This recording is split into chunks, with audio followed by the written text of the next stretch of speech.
Yeah, so as many of you I think appreciate from my accent, if not from talking to me, I'm originally from the UK. I was born and brought up in the UK. I went to school in Wales.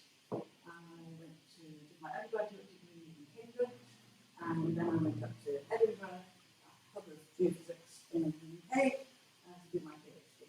And it's lovely to see some of you from Edinburgh here today, because I'm talking to you and reminiscing about student days in Edinburgh.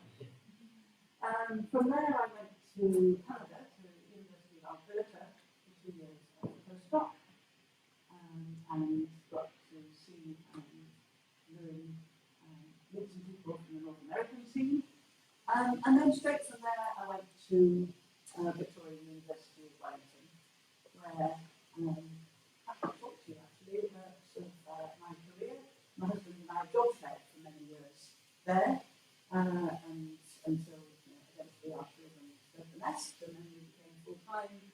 I've just most recently finished a spell as Associate Dean for Postgraduate Students, helping Masters and PhD students navigate their ways through the difficulties of COVID, inability to go in and out of New Zealand, to do field work abroad, or overseas students to come to New Zealand. So if anybody wants to talk about difficulties with PhD studies and getting on with your supervisor and that sort of thing, I'm the person. But that's not why I've been invited here today. I just said to some of you while we were getting things set up, I love this slide. I've used it several times before. It's a collage of pictures from my work in geomagnetism, but it also makes me feel that I've brought some of my students along with me. And my students have been a very big part of my research career, not only because they help me in the field, they become very good friends, and we share an awful lot of the journey.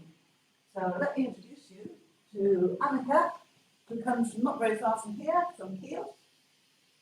Well, it's not very far, and Lizzie, who actually was doing a PhD at AMU in Canberra at the time.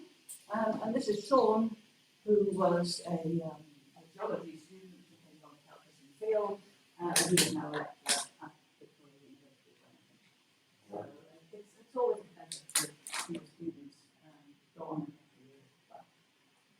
So I'm not going to say a lot more about these pictures, other than that they illustrate the diversity of some of the work that we've done over the last many years. But almost all of these pictures crop up a little bit later, and so you'll see where they come from. If I say anything, assuming things that you don't know, please tip up and ask me to explain. If you've got any questions, the more interactive we can be, the better. Only thing is that it tends to take a little bit longer. But please do ask questions. It makes the whole session more interactive. So I start with a little bit of background to justify why we really have to delve into geomagnetism in order to understand the full spectrum of variations of behaviour of the geomagnetic field. So our direct observations go back 400 years, only 400 years. And I love this diagram here, not because it's an up-to-date diagram, it's not. It comes from Chapman and I'm told it's pronounced Bartels. I've always pronounced it Bartels, but Gillian assured me it's Bartels because he was director of the observatory here back in the day. And they actually were copying a figure from Bauer from the 19th century. And what does it show? It shows the direction of the magnetic field from observations in London, which is one of the longest records, from a little before 1600 up to what was the present day then, and I'm talking the line in a little bit further. Now, so we're going to see a few diagrams like this. They're projections of the direction, I call these now partial stereoplots because we've taken a bit out of a stereographic projection. Something which is fundamental to a lot of what we're going to do today is being to intuitively picture the direction of the magnetic field. We're in the northern hemisphere. Pardon me if I make a mistake because I'm from the southern hemisphere now. But I think it's partly why we have the globe here. We know that for a normal polarity field, the dipole field, so the dipole is pointing downwards, multiple downwards, dipole upwards, and the field lines are coming out of the southern hemisphere into the northern hemisphere. So the vertical component in the northern hemisphere of the dipole field, anyway, is downwards, and of an inclination that depends on latitude. So what we're seeing here is plotted a vector. Normally when I'm in a lecture theatre, I know which way is north, but let's pretend this is north, because then I can picture the vector, and it's moving like this over this period of 400 plus a bit years. So imagine these people looking at this and thinking, is that going to join up? Is it going to go round and round and round and round? And that's part of the reason why we need to go through the back of time. But let's just look at sort of the history surrounding this for a moment. 1600, William Gilbert published his later work, Geomagnetic, and it's been told work where he talks about magnetic experiments and his ideas for the Earth and the origin of the geomagnetic field. And the one sentence that we all remember from this, written in Latin, is Magnus Magnes Globus Terrestris Ipse Est. Who is the classical scholar here? But we all know what it means, don't we? You've seen this before? What's it mean? It says that the largest magnet on Earth is the Earth itself, right? Yeah. Well, not necessarily the largest, but the terrestrial globe itself is a huge magnet. Oh, is it? The Earth itself is a big magnet.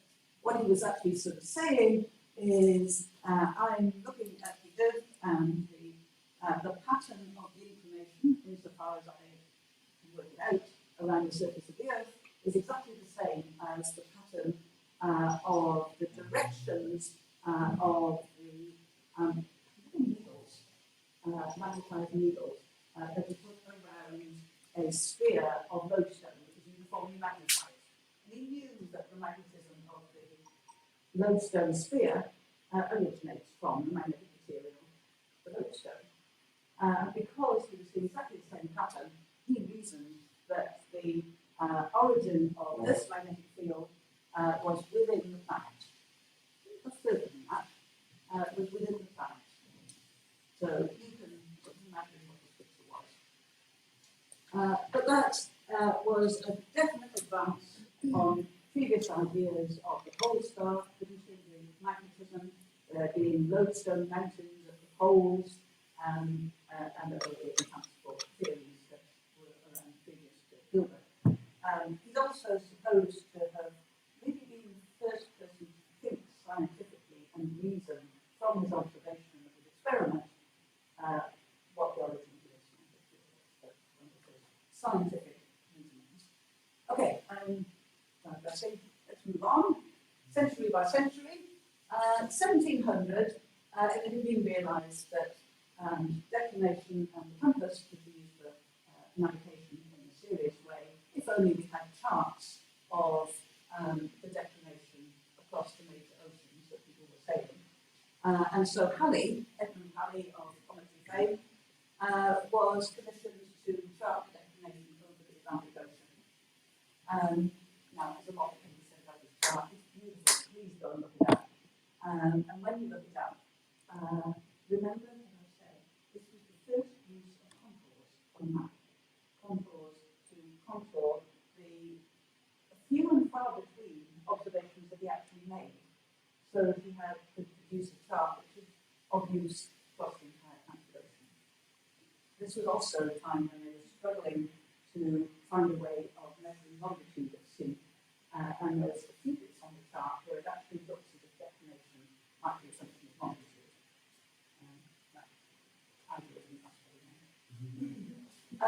tally.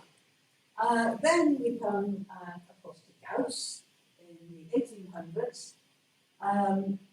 Gauss, who my physicist friends think of as a physicist and mathematician, and have absolutely no idea of the major contributions of geomagnetism, he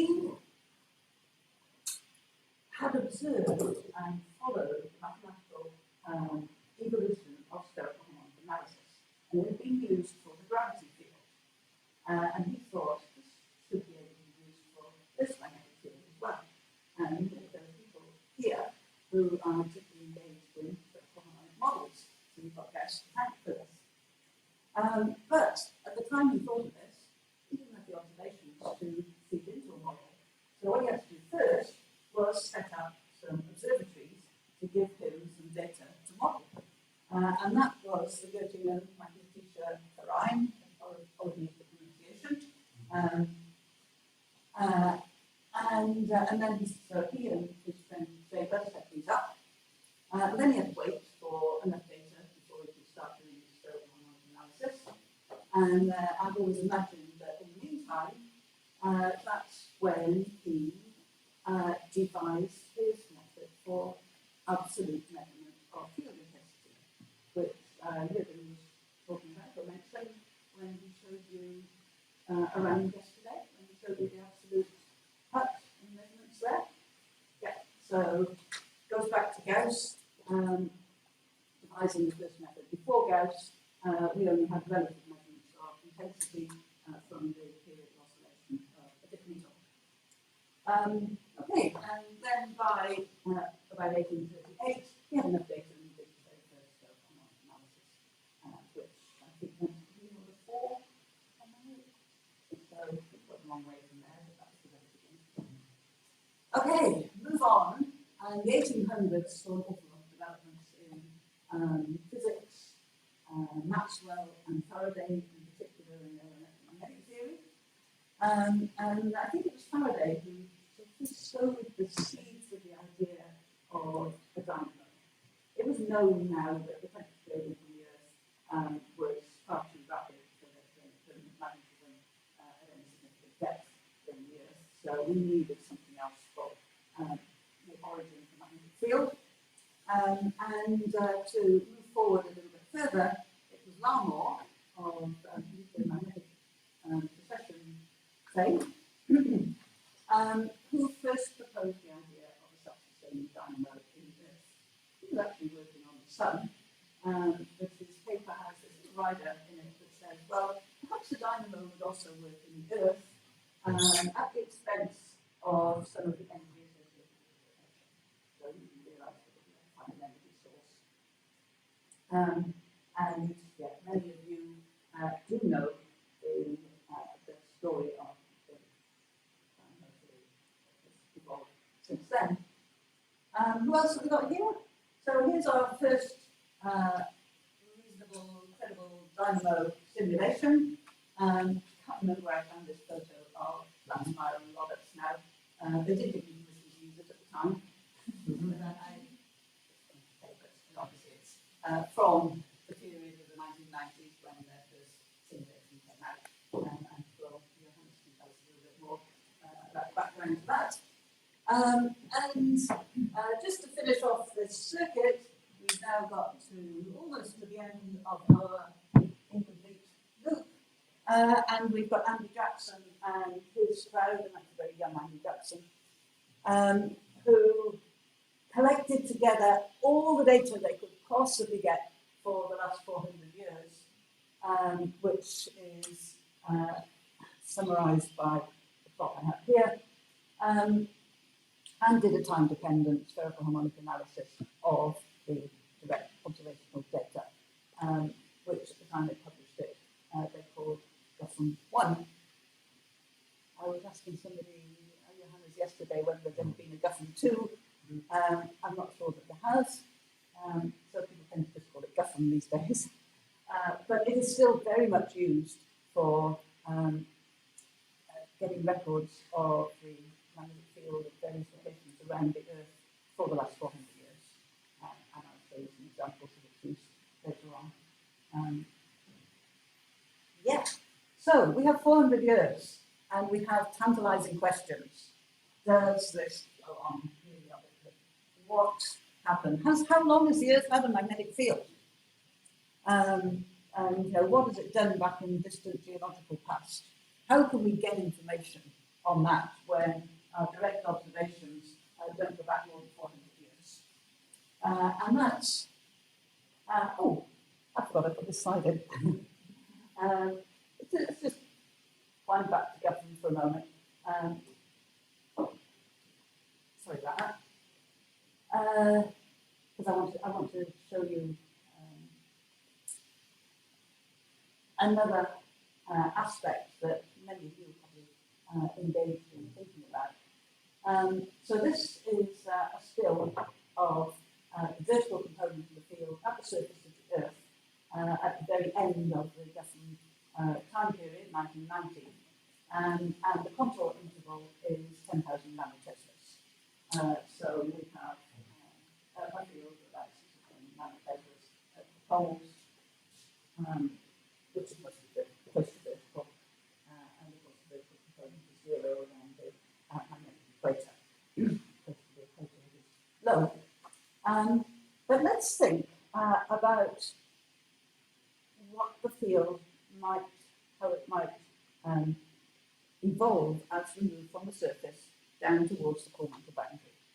Some of you are very familiar with this idea. It's great. The dipole potential is 1 over r squared. The dipole field is the field is 1 over r cubed. So as we go down, so the field decreases and decreases as 1 over r cubed. But the quadrupole goes as 1 over r to the 4th, and the octupole is 1 over r to the 5th, and so on. And so the higher degrees increase more rapidly as r decreases as we go down with depth.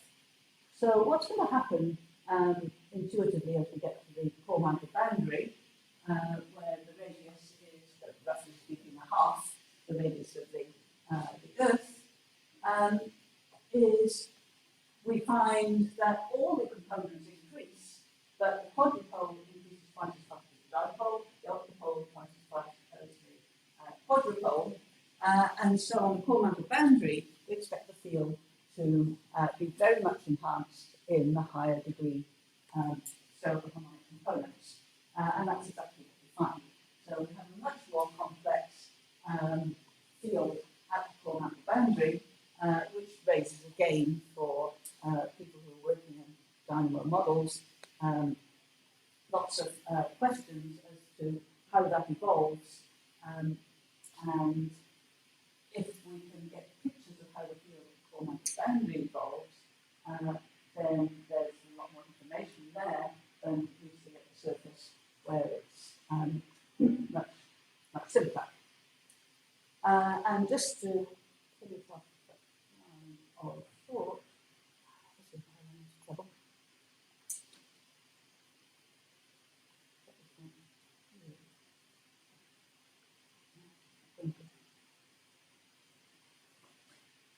any high-tech people know how I get a mouse to find this thing on here that makes it run. When the slides on the computer. If you click. If you do Control A, then the error should come up. Is that Strug? Yeah, it's in German. It doesn't say control. How many people have seen this running? You can go on the bottom left, there is the laser, and you can turn it back to the mouse. Yeah. Yeah. Yeah. I think if you turn the laser back to your mouse, Oh. it works. But I'm not sure. It should work with it.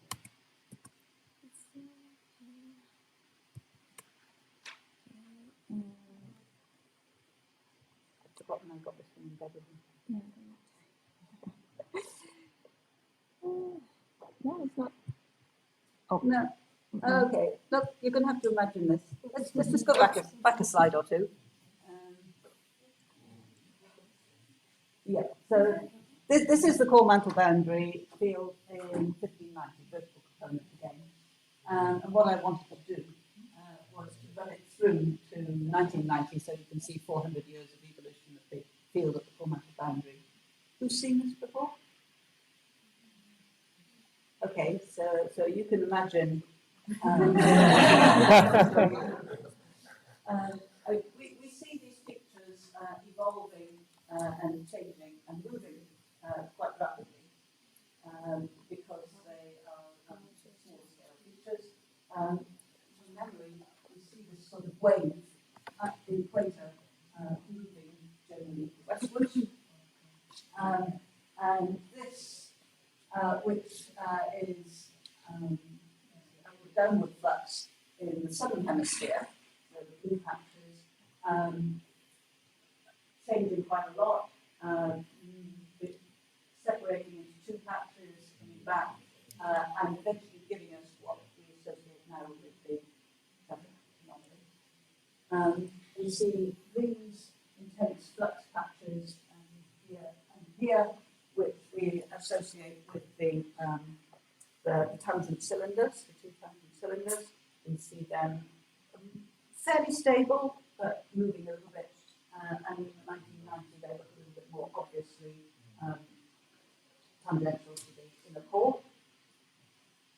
And I always tell my New Zealand students, we see this load moving to and from New Zealand, so our inclination gets quite steep at times, much steeper than you would expect for the latitude of New Zealand. So there are some observations from the last 400 years.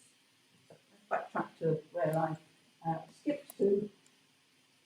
If we want to get any further back, we haven't got any observations, we haven't got any records to go to, direct written records, so we need to find nature's records, and that's where paleomagnetism comes in. So we're studying the natural remnant magnetization, remember that term, we'll abbreviate it to NRM because otherwise it gets a bit of a tongue twister, of natural materials, rocks, sediments, and I'm going to show you some examples from archaeological artifacts. Yes, they're not natural, but they do go back a long way in time. And by studying that remnant magnetization, we're interpreting it in terms of the prehistoric, by which I mean pre-records, geomagnetic field.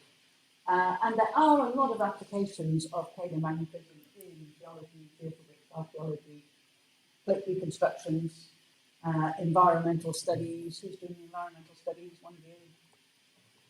Yep. Which I'm afraid I really don't have time to go into in depth today, but we can have a talk with you guys about at some point. So because this is IAGA, it's, our focus is on the geomagnetic field. I'm going to focus on the applications of paleomagnetism to understanding the geomagnetic field and its variations with time. Now, paleomagnetism has not traditionally been a favourite area of geophysics for some of the early famous geophysicists. Chapman and Bartol's book actually doesn't mention paleomagnetism to a paragraph or two, and that's mostly to do with reversely magnetised dikes and whether that actually means the field is reversed.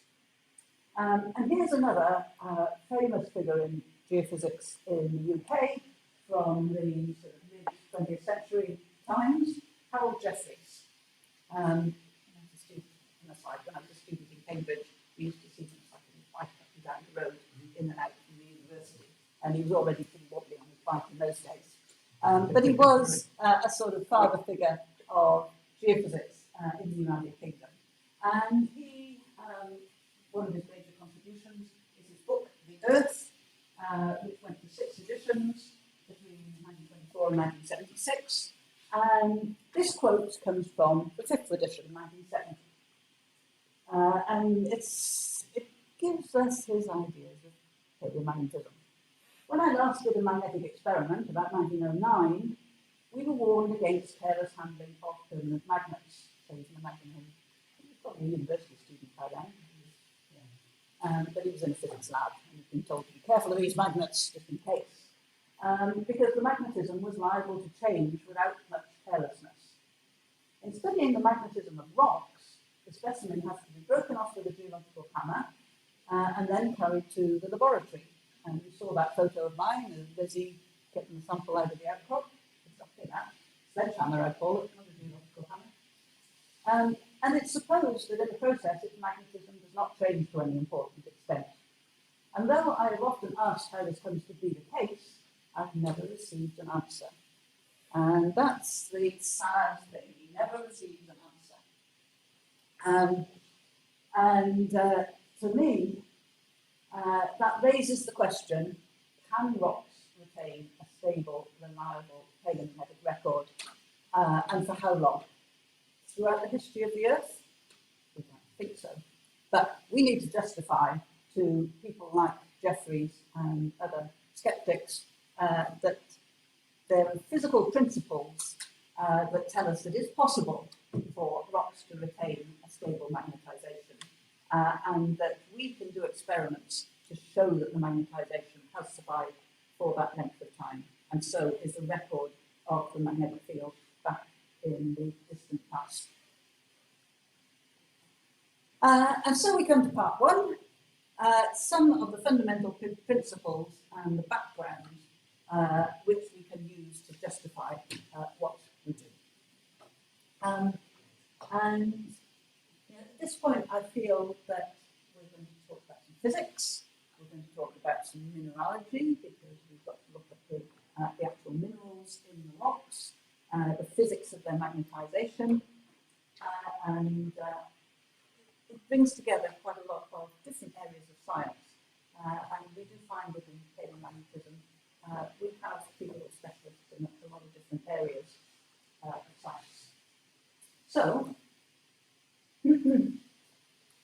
I emphasized the word remnant magnetization earlier on.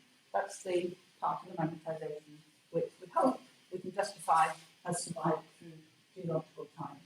But of course, those of you who might do magnetic surveys know that there's always an induced component of magnetization in a rock out there in the field. And so I'm no artist, this is a rock.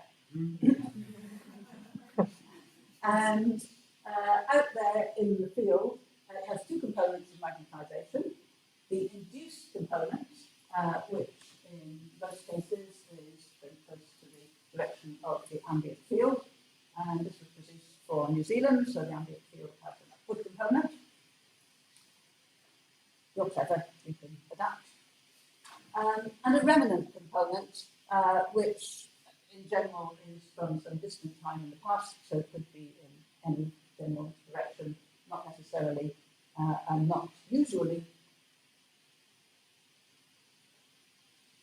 It's coming back. parallel to the induced component. And so if you're doing survey work, you're familiar with the idea that the total magnetization is the vector sum of the remnant and the induced component. In paleomagnetism, it's that remnant component that we're concerned with, because that's the one that dates back to maybe when the rock was formed, or at least when it was initially magnetized. So remnant magnetization then, first of all, to do our measurements in the laboratory, we need to ensure that we are not looking at an induced component. We need to get rid of the induced component, so we do all our experiments in zero magnetic field. We get rid of the ambient magnetic field, so you see lots of new metal shielding around the paleomagnetism lab, or maybe Helmholtz coils to cancel out this field. And we call it remnant magnetization. We do not call it permanent magnetization. So we say it is the magnetization that persists in the absence of an ambient magnetic field. But any physicist will tell you that there's no such thing as permanent magnetization if you're at a temperature above absolute zero. because there's always thermal fluctuations present, and there's always a probability that those thermal fluctuations may affect your remnant magnetization. So that's something that we need to think about and build into our theory. So, remnant component of magnetization. Now, let's think a little bit about the origin of that magnetization in natural materials. Physics, simple physics. I don't intend to go into huge details on any of this introduction, just to give you a feel for the breadth of what we need to understand. So the magnetic properties of materials in general result from the magnetic moments of the electrons, which comes from their spin and their orbital parameters. By comparison, the nucleus contributes far less, and so we're going to skip over this nucleus in this sort of analysis of understanding magnetic properties of materials. So let's look at the possibilities. If when we put our material together, we have no unpaired electrons, so in the electron orbit you have one with a spin up, one with a spin down, they're paired, and so there's no net magnetic moment of the atom, then the magnetic properties are what's called diamagnetic. And so if you put that material in a magnetic field B, the magnetization, the induced magnetization, is in fact slightly negative. Let's not go into the whys and wherefores of that. It's so weak by comparison with anything we're interested in that I'm not going to talk about it anymore. But I put a typical figure 10 to the minus 4 meters squared per kilogram. That's magnetization units in SI units per unit mass. Weird it sounds, but that's what it is in SI units. And a typical example would be silica.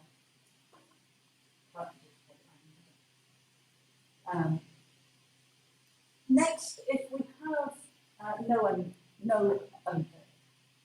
unpaired electrons, but they don't interact with one another, in a situation where they don't know about each other, they act independently, but they're unpaired, so we've got a magnetic moment they're associated with them. Then if we put such a material in the magnetic field, we get a positive induced magnetization, which is orders of magnitude bigger than we have across here. And those materials are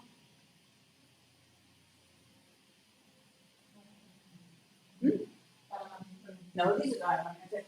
These are more magnetic. They're paramagnetic.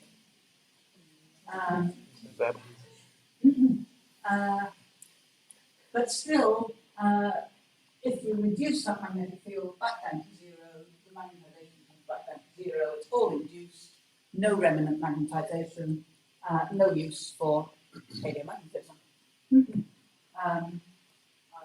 Some of you may have come across Dewey's law in magnetism, paramagnetic materials has an inverse temperature dependence. You don't need that stuff. But there's got to be something more, or we wouldn't be here today. And that's this quantum mechanical effect that causes a strong interaction in certain materials. If you want a classical sort of picture, the electrons are close enough together that they do know about each other, and that interaction causes a spontaneous ordering, or if you like, energetically favourable ordering of the electron states. And once they're ordered, if there's a net magnetic moment, then that's what we're looking for a remnant magnetization, spontaneous magnetization, which might be controlled by the process by which the rock is formed, think lava flow cooling, and give us a remnant magnetization. And then instead of a magnetization which grows in the magnetic field and is lost when the magnetic field is reduced back to zero, now we have an effect where, I haven't got the initial magnetization in here, if we initially magnetize by increasing the field, we come to a point where we get saturation. We then reduce the field back to zero, and we follow this path. And so when the field comes back to zero, we still have a net magnetization. That's the remnant magnetization. In order to reduce the magnetization back to zero, we actually have to put a field on in the reverse direction, bring it down to zero, and then it comes back up to saturation in the opposite direction. We reduce the field back to zero, and we follow the other side of the loop to a remnant here. So that's a hysteresis loop. And the sorts of materials that behave like this are generally called ferromagnetic, iron, of course. And the example I can here is Fe3O4, chemistry molecule, that is magnetite, yes. Magnetite is the mineral that we most often talk about in paleomagnetism. This effect, this spontaneous ordering of the electron spins, only exists below a characteristic temperature for a particular material, mineral, and that's called Curie temperature, or in special cases, the Niemegk temperature. So you get above that temperature, and the ferromagnetic properties are lost, and the material goes back to the ferromagnetic. Okay, bear with me, there's a little bit more before we actually get into the minerals themselves. There are various types of spin ordering and various types of ferromagnetism. So if you've read any paleomagnetic work, you actually tend to talk more often of ferrimagnetism than ferromagnetism. What's the difference?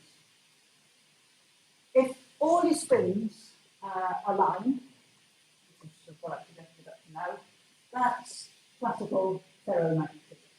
You've got a spontaneous magnetic moment that aligns with all the spins, obviously, and iron is a good example.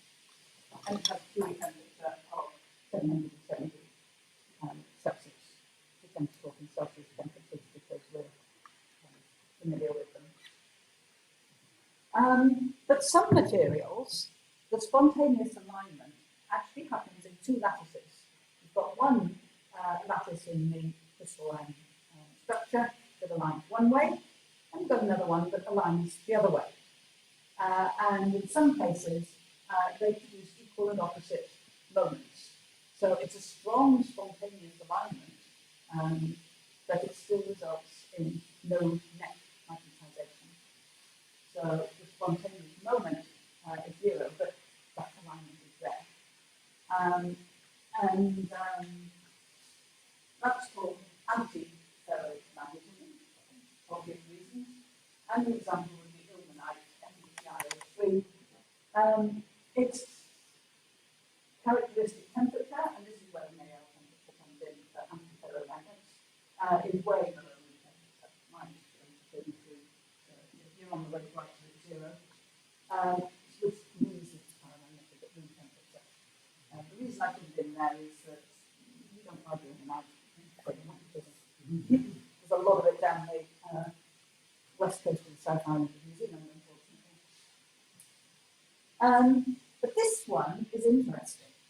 This is an antiferromagnet where you've got two lattices of oppositely ordered spins, but because of gaps in the crystal structure, you get a slight canting or offset of the direction, which actually means that each of the sub-lattices has a component in this direction, and that's the right in that diagram now.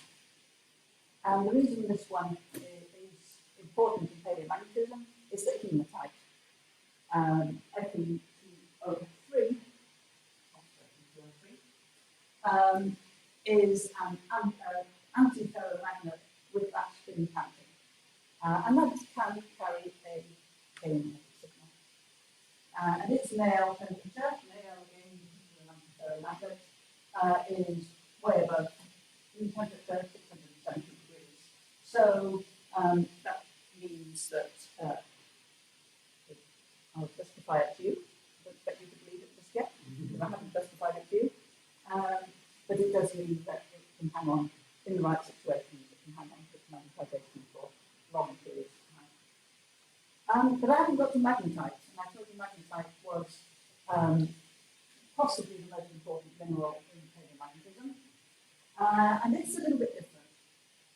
It's got two sublattices that are oppositely magnetized, but one has a bigger magnetization than the other. So you're left with a component of magnetization in this diagram, the upward direction, because they don't cancel each other out in the way the antiferromagnet does. And that's called ferrimagnetism. So that's where it comes from. So yes, magnetite, Fe3O4 is the prime example with a cooling temperature of 580 Celsius. Magnemite I'm not going to talk about very much. It is an important mineral in paleomagnetism. It has the same chemical formula, Fe2O3, as hematite. It's got the same crystal structure as magnetite. And so it actually, I can see the paleomagnetism not in their heads. That's good. Believe me, believe them. Yes, so it's a ferrimagnet with cooling temperature, which is quite difficult to determine for all sorts of reasons, but is generally higher than magnetite. So that, yes? Can you use ilmenite in any sort of you recover any of the reaction? There is no direction because it's cancelled. Okay, but presumably, is it in an always ideal situation. random in the way that they cancel? Like, do they align with the main field and then they're not canceling? Or is it just kind of deposit directly wherever random reaction?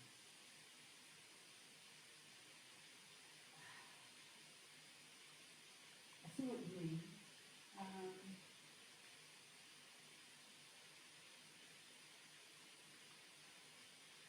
I'm not sure, because in hematite, you're going to have a moment perpendicular to the main alignment of the spin. I think it really knows in this case, it doesn't matter. This sort of temperature, you're not going to have it in nature. Yeah. Will that do for now? Yeah. I don't have it in here. So we, oh yes, apologies.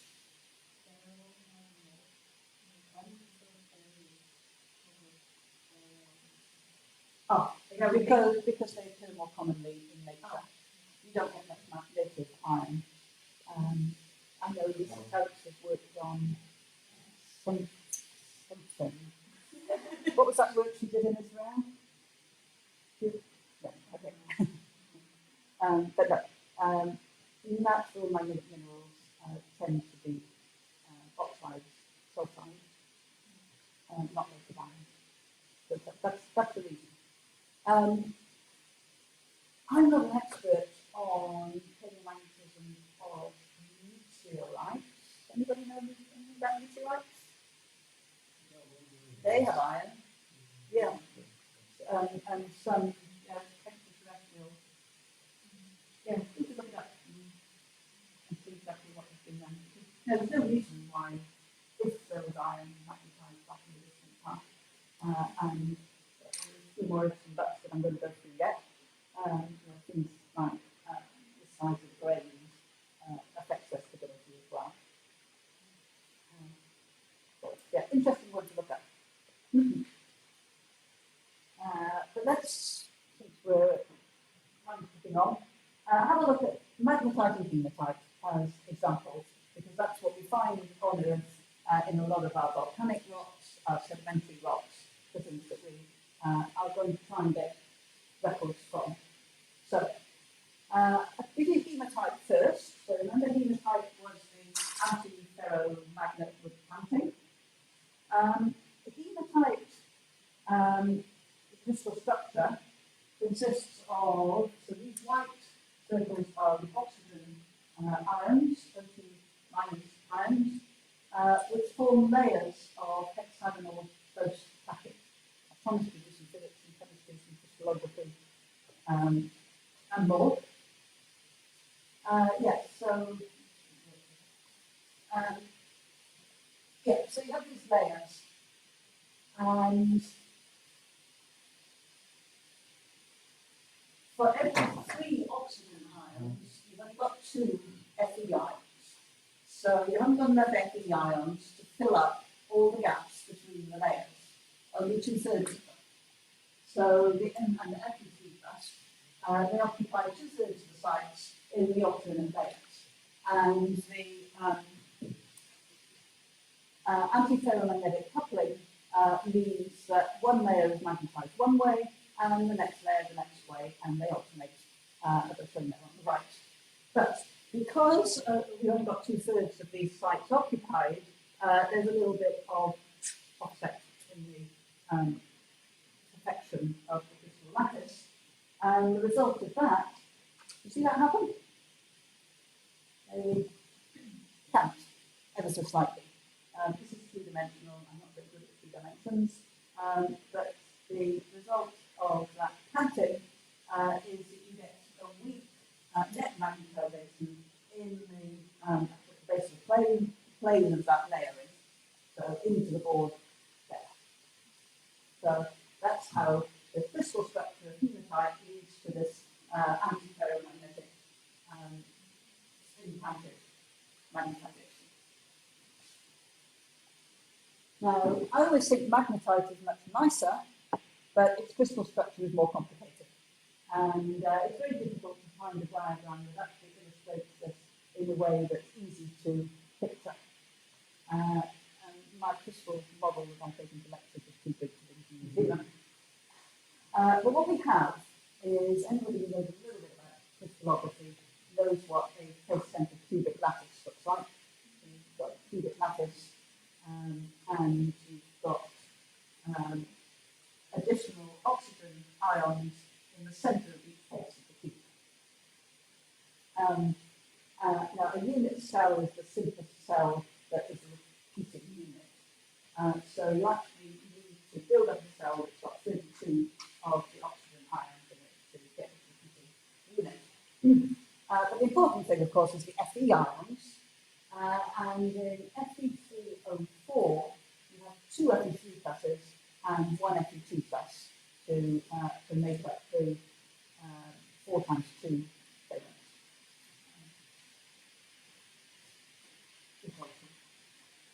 So there's 2 different sorts of sites in this face-centered cubic structure that the Fe ions specific.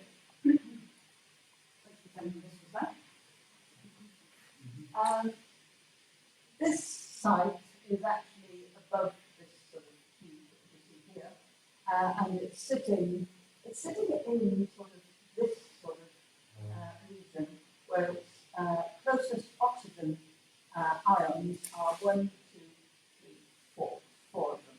So this one is 1, 2, 3, 4. So it's called the tetrahedral site. And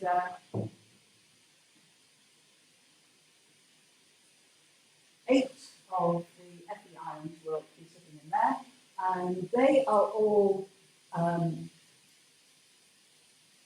their spins are all interacting such that they are, let's say, downwards in that lattice. Then you've got a separate lattice of oxygen ions that sit in the octahedral sites, and those are the ones that are sort of geometrically a little bit easier to picture, because they've got oxygen ions above, below, to the side and backwards and forwards.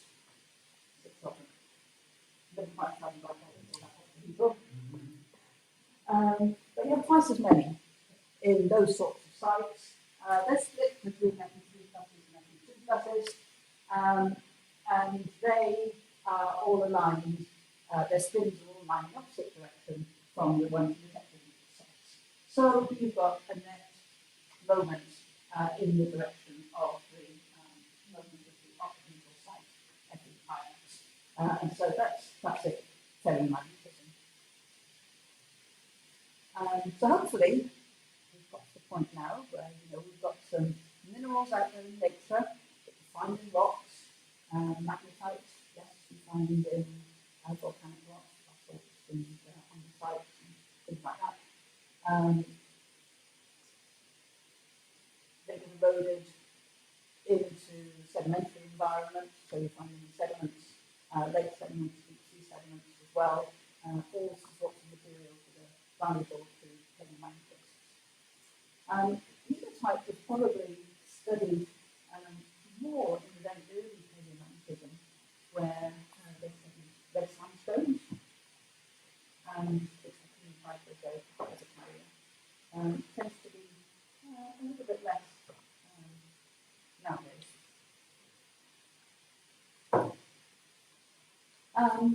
So every paleomagnetist has seen this diagram.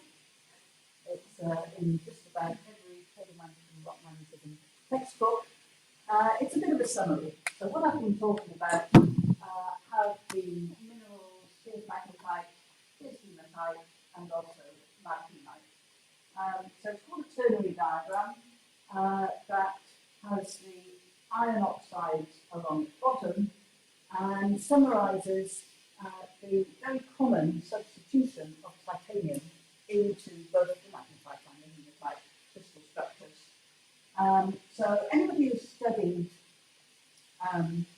seafloor basalts, ocean ridges, and those sorts of environments, what you've probably been using is called titanium magnetite 60, TM60, which has a significant amount of titanium substituted into the structure.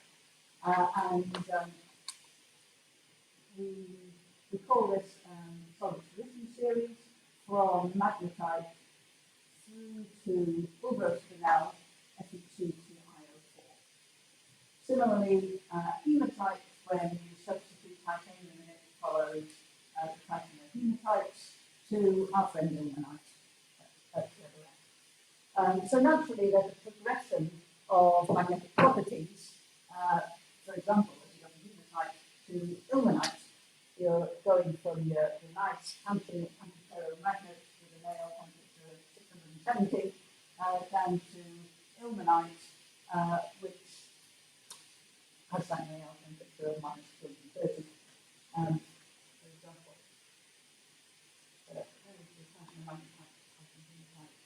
Now this is getting a little bit more technical than I really expect you to try and absorb right at the moment, unless you're a paleomagnetist.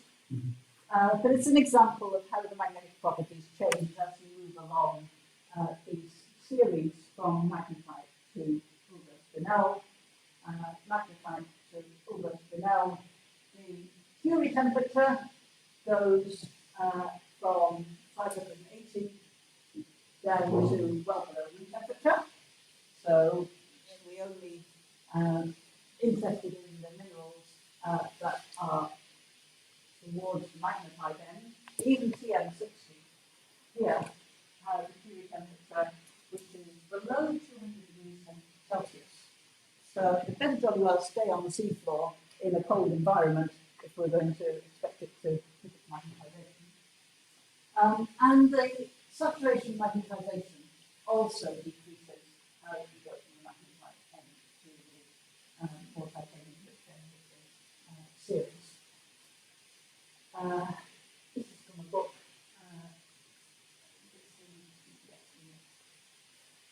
One of the best paleomagnetism textbooks. Its only failing is it is a secret. And so they use J rather than M for magnetization. That's an aside. The titanium hematites are a lot more complicated. I'm not going to go into the details here.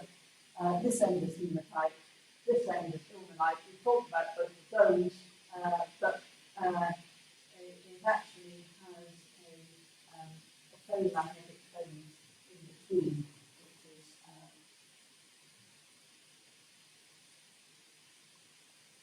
difficult. It's awkward in ferromagnetism, not completely understood, and we're not going there. Let me get rid of it.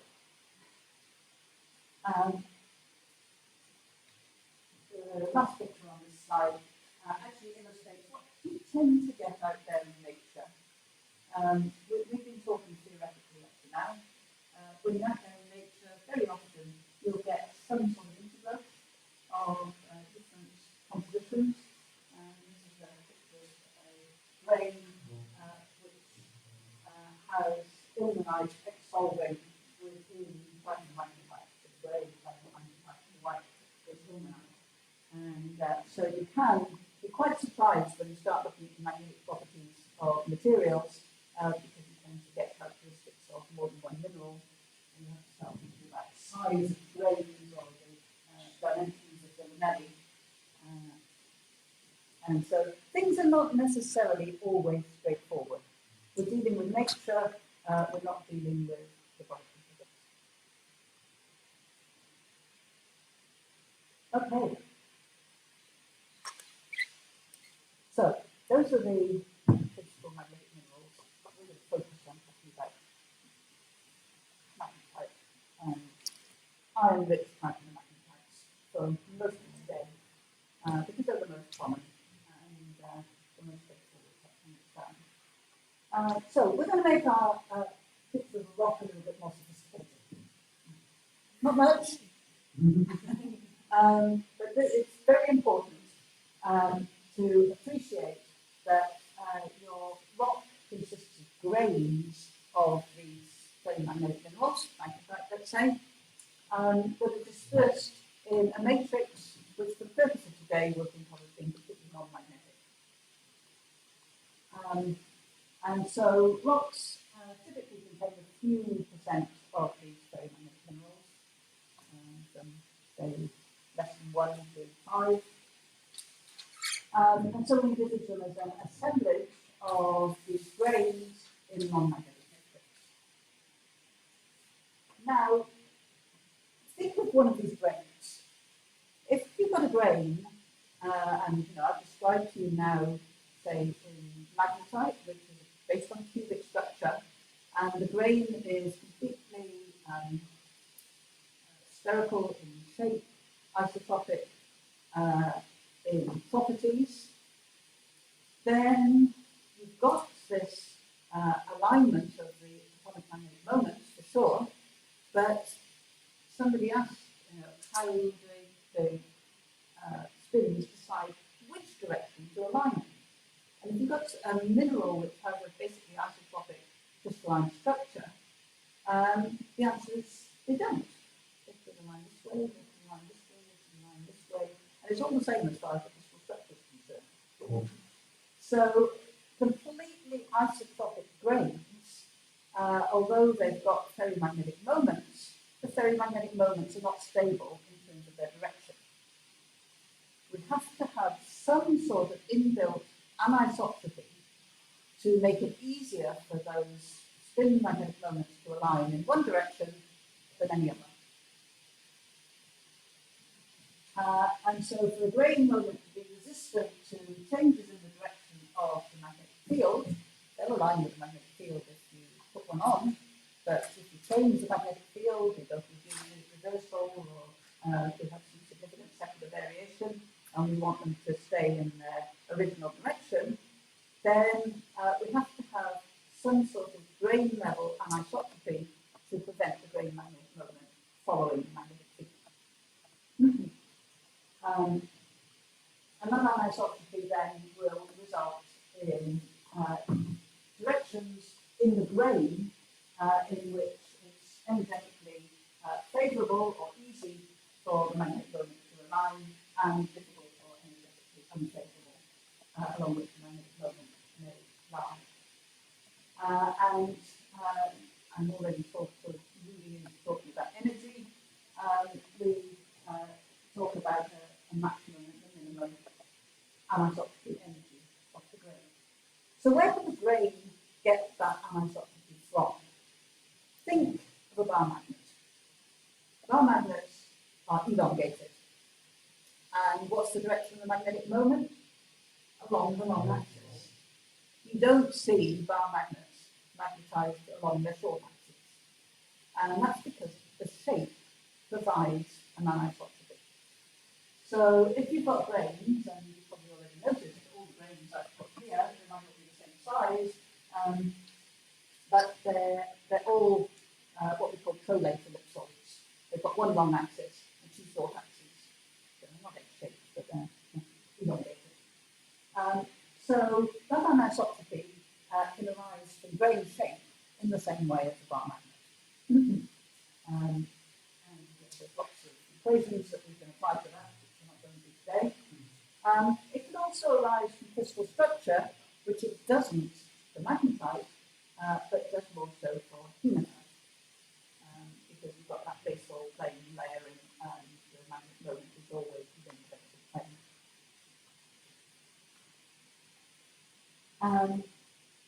So we'll have one equation. So here's a grain. I'm always going to show it as an elongated grain. It's got a magnetic moment, and you can define the angle of the magnetic moment from the long, easy axis as theta. And then the anisotropy energy that I'm talking about will be zero when the magnetic moment is along the long axis, or in the other direction along the long axis, but has to go up over a hump associated with it passing through the short axis in order to get from one direction to the other, from one direction to the other. And so we sum that up in an energy which is proportional to the square of the sine of theta,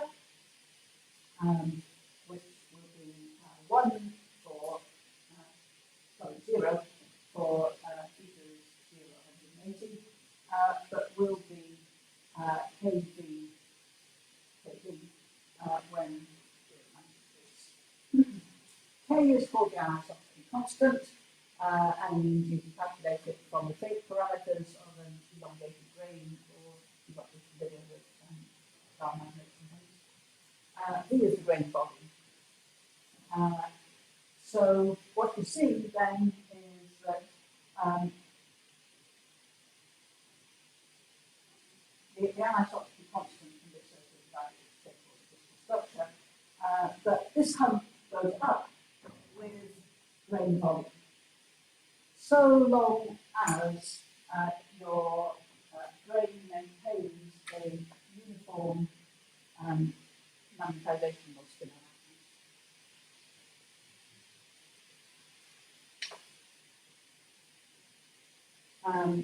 Okay, so let's just go back. Here's our picture of our rock, which I want you to keep in mind. And in the simplest case, those grains don't interact with one another.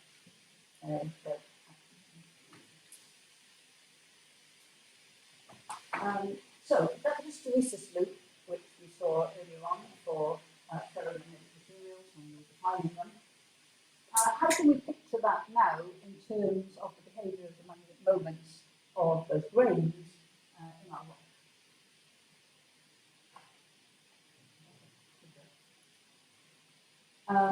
So this is beginning to sound a little bit like a statistical mechanics problem, where we're picturing our rock now as an assemblage, and I've said N, identical ferromagnetic grains of volume V, magnetic moment M, with uniaxial anisotropy. And N is a very large number. So we're actually looking at the overall behaviour of this whole assemblage, not each individual grain. So we're looking at the overall effect in our rock sample, which we've taken and we're interested in. And they're randomly distributed and oriented in the long matrix. So random directions, random space. And here's the hysteresis loop that we looked at earlier. So what does our rock look like at various places around this hysteresis loop? You start imagining it as a completely unmagnetized material. Not quite sure how you get that, because you're allowed unless it's really zero field, you've got this. But that the magnetic moments are randomly all along the easy axis, but randomly distributed in space. So the net magnetic moment, magnetization is zero. Then we increase the magnetic field to a very high value. So eventually we provide those grain moments with sufficient energy that we can pull them so that they're parallel with the field that we're imposing. So we take them, some of them up over the anisotropy barrier to allow them to align with the magnetic field. So one like this has been pulled, actually it's how that system would be like this, it's been pulled over that into alignment to the right. So now you've got a saturation magnetization of those grains in the direction of the field that you've imposed. You can't increase the magnetization anymore because every magnetic moment is aligned with the magnetic field. So that's what happens in saturation. Now imagine those grains as we reduce the field back to zero. They've all been aligned to the right. So they're going to relax back into the easy axis direction, each of them in their easy axis. But there are two easy axes, that way and that way, for example. They're going to go into the one which retains a component to the right, because that's the way they will relax.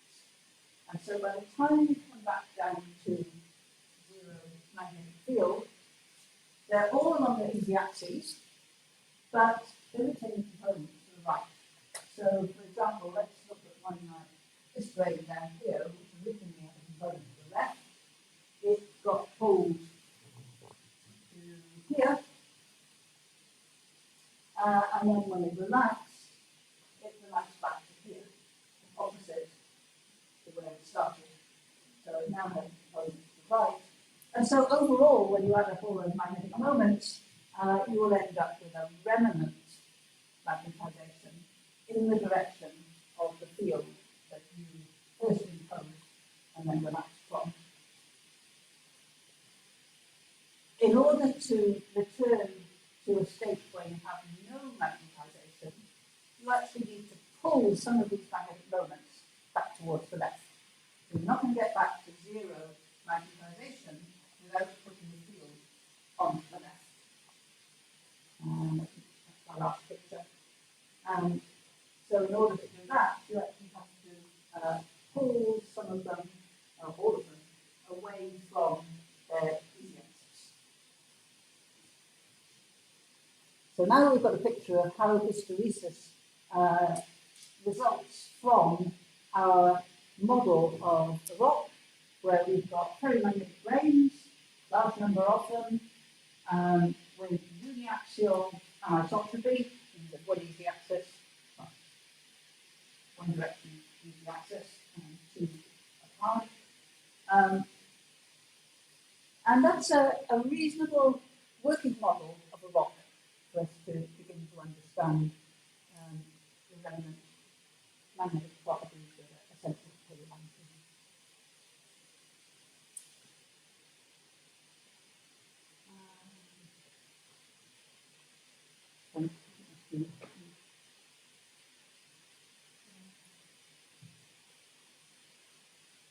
If anybody would like a drink of water or something, now might be a time to stand up, stretch your legs, have a drink of water. Not morning tea just yet. But this is then.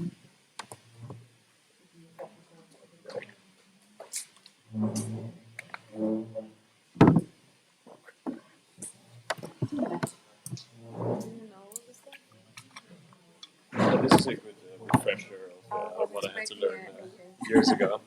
I was expecting it here. How much do I understand? How much have I left out? No, this is a very good introduction. Yeah, this is good. Because I was not a paleomagnetist tectonic, so I had to read Lisa Thomas' book, like these kind of chapters, and then be like, okay, now I kind of understand how it works, principle, and then I can just use it. I tend to recommend Bob Butler's book, Yeah, also read that except one. for the fact that It's okay. it's sort of like,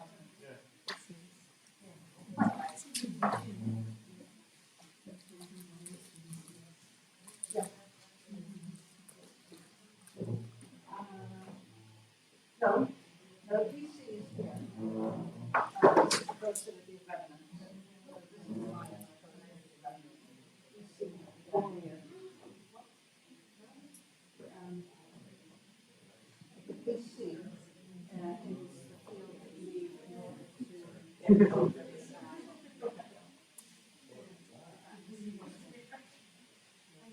Oh, yeah.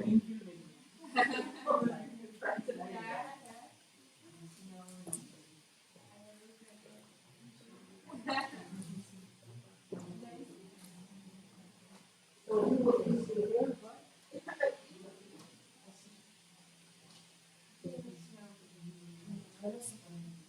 Yeah.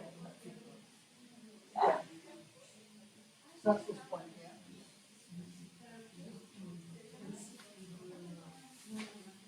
Like,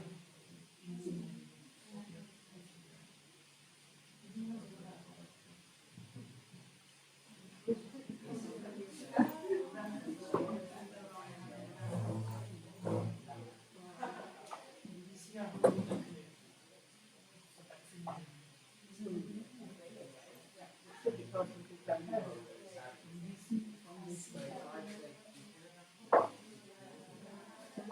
If you think that's BC, what's BCR?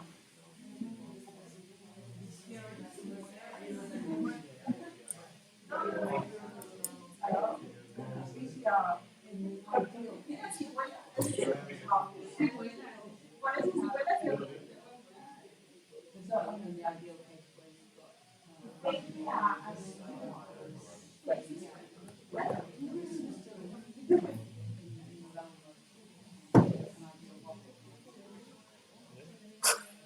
Your eyes.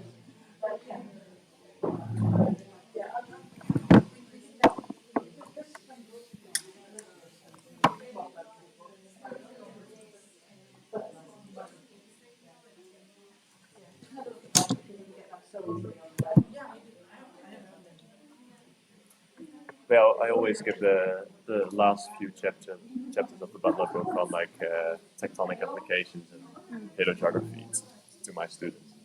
it's very clear on Yeah, it's really well explained, like everything. Lisa Tabbs's book, that's 30 ways to make that. But this is that a little bit more complex. Yeah, that's like So less somebody's detailed done- in its explanation. It's more like storytelling, I think, what Robert Butler did. So I think a student who's never done this. Yeah. Except that you then have to get them over onto the assignments. Well, it's a bit older book, but yeah.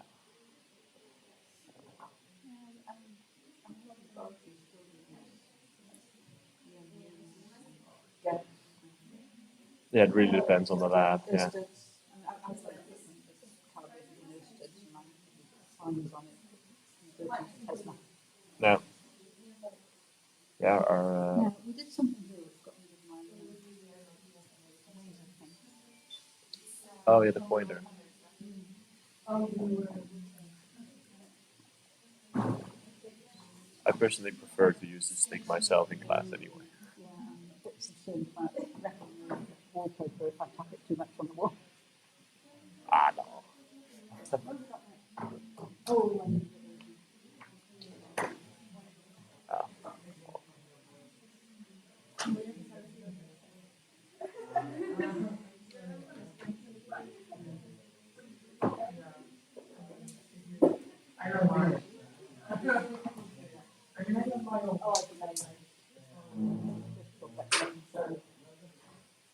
The fun stuff. we won't talk about domains. Okay, I think it's time to get started again. You have a tea break in between half an hour and 45 minutes time. Everybody back? We'll have to sit there. I thought it was. Yeah, round about that.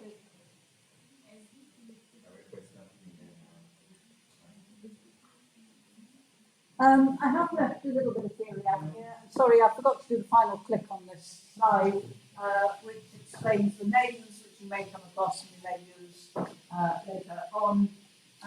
Saturation magnetization, I talked about MS, and RS is saturation remanence.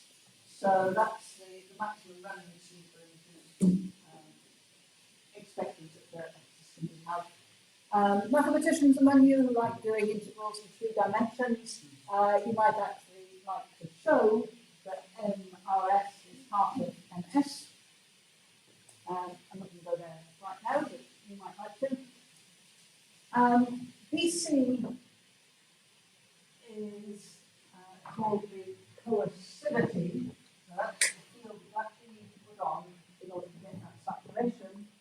And that this calculation I do usually give my students to do, is we've seen this product of K, the anisotropy constant, V, the grain volume, several times. It's going to keep cropping up because it actually is an important fundamental property in the stability of the magnetization of the grain. And that's really why I put it here. So it's 2 kV over m the magnetic moment of the grain. And BCR is called the coercivity of remanence because that's the field that you have to impose in opposite direction in order to bring the remanence down to 0. So there's a little bit of terminology here. But the important thing for where we're heading in the future is just remember this product KV because it pops up again and again in different measures of the stability of the remnants. And the first one is the coercivity. Okay. Question. Oh yeah, this sounds terrible. The last slide. Yeah. No, I It's okay. guess I didn't pay attention. So you said there are 2 easy axes for each of these particles, whatever. Yeah. Right? Yeah. What determines the 2 axes? Is the interaction between the particles? Is it the geometry of the mineral? Oh, I think that. What did I say? Yeah, I didn't pay attention. Could be. Could be possible. It could be either. Yeah. What I'm in magnetite, it will be the grain, the thick of the grain. Yeah. And I sort of appeal to people's intuitive feel for drum magnets, where the easy axis is along the long axis. So all other things being equal, if there's no other formula anisotropy, then it's the grain set. And that's what's easiest to portray in diagrams. So I always show these correlated solids with the easy axis along the long axis. But in a crystal structure, which is strongly anisotropic, like hematite that has the layering, then the crystal structure determines the direction of the net magnetic moment. So the anisotropy is crystallographic. But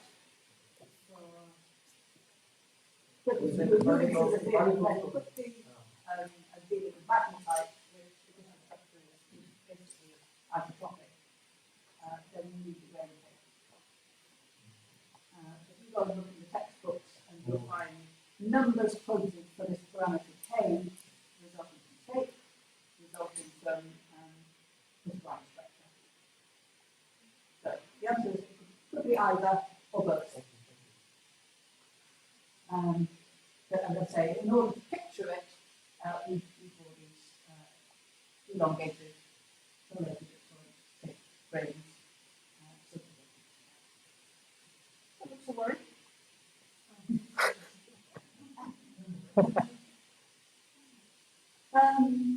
Okay, so the last thing, I've got number 7, that's probably from another course I was teaching, is this question of domains. Now, any physicist who's studied magnetism knows that a magnetic material may divide itself up into a number of different domains, and within each domain volume, we've got uniform magnetization, but the direction can vary from one domain to the next.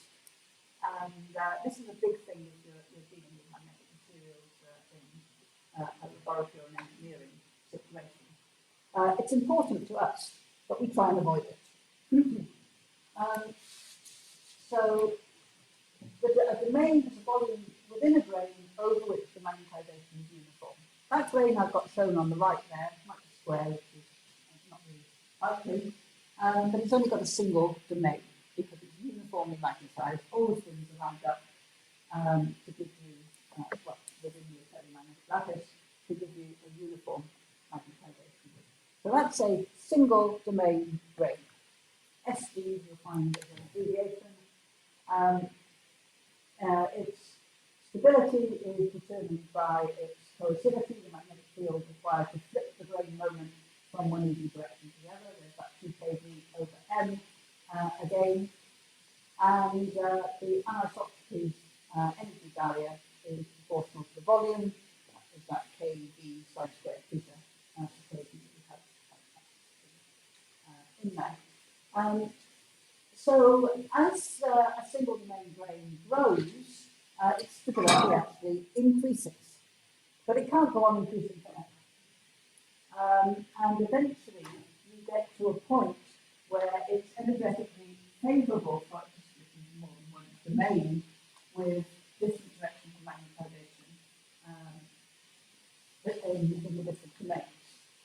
And this lower diagram here is probably a more realistic sort of domain configuration in a spherical grain, where you see you then end up with a much smaller net magnetization.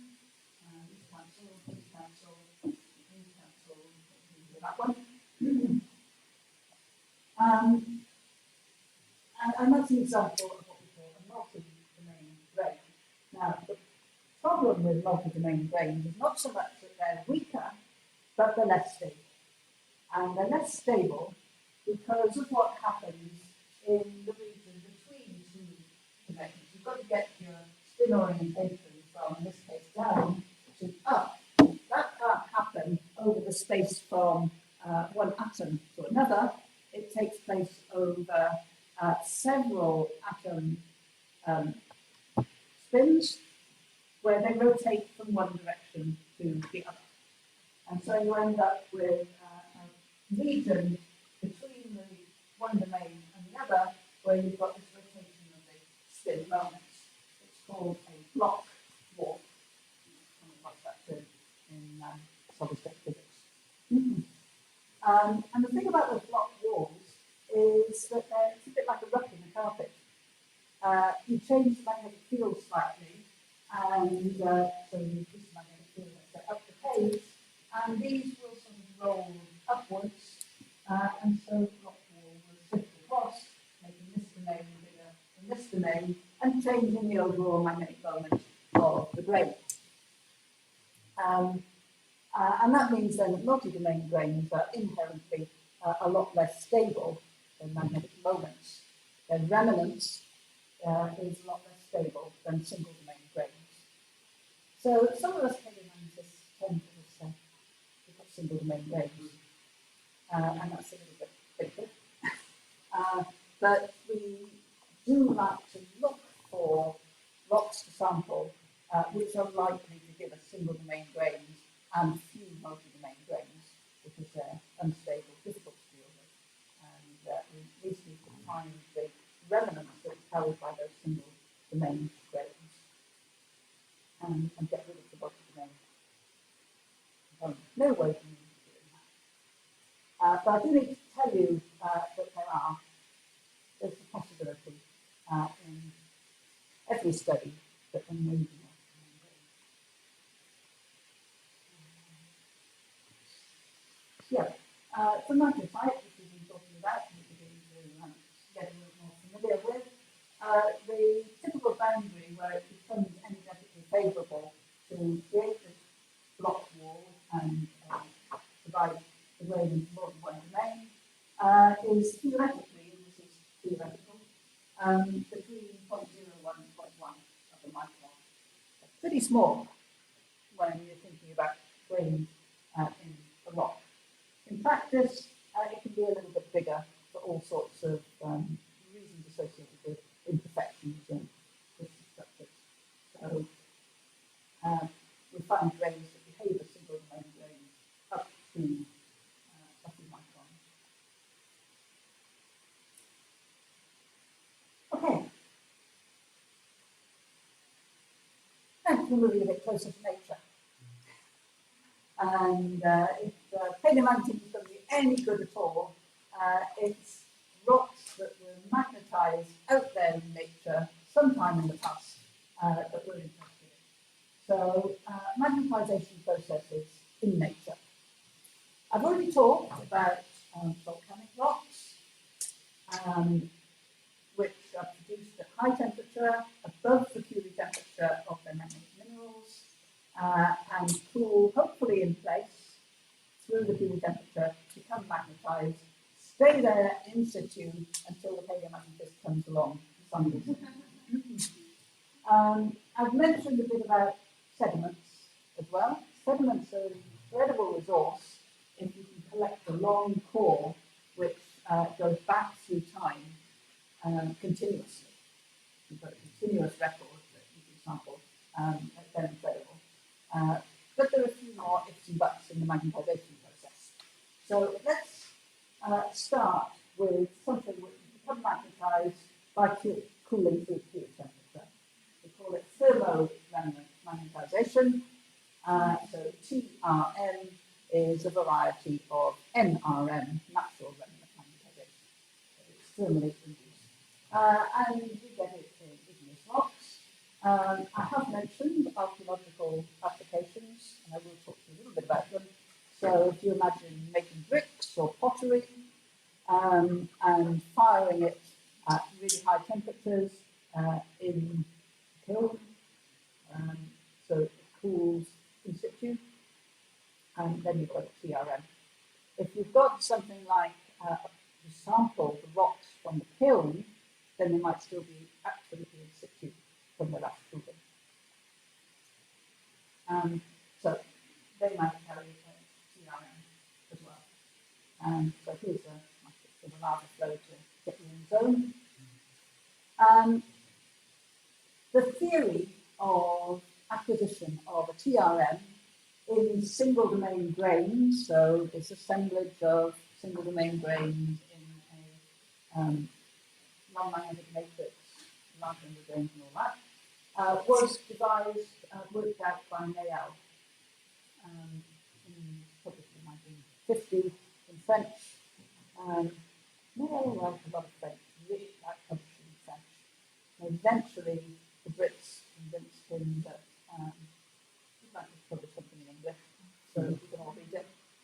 So I think 1955 was when he published his work. So anyway, 1904 to 2000.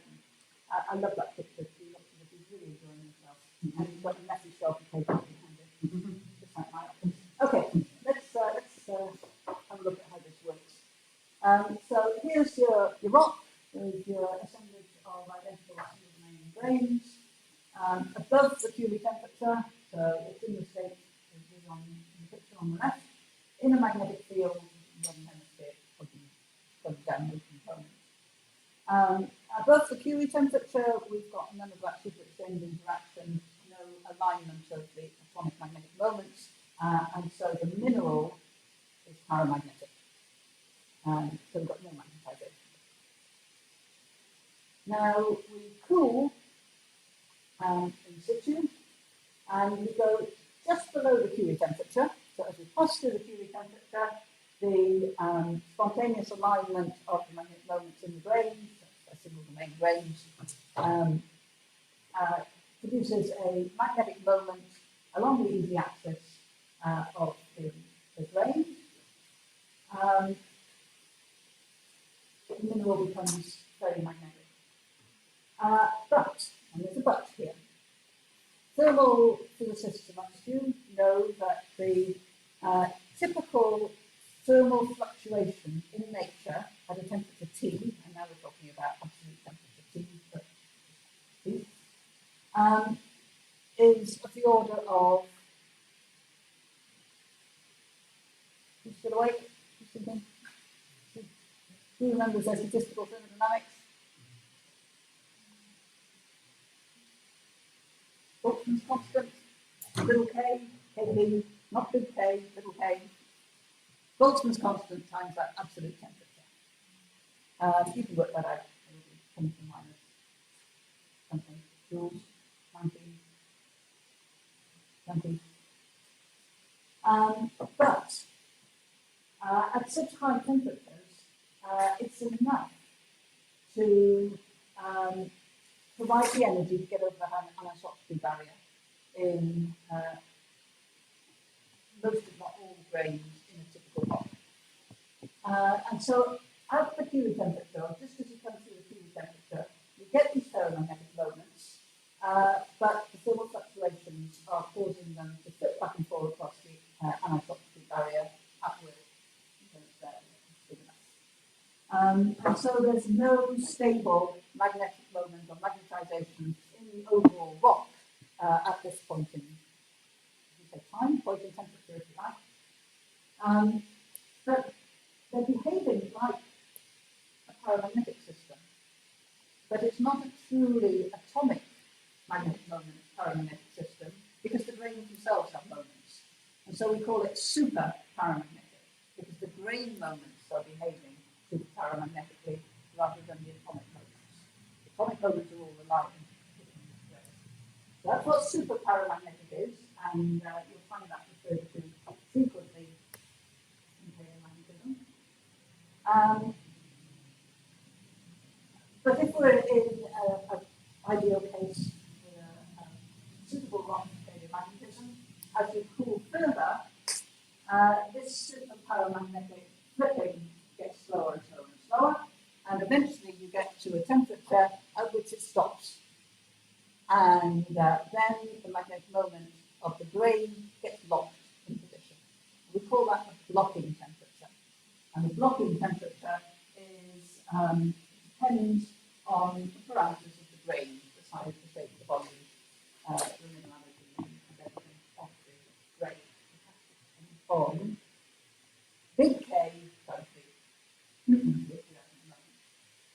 So we have this blocking temperature when the grain moment becomes stable. Boltzmann's constant little kb times 2 is no longer enough to flip them over the anisotropy barrier. And overall, and this is why we need to talk about an assemblage of a large number of grains in a rock sample, overall, the remnant magnetization is parallel to the ambient field. And if you work through the theory, it's proportional to the magnitude of the field.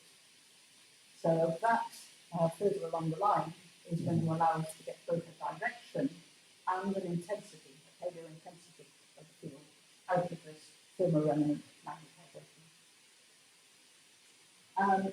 So here are some equations that I'm not going to go through all the derivation of, but if you've done any statistical mechanics, you'll know that the sorts of properties that you work out tend to have these hyperbolic functions in them that come from Boltzmann factors for different states, in this case, this state, downward state of your magnetic moment and the one axis of the grain.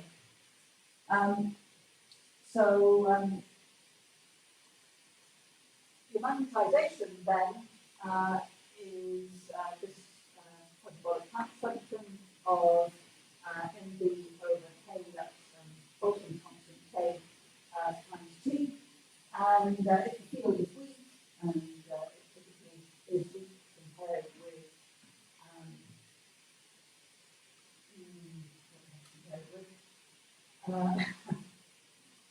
and I'm getting myself tied up in too much detail. If it's weak, the magnetization is proportional to it. And that's where your paleo intensity determination is enabled from.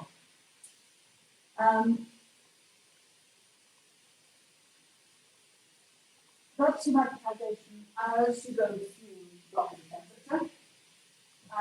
Over time, you've still got thermal fluctuations. Thermal fluctuations are a statistical thing, so occasionally a very big one comes along. The average thermal fluctuation goes down with temperature, but even at low temperatures, very rarely a big thermal fluctuation may come along and flip a magnetic moment. So this is why we don't talk about permanent magnetization. We talk about remnant magnetization because this equation tells us that it's always going to decay to some extent over time, with a typical relaxation time that I call tau, and that tau depends on, here's good old kV again, and I got to function k times volume over the size, the average size of the thermal fluctuation, little kV t. And this f is a frequency factor that you can think of as the frequency of thermal fluctuation. But what I want you to take away is that the relaxation time depends on kV. So the bigger the kV, the longer the relaxation time, and the more stable the magnetization of the assemblage is over time.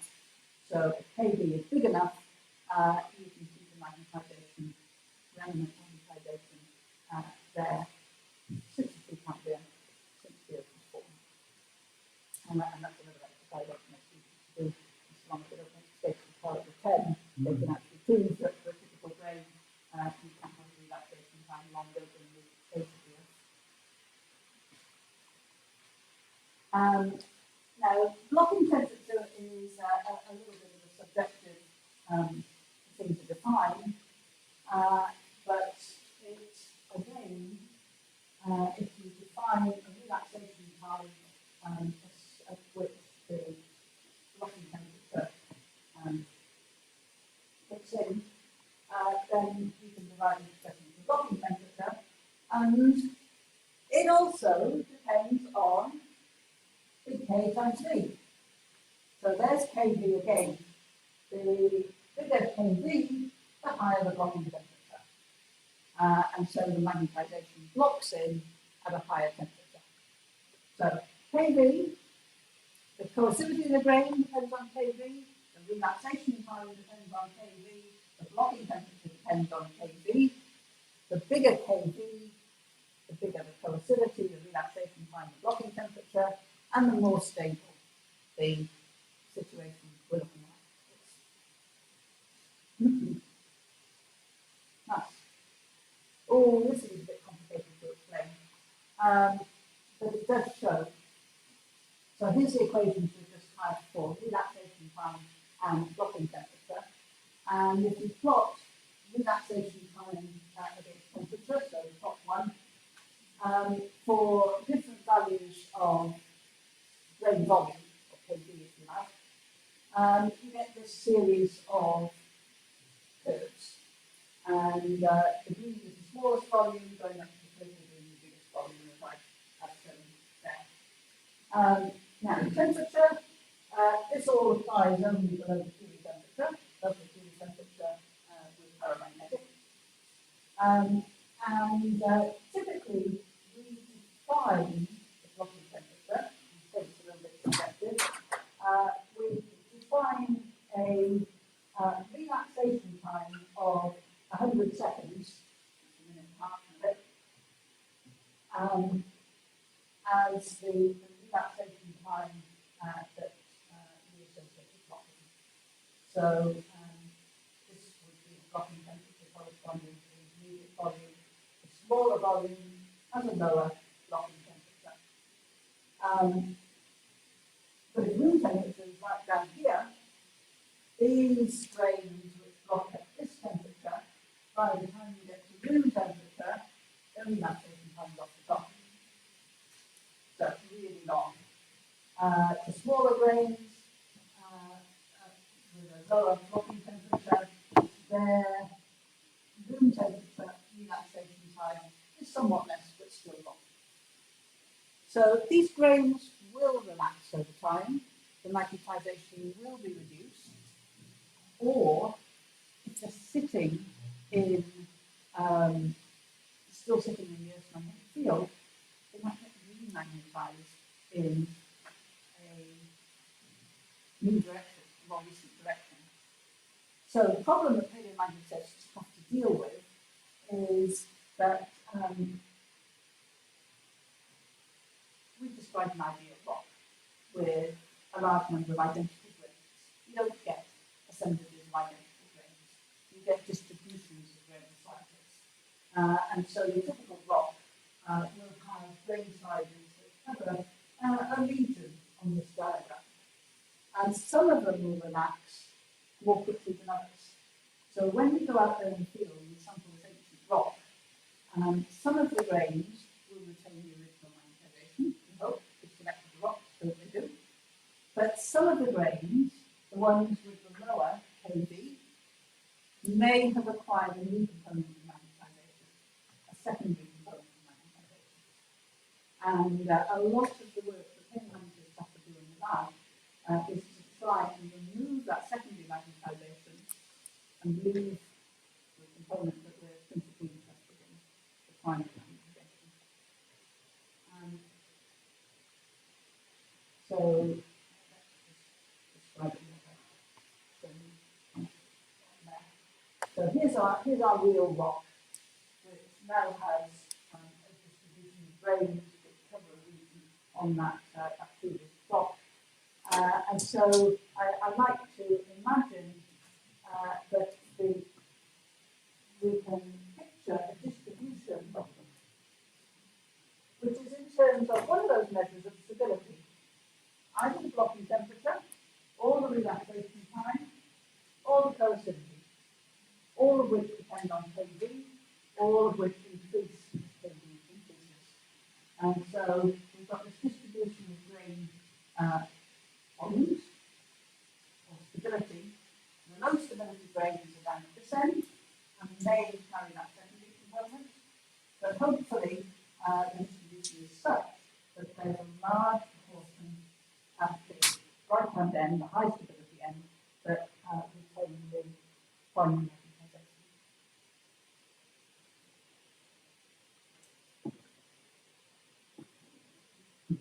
So, what's still a remnant magnetization?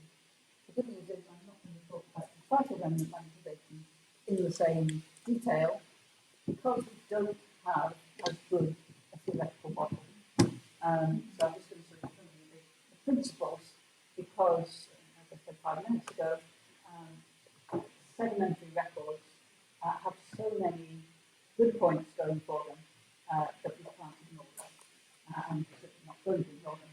I've spent the last 20 years of my career working on sediments, then moved on to volcanoes. So this is a Lisa Couch picture. Lisa Couch wrote Lisa Couch has done everything to study magnetism, but she's written a very good textbook in SI units. So let's imagine an ideal situation for a moment where we've got some of the magnetic grains from a body of volcanic rock that has become eroded off, got into the rivers, flowed down the rivers, and are settling either on the lake bed or the ocean floor. Here they are, they're still uniaxial with their magnetic moments along their long axes, nicely locked in from their previous history. We haven't heated them back up, and so they've got nice stable magnetic moments. They're like little pointers. And so if you've got an ideal calm sedimentary environment through water or through air, so just imagine water, the magnetic field exerts a torque on those magnetic moments that tends to align them with the magnetic field, which is blue there. It's nice to put this equation up. It doesn't do an awful lot for you. We could try to, the purpose of this is to try and work out how long it takes for a good degree of alignment of these magnetic moments, hopefully before they become incorporated in the sediment on the sea floor. So what's happening as these grains try to rotate to the magnetic field? There's an inertial resistance. It's like the F equals ma equation. It's an inertia. But because we're talking about rotation rather than acceleration, is the moment of inertia of the grain, which we won't go into, part one, and the acceleration of the change of orientation, due to theta by t squared, magnetic theta as the angle with the magnetic field. So you've got an inertial resistance to rotation in the fluid. Then you've got a viscous resistance to the rotation, which actually goes as the resistance forces to linear motion go as speed. This goes as angular speed to theta by t, with lambda being a parameter that's going to depend on physics and fluid physics rotating through. So you've got those two resistance terms, and mv sine theta is the torque. So that's the torque of the magnetic moment in the magnetic field, which becomes zero once it's aligned. Theta is zero. So if you want to model this, you've got to solve an equation such as this. We're not going to. Yeah, the initial resistance in this sort of situation is negligible.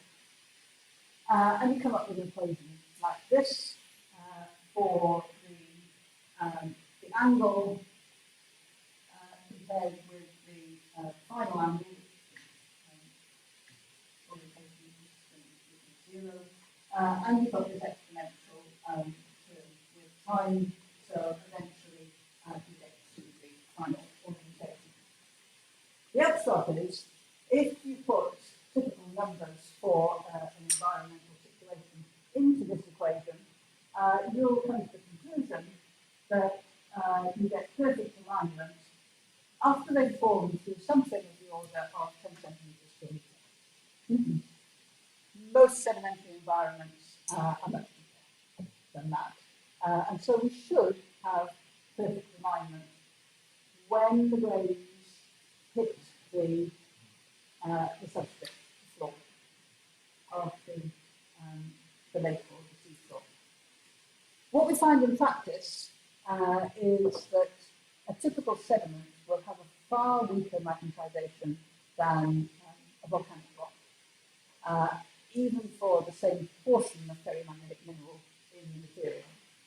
And so there are a number of factors that mean that this perfect degree of alignment is never achieved.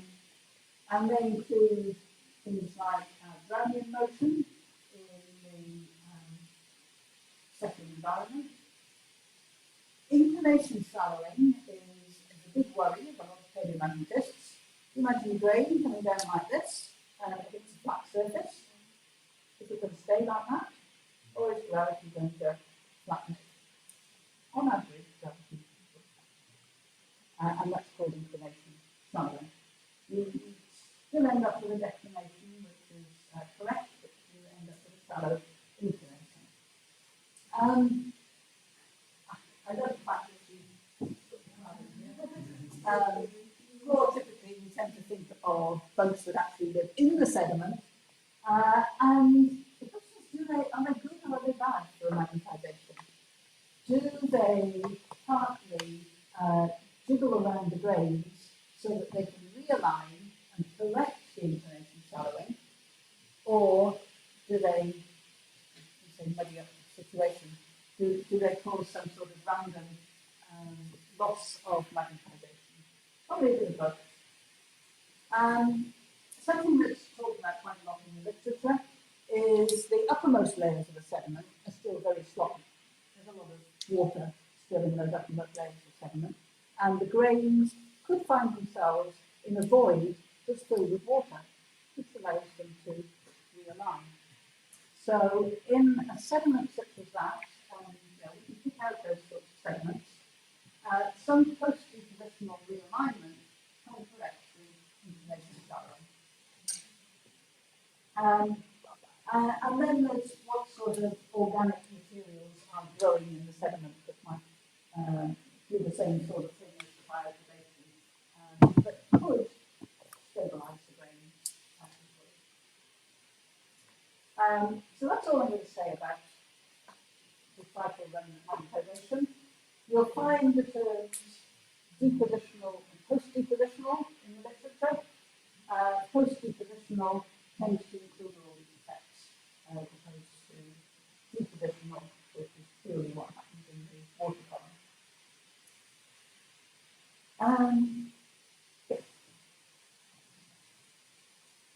I'm going to mention two more, but we're not going to talk much about them. I mentioned red sediments a little while back. Hematite coating on grains is usually caused by a chemical secondary process. So you can get chemical situations where these grains grow from very small.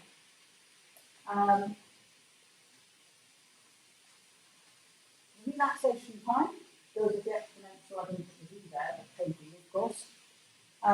That means that you've got very short relaxation times for very, very small grains. But if you're growing them chemically and the volume is increasing, you're going to go through a volume at which the relaxation time is longer than the laboratory time scale, and the magnetization magnetic moment becomes stable. And that we call a blocking volume. This is analogous to a blocking temperature. And here's a lovely picture of hematite pigment in a red sandstone, which is exactly an example of that. People who work on sediments worry a lot about secondary growth of this mineral gregite. Now, look at it, it's Fe3S4 as opposed to magnetite, which is Fe3O4. So we've got sulfur substituting for oxygen. But they can grow, these are very small grains at the moment, that's 5 microns.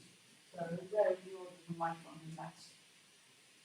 And they're a big worry in sediments in particular. They can grow in anionic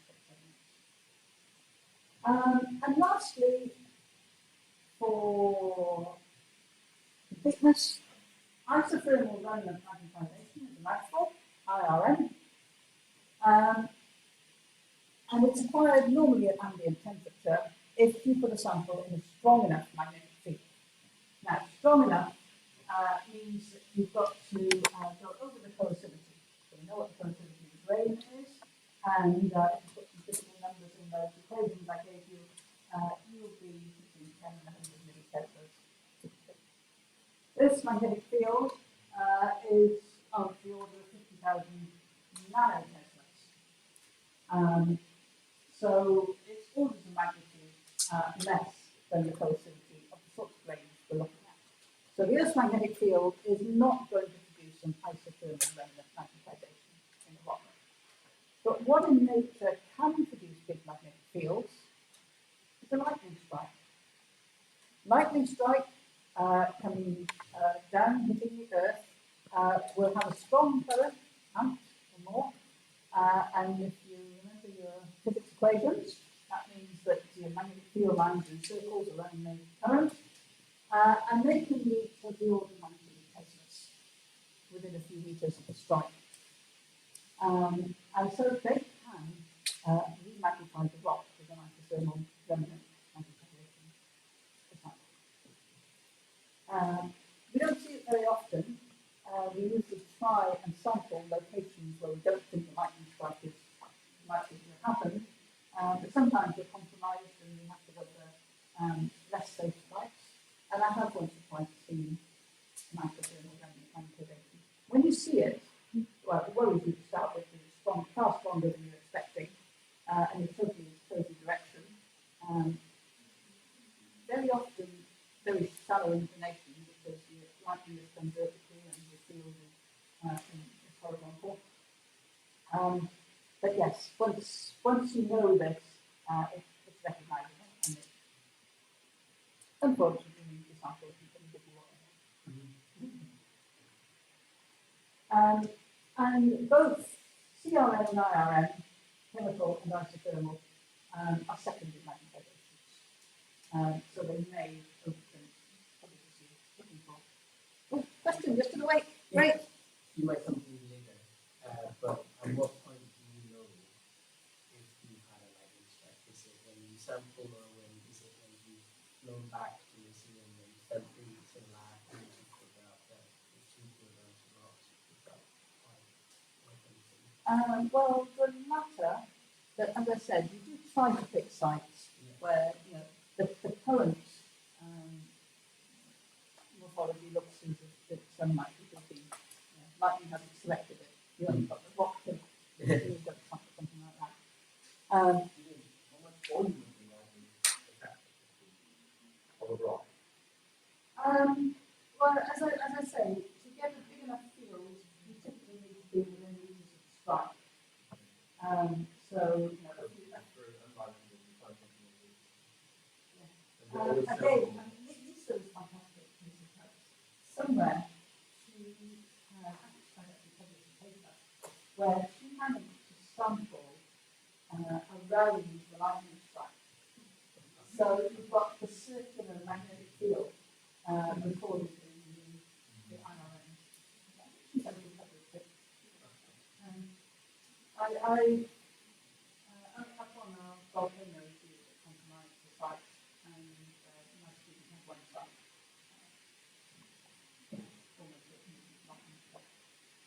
But you're right. If you sampled it, you've got to go through the whole process of preparing the specimen, making the specimen, humanizing the specimen, all of which we're going to talk about this afternoon. And then you look at the data and you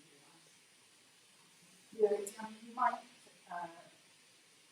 see a very strong magnetization and use a strong magnetization and suspect that something's wrong. That's the fun of geomagnetism.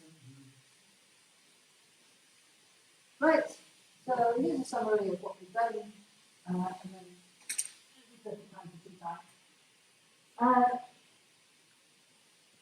In order to make a start in paleomagnetism, you need some rocks with ferro or ferromagnetic minerals. We know what that means now. In order for a spontaneous remnant magnetization.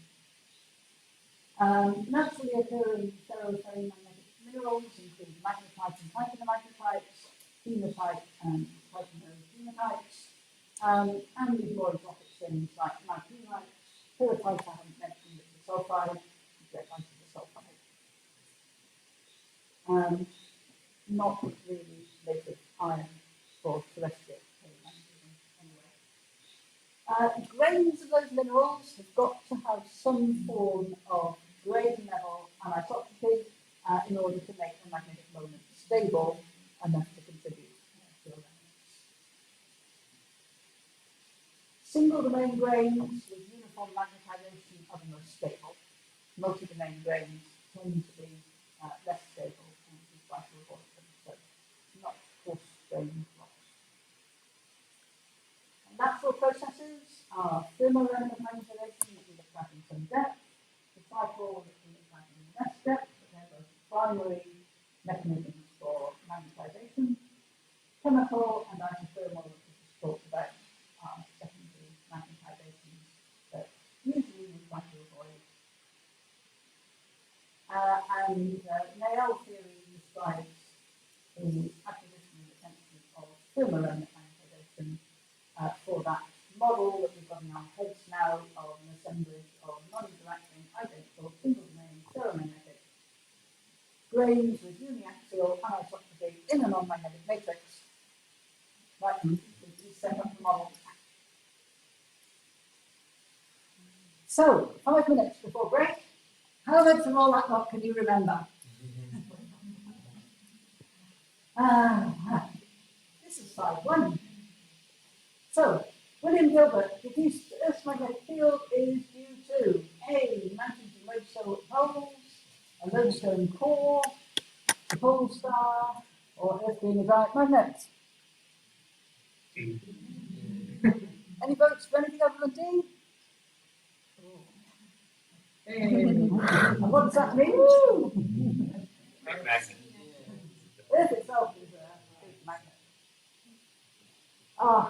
I fell in love with this picture of Jeff.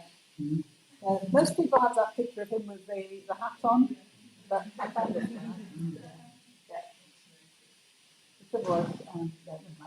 So, Gauss's important contribution to geomagnetism was setting up a series of observatories, doing the first spherical harmonic analysis, or devising a method for measurement of absolute intensity, or the whole lot.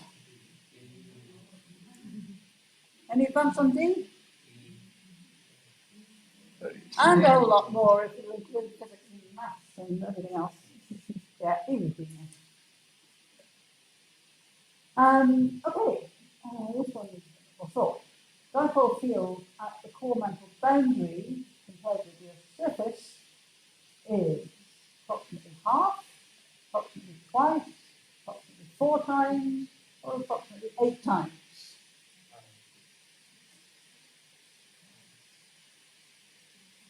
Field, not potential. So half, twice, 4 times, 8 times.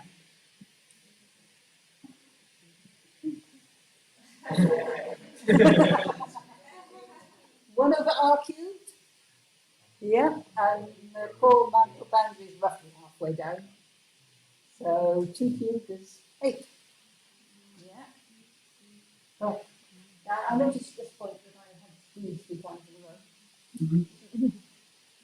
row. Okay. Most natural minerals that carry a useful paleomagnetic record are paramagnetic, ferrimagnetic, ferromagnetic, antiferromagnetic. B. We rule out the paramagnetic, right? They don't have any spin alignment. Ferrimagnetic?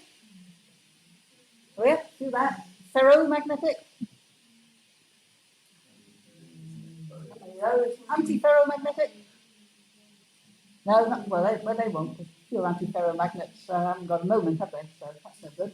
Yep, ferrimagnetic. B. That's a nice picture of primitive magnetite that you probably never use in paleomagnetism, but it's a nice picture. You get this one right. Which magnetic mineral has the formula Fe3O4? Anyone for B? Yep. Magnetite, C. Good. Right.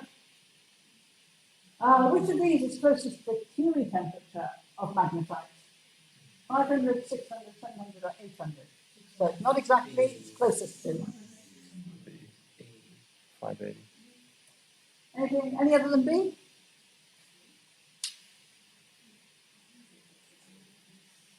C is hematite. Right. Magnetite, as somebody just said, is 580 or 585. So closest to 600. 700 is closer to hematite, which is 625. Yeah. And 800 is probably closer to iron, I think. Good. Oh, now we're getting technical.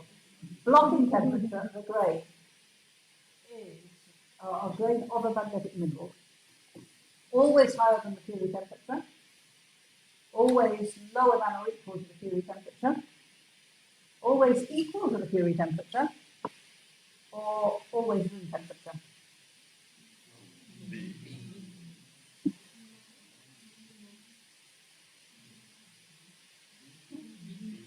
B? B? Yep. Yeah. I mean, you might actually have that Curie temperature, but it's got to be, it can't be always at the Curie temperature, and it certainly can't be higher than the Curie temperature, because that's where they're paramagnetic and there's no ferromagnetic alignment. And between the Curie temperature and the blocking temperature, that's when the grains have magnetic moments, but they're unstable and they can keep flipping, and so they're super paramagnets. Good. Question 8. Now we need some geologists here, I think. Which of the following would you expect to be most strongly magnetized? A granite. All right, so this is a granite. A limestone. Well, limestone is mostly what? Calcium carbonate. Calcium carbonate. Yeah. A basalt. A sandstone.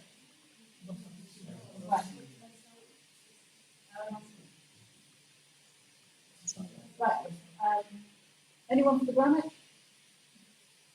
No, it might have some magnetic minerals in there, that would be big grains, they're all very stable. Limestone, you want the limestone? People have tried to do paleomag on limestone, but you've got to get that magnetite in there from somewhere. Not normally detonate with calcite. Basalt? Yeah, you don't have quite a lot of magnetite attacking magnetite in the basalt. And it's likely to be fine grained because it's cooled quickly sub-aerially, sediment there. The water for all that sort of thing. Yeah, whereas granite would be a deformed rock that uses a big grain. What about sandstone? There was muttering about sandstone? No, not unless it's red and it has a lot of hematite. So, yeah, that's all. Two more. Oh, as the volume of a single domain. What are those equations doing on the bottom there? I got my animations wrong. It must be tea time. As the volume of a single domain grade increases, what happens to its relaxation time and its blocking temperature? Do they both decrease? Do they both increase? Does one go up while the other goes down? Or does the other go up while this one goes down?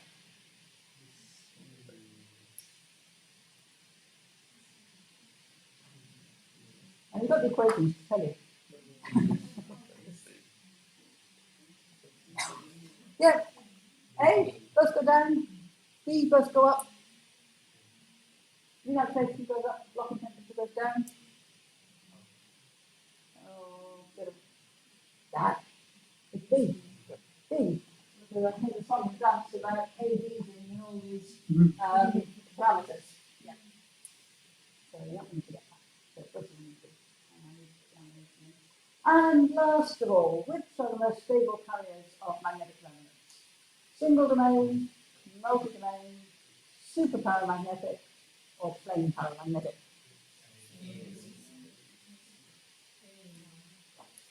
Single domain grains.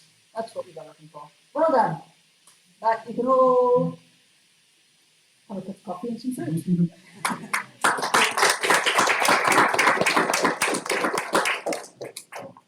And back in. No, we don't need to. That video of the Guthrie model of the core mantle boundary, you should be able to find on the internet by googling Guthrie. And there's all sorts of stuff if you get into the right state, so you can learn how to do yourself. But we have got another one. We've got another one coming up later, so I need to be able to do it next time round. Okay, so moving on.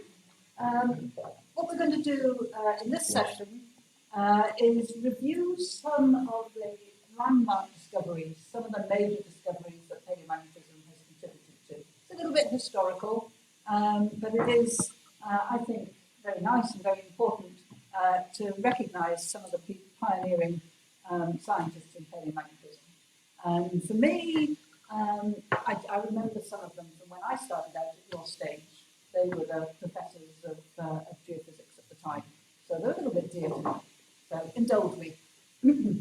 But there are also some things like polarity reversals. When it was first suggested that Earth's magnetic field had reversed its polarity, understandably, there were heaps of people who just could not accept that that might have happened. So, it's another of these things that had to go through stages and decades of justification to convince the general geophysical community. And so they are important. So that's what we're going to look at for the next hour or so. Then when we come back after lunch, I've got a session which I call Practical Considerations. So I'm going to introduce you to paleomagnetic fieldwork. I couldn't bring the drills, I certainly couldn't bring the Lexington chorus, but I want you to have an appreciation of what's involved. Because for a lot of us, and I'm looking at you, the field work is one of the most fun parts of the whole exercise. So I'm going to introduce you to that and to give you an understanding of the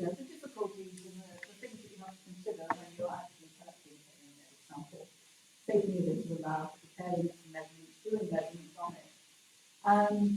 And then we're going to have a look at a few examples of geomagnetic data. And I'm going to show you how to analyze the data, the steps that we go through, and then we're going to have a go at analysing data from a few specimens. Different specimens that I've collected because they're all different and interesting. So that's the first half of this afternoon. Then after tea time, I'm going to take you through very briefly a few case studies from my very recent students. So some of my recent projects that I've been doing, all different, but all kind of interrelated. And then after that, I've got a surprise activity, which I'm not going to tell you about right now. But I reckon by then you will have learned enough about the whole of the process of doing a geomagnetic project that you'll be able to have a lot of fun with my last exercise, which will be a competition. And I'm hoping there's going to be enough lecturers at the back there to help me judge the competition by the time we get there. Brilliant. So that's where we're going for the rest of today. So, landmark discoveries, which of these am I using? This one. Polarity reversals. There we go. Has it really happened?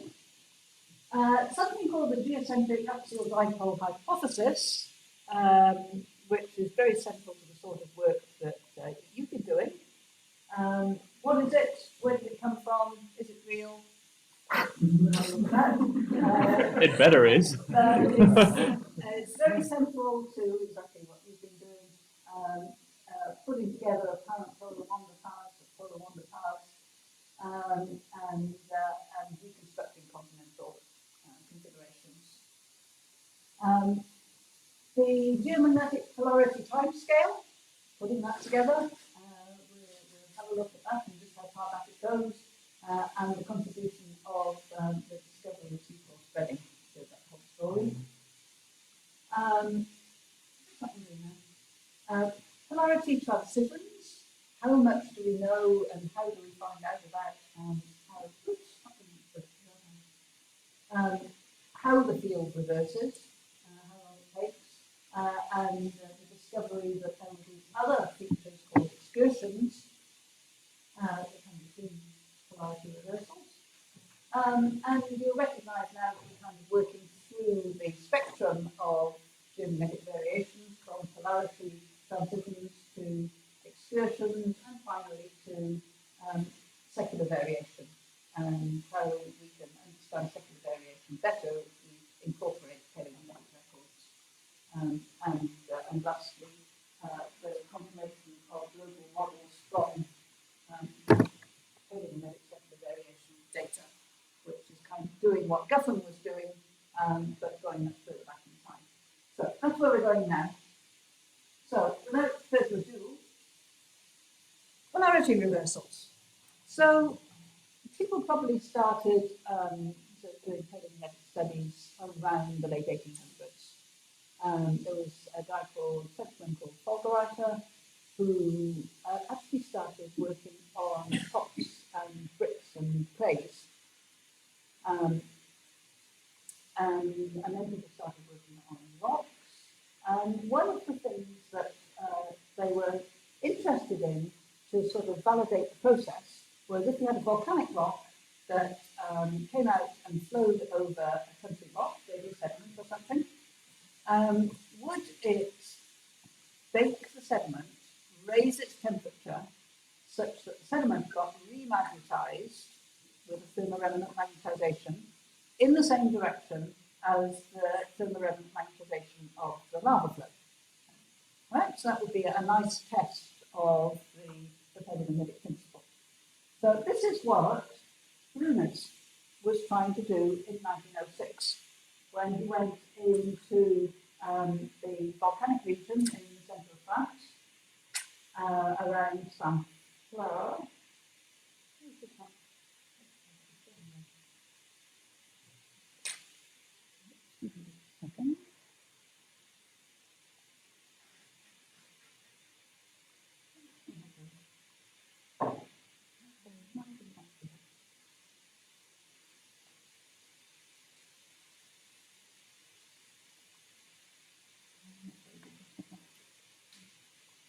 There we go.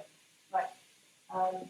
Yeah, so he was sampling Miocene, lava flows. Miocene goes from about 5 million years back to 20 million years. I think these were about 6 or 7. And the clays that he thought were going to be baked up. And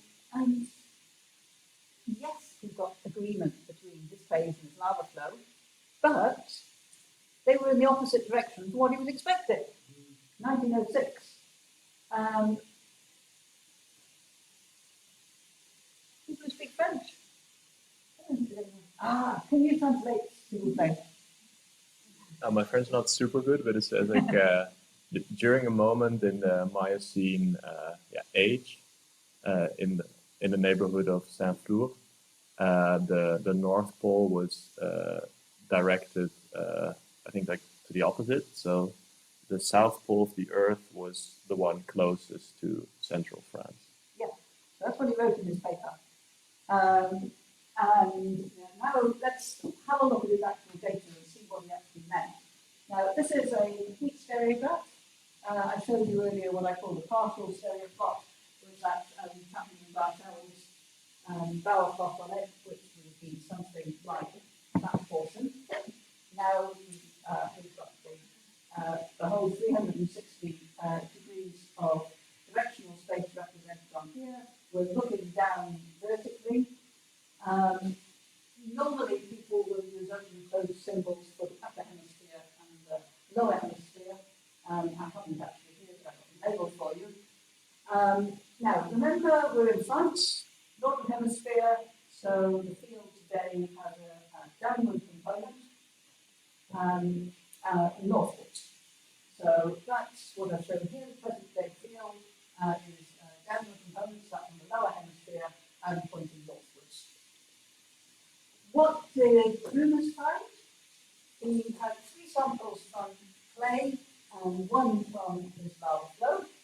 Normally, nowadays, fundamentalists would say he needs more samples to focus the statistics up. But that's what he had. And they do agree with one another pretty well. But they are on the upper hemisphere, so instead of pointing downwards and northwards, they're pointing upwards and somewhere in the southeast quadrant over there somewhere. And that's what he means. It's in the opposite direction from what he was expecting, and the South Pole is closer to France than the North Pole. Yeah, so that would be the first reversely magnetized rocks. What does it mean? Well, he obviously thinks he's interpreting it in terms of magnetic poles. Does it mean there's been a polarity reversal and the field was reversed at 6 or 7 million years ago in the Miocene? In 1906, that was pretty hard to accept.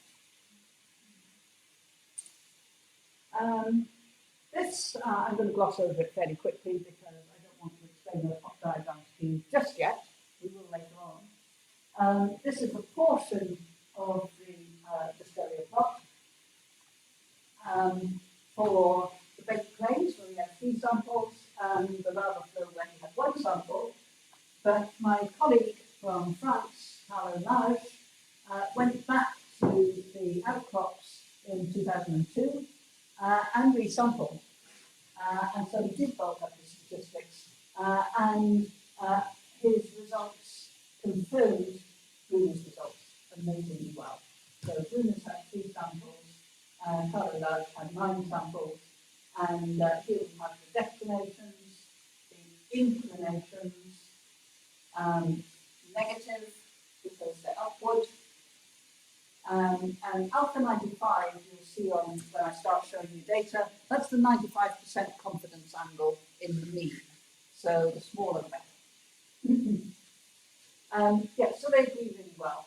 You might think, well, 10 degrees difference in declination, but when you're at such a steep inclination, that actually isn't a real angular measure because it's a steep inclination. So the difference between them is very small. The lava flow turns in a direction which is also indistinguishable. So Carlo had 15 samples to use one, and the declination, again, 10 degrees different, but at minus 76 or 77 degrees of inclination, that's just not very much. Oh, questions? Oh, K is, it's basically a parameter that is used to get up to 95. So it's not It's called a precision parameter. So it's a statistical parameter, and for K, the bigger the better. so it's not the same as before. No. Thanks for asking that, because definitely it is not the same as before. So all I want to show there is that modern measurements, and Raj will have used modern laboratory techniques, which incorporate all the things that we were talking about earlier on in terms of justifying that you have a reliable thermoremnant magnetization, whereas Brunner's at that time wouldn't have done that. Oh, another question. I guess that's again not the same intention, but what was the distance from the center? Oh, in these stereographic plots, so the inclination will be, can we go back to the previous one, which is better stereographic plot. Yeah, so this, let me see, this point is vertical, up and down, and anyway, then you can count 90 degrees of inclination coming out from there. So here we go. 10, 20. So inclination, distance from the centre, is a measure of inclination. Depending on what projection, there are hundreds of different projections that you can use. But the grid is actually calculated measuring the degrees. And of course, the declination is the angle of the point from the centre. So it's labeled east, south, west, north. Does that make sense? Are there people who have not seen projections like this before? Take a look getting your head around. But we're in the stereographic projection like this, we're only interested in directions. So they're plotted as directions equal at the surface of a conceptual sphere. And of course, we've got the ambiguity between the upper and the lower hemisphere. So later on, you'll see people have got into a convention of consistently using open surface at the top of the hemisphere and closed tops for the lower hemisphere. I label them now. Okay, so modern techniques produce the same result from the same outcrops, going back to something we measured and looking at the number of samples, so that you can do technical statistics. 3 is probably not enough to do statistics on, so these numbers would be regarded as caution. So his confidence in the mean is 2.4 degrees, which is very definitely good enough to say that we've got a reversely magnetized rock there. Of course, it's only statistics, it doesn't tell you it's a reverse polarity, because the rock is reversely magnetized. But both are, and that does give you a little confidence. Okay, so that was 1906, Brunner's. That set off quite a chain of people looking for reversely magnetized rocks in other parts of the world. And there's some famous names on here. So Greenland and Iceland, for example. There's a spelling mistake in there. Japan and the Far East, Matuyama, whose names we remember. And then, of course, there was no isotopic dating in these days. So the only measure of the age of the rock were geological epochs and times in which they corresponded to, or maybe if you had lava flows, successions of lava flows, the uppermost ones were younger than the lower ones, to give you a relative measure of age. But the pattern began to emerge that the most recent rocks were normally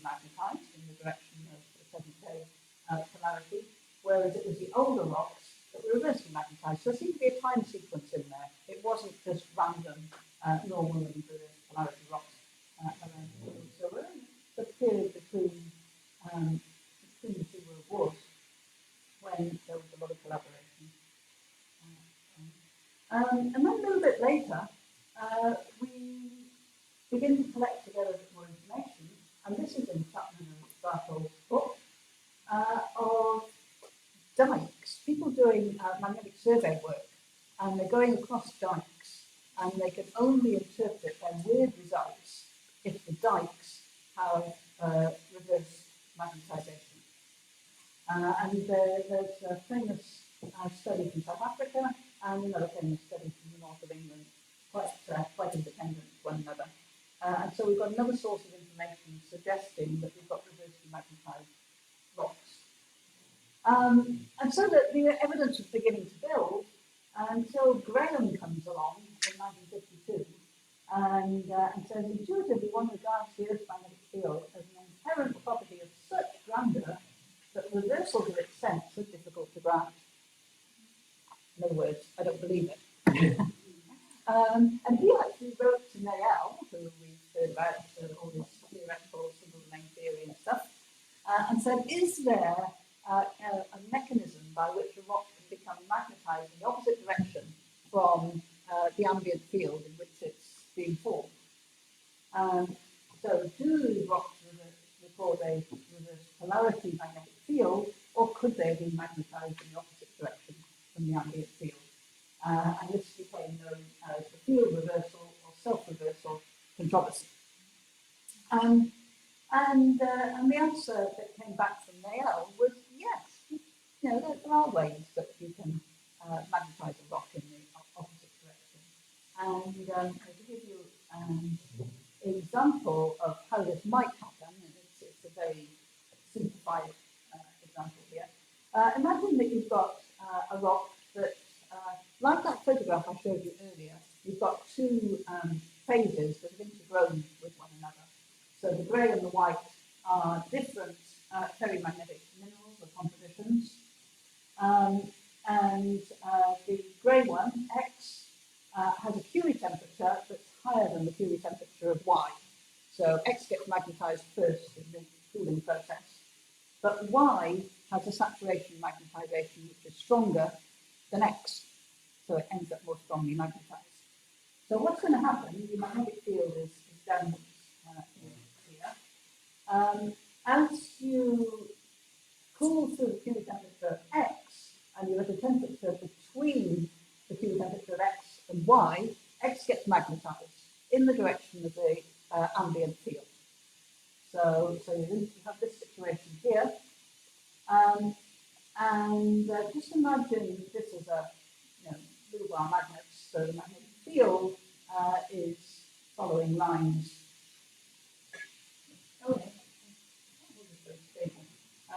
But yes, in the region of this portion of Y, the internal field is actually upwards.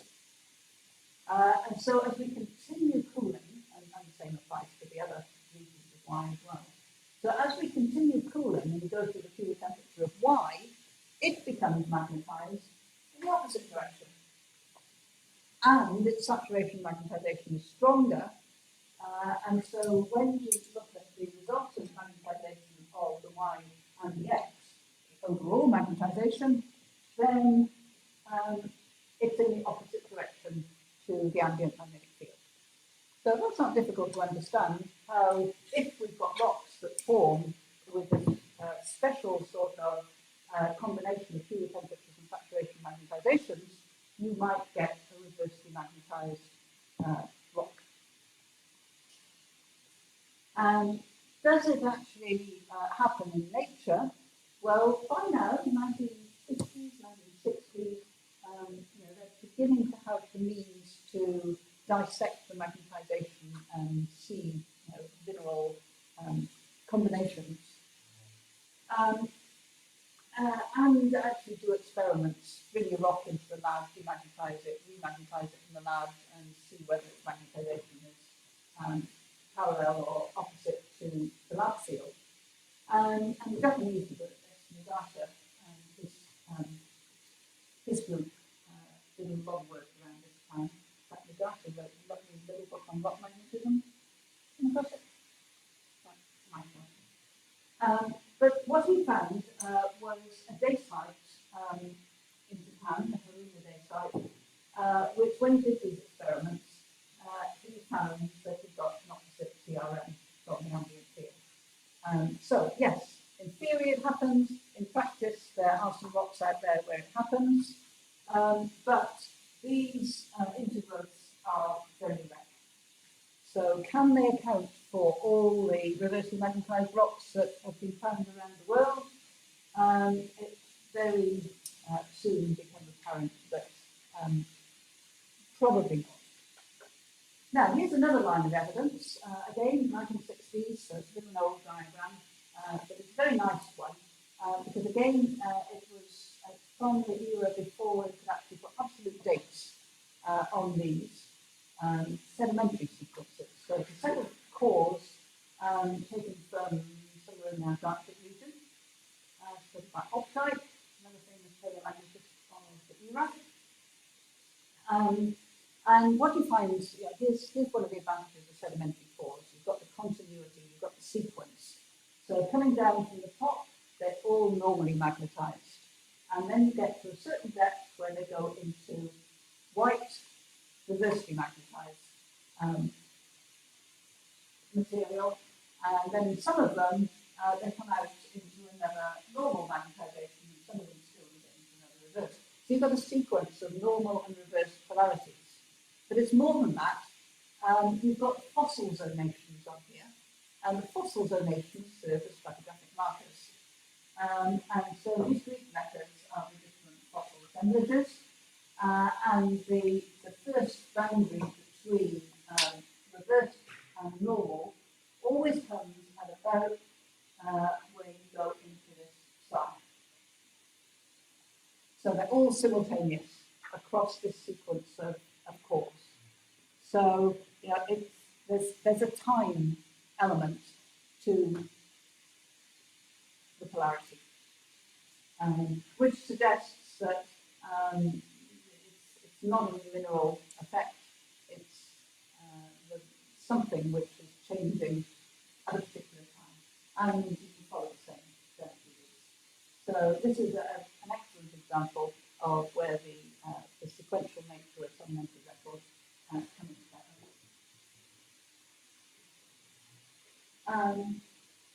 So to sort of summarise where we are now, the story has gone on, of course, and by the 1960s, it was pretty certain that we were having polarity reversals. And that's, in fact, 1960s is that we begin to get absolute methods of data as well, build up confidence. So, if I often ask my students to write an essay on the evidence for polarity reversals, and this is what I'm looking for. Reverse magnetizations are found worldwide and throughout the geological record. They're found to be globally synchronous, not just a bunch of cores from Antarctica, but the transitions are synchronous around the world. Going all the way back to lunas, volcanic rocks and the big contacts are found to be magnetized in the same direction.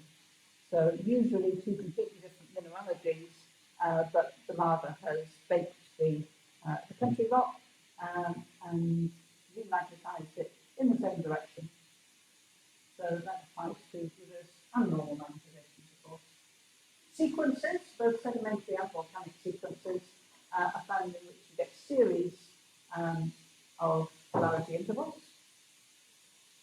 And from such sequences, of course, we have now developed a timescale of polarity changes, which in its own right is absolutely fascinating. But before we go there, we're going to come back to the 1950s and have a look at some volcanic data that was worked on then. So back before the time when there's any isotopic dating. And this is going to lead us to the so-called geocentric axial dipole hypothesis. So there was a research student, Jan Hostrens, working on Icelandic lava flows. Anybody been to Iceland and looked at the lava flows there? I'm really envious. The New Zealand lava flows are nothing like the Icelandic ones, because you can find sequences where they're really horizontal, one on top of another, on top of another, on top of another, on top of another, and it goes on and on and on. They're beautiful, and you know without doubt the chronological order of these lava flows. I have a feeling that I've been told that Jan Hofstede was looking at magnetic susceptibility and concentration of magnetic minerals and rocks or something like that. So another of these PhD projects that pivoted to something completely different when he got some fascinating results. So these are Niemegk from the volcanoes in Iceland, recent lava flows, so you knew that they're going to be done. Stereoplot again. These points all plot on the lower hemisphere. We're in the northern hemisphere, so northern hemisphere, lower hemisphere on the plot.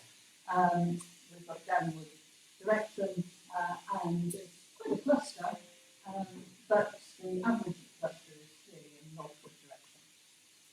The average is, we've got declinations. You're quite happy to talk about declinations and inclinations?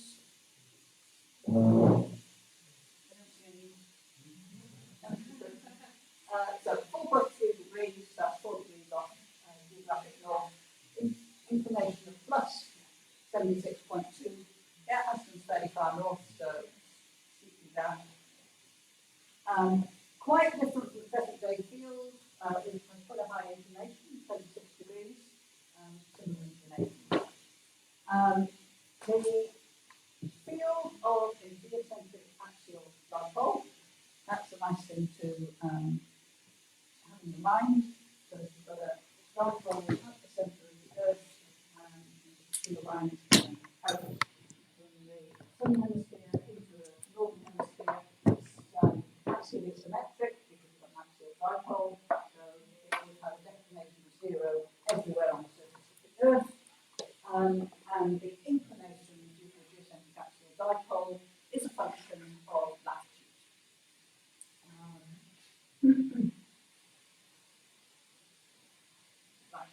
Sorry, you might see it again later. So the geocentric axial dipole, the declination is 0, the tangent of the inclination is twice the tangent of the latitude. You don't need at the moment, the intensity, of course, is also a function of latitude. Since you double the tangent of the latitude, the inclination is going to be higher than the longitude. So you get up to latitudes like Iceland, you've got pretty steep inclination.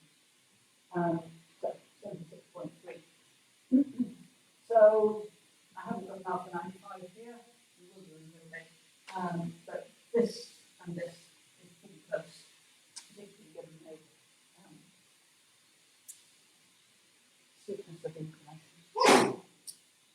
Now, he also sampled some older lava flows.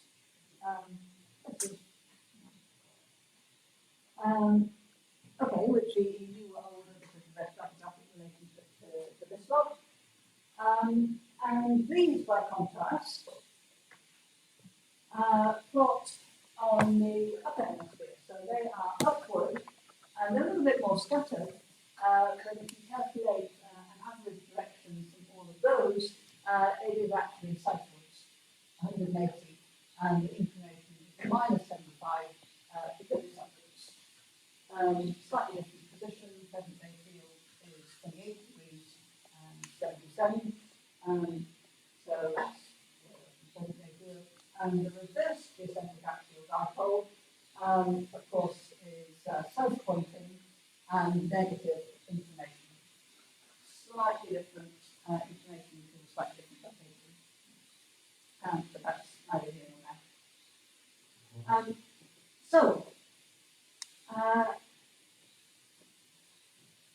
We have normal and we have reverse. If we invert the reverse and average the whole lot, then we end up with an overall declination of 1.5, inclination 77.8. Now I have an alpha 95 of 5.5. 5, and you've got 102 lavas altogether. I define what all the points of it. Yes, that's what's in the paper. So he had a result here where he's got approximately equal numbers of normal and reverse polarities. And both of them average to the geocentric axial dipole direction within uncertainty. And they cover what he supposed was a reasonable length of time from recent, Hector is still active, to early Quaternary. And so that led him to hypothesize that over this length of time, despite the fact that individual points may be well away from the geocentric axial dipole, they average to a geocentric axial dipole direction. And so this was the first statement of the geocentric axial dipole hypothesis, that the time average geomagnetic field is that of a geocentric axial dipole. And we know nowadays, and my students in New Zealand are very familiar with the fact that the declination is about 20 degrees from north right now. So we know that it's not instantaneous, and that we do have to average over some time, but over a sufficient time, the field was, and it had the level of hypothesis in the 1950s when he discussed it. He wasn't involved in that. This diagram, I got in a position here where I'm quite sure the order to describe things. These are not directions.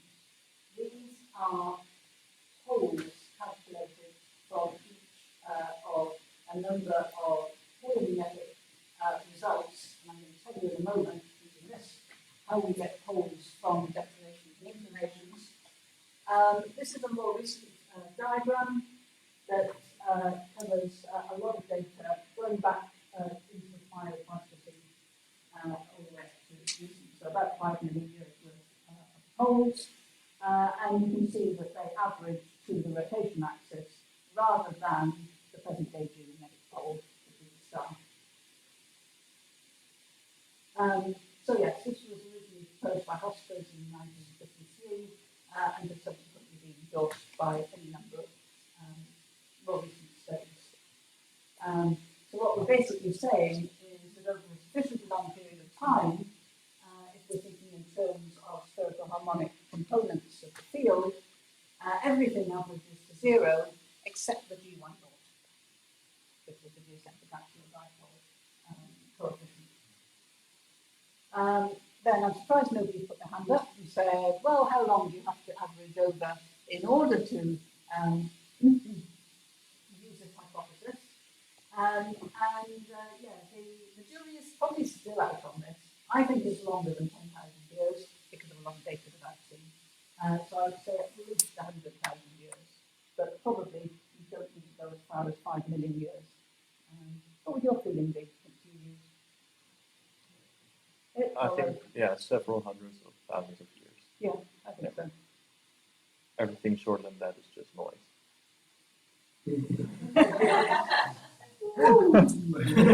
Secular variation. Okay, this one's for you. The hypothesis is central to plate tectonic reconstructions because you find a pole and you have reconstruct it back to the rotation pole with some background conditions. And so the whole interpretation of polar wonder and continental drift and reconstruction is built on this hypothesis. So it better be good.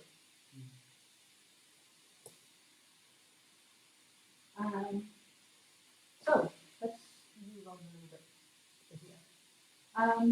So Cambridge in the 1950s, so after young Hospers, came some famous people who are very dear to my heart, so please indulge me.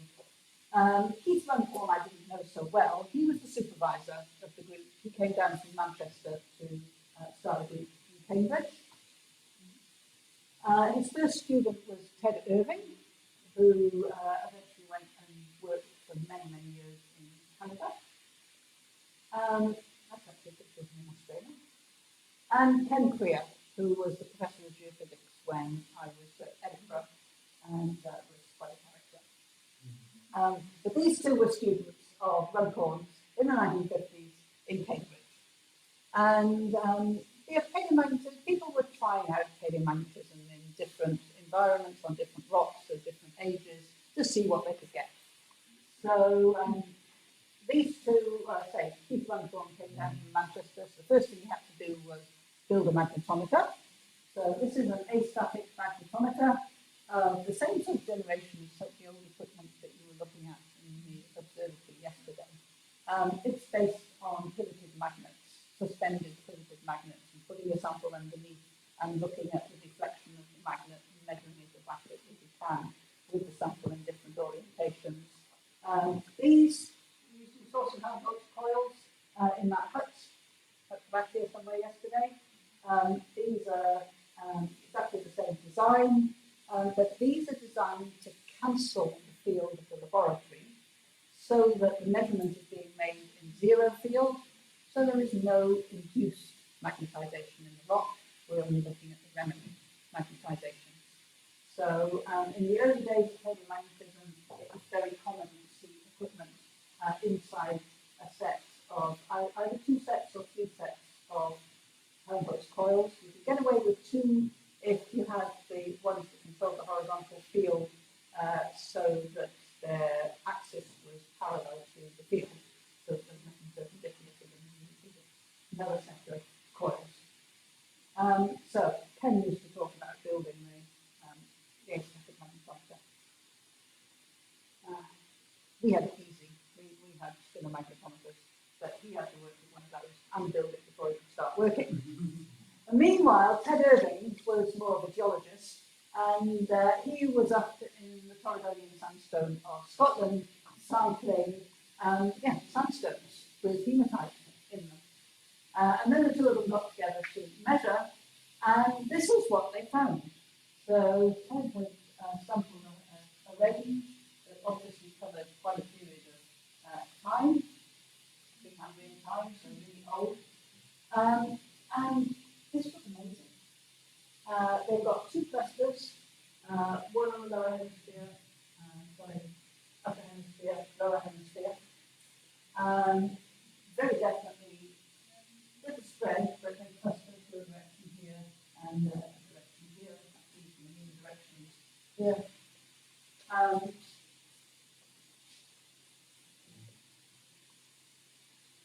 But they don't have use to do something actually about top. To do something actually about top. Here and here. And you can see that in Scotland.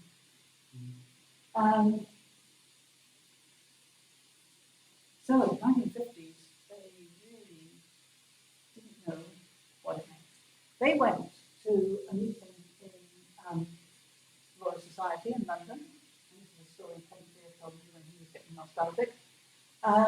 And some eminent geophysicists, who I like to imagine might have been Harold Jeffreys, could have been anybody, said to these young students, well, if that's your direction, where's the pole? And so the story goes, they scratched their heads and they went running around the Royal Society rooms and found a globe so they could work out where the pole was. So I asked Jürgen yesterday, could you find me a globe so that I can show you precisely what these 2 did to find where the pole was. But of course, if you're going to do central galaxy dipole, the direction is here and here, and the pole is the North Pole. So if the directions have rotated, then quite clearly they're reflecting the pole. But Jan Hospers has said that it should average to the central galaxy dipole. So we've quite clearly got the conclusion that Scotland was moved since the Precambrian. And the direction which might have been a geocentral axial dipole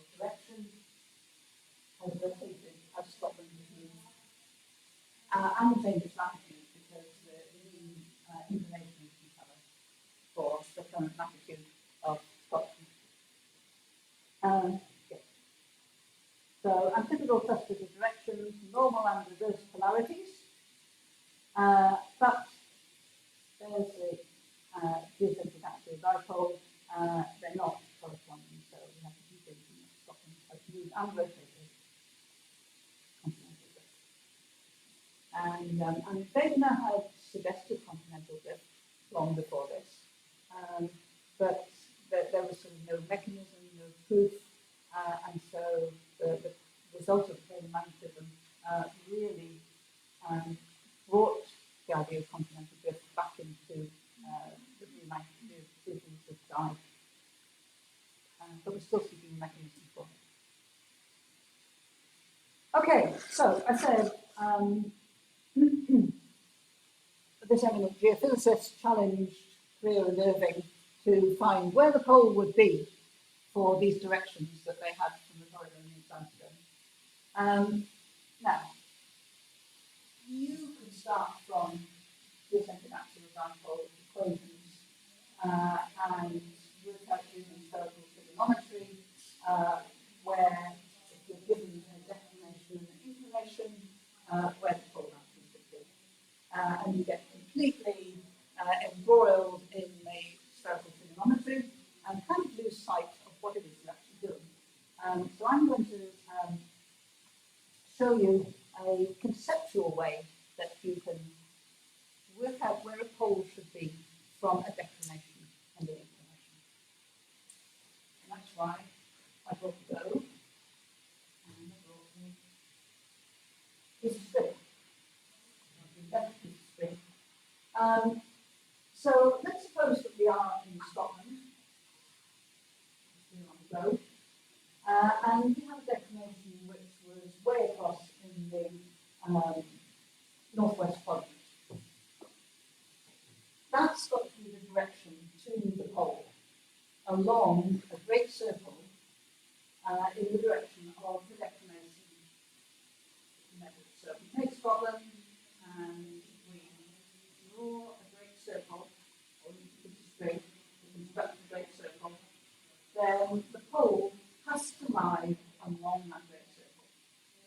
And the question becomes, how far along that great circle? This is the site. Where's the pole? The distance between the pole and the site is like colatitude, magnetic colatitude. 90 minus the latitude. So 90 minus the lambda, if you've got an equation there.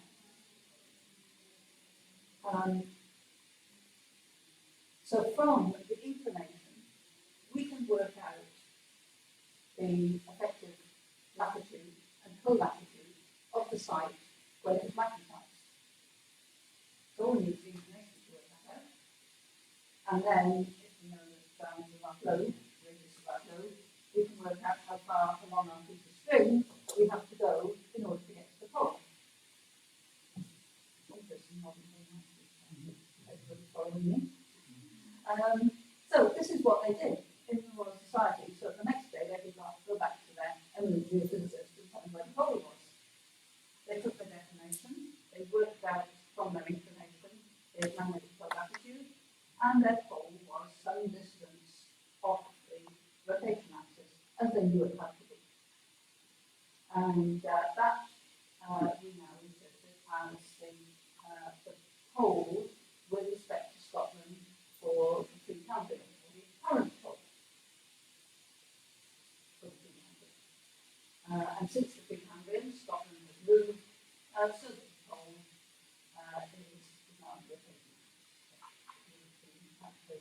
now rotating. And so if you take not only the Precambrian, but the Cambrian and whatever comes next, I'm not a geologist, you can construct an apparent polar wander path for the continents, any particular continent that you're working on. And then you can take those apparent polar wander paths and compare them from one continent to another. And the most glaringly obvious one was if you take Europe and North America, they gradually come together corresponding to a movement of the one continent from the other along the Mid-Atlantic Ridge.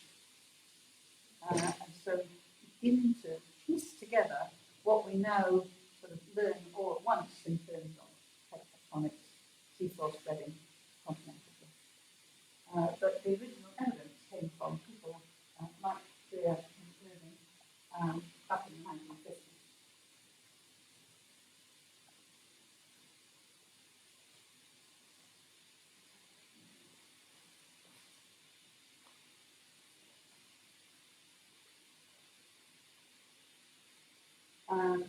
So this now illustrates what I was talking about.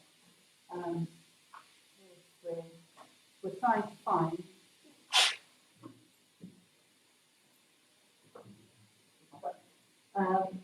the orientation of the pole that has produced a declination information that we just measured.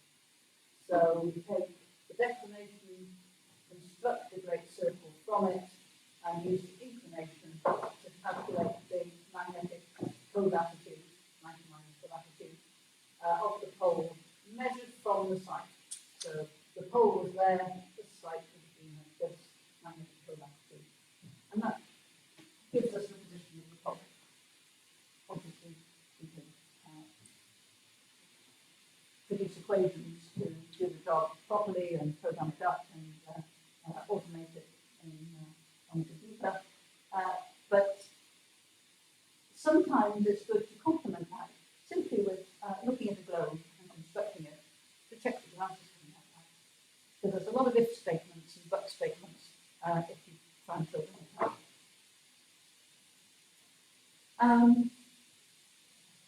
Now we're going to use these sorts of poles in two different settings. The one that we've talked about up to now is if you think you've got a sampling of a long period of time that over which the geocentric axial dipole hypothesis should cover, then we call those paleomagnetic poles. We call those paleomagnetic poles, and those we use for continental reconstruction.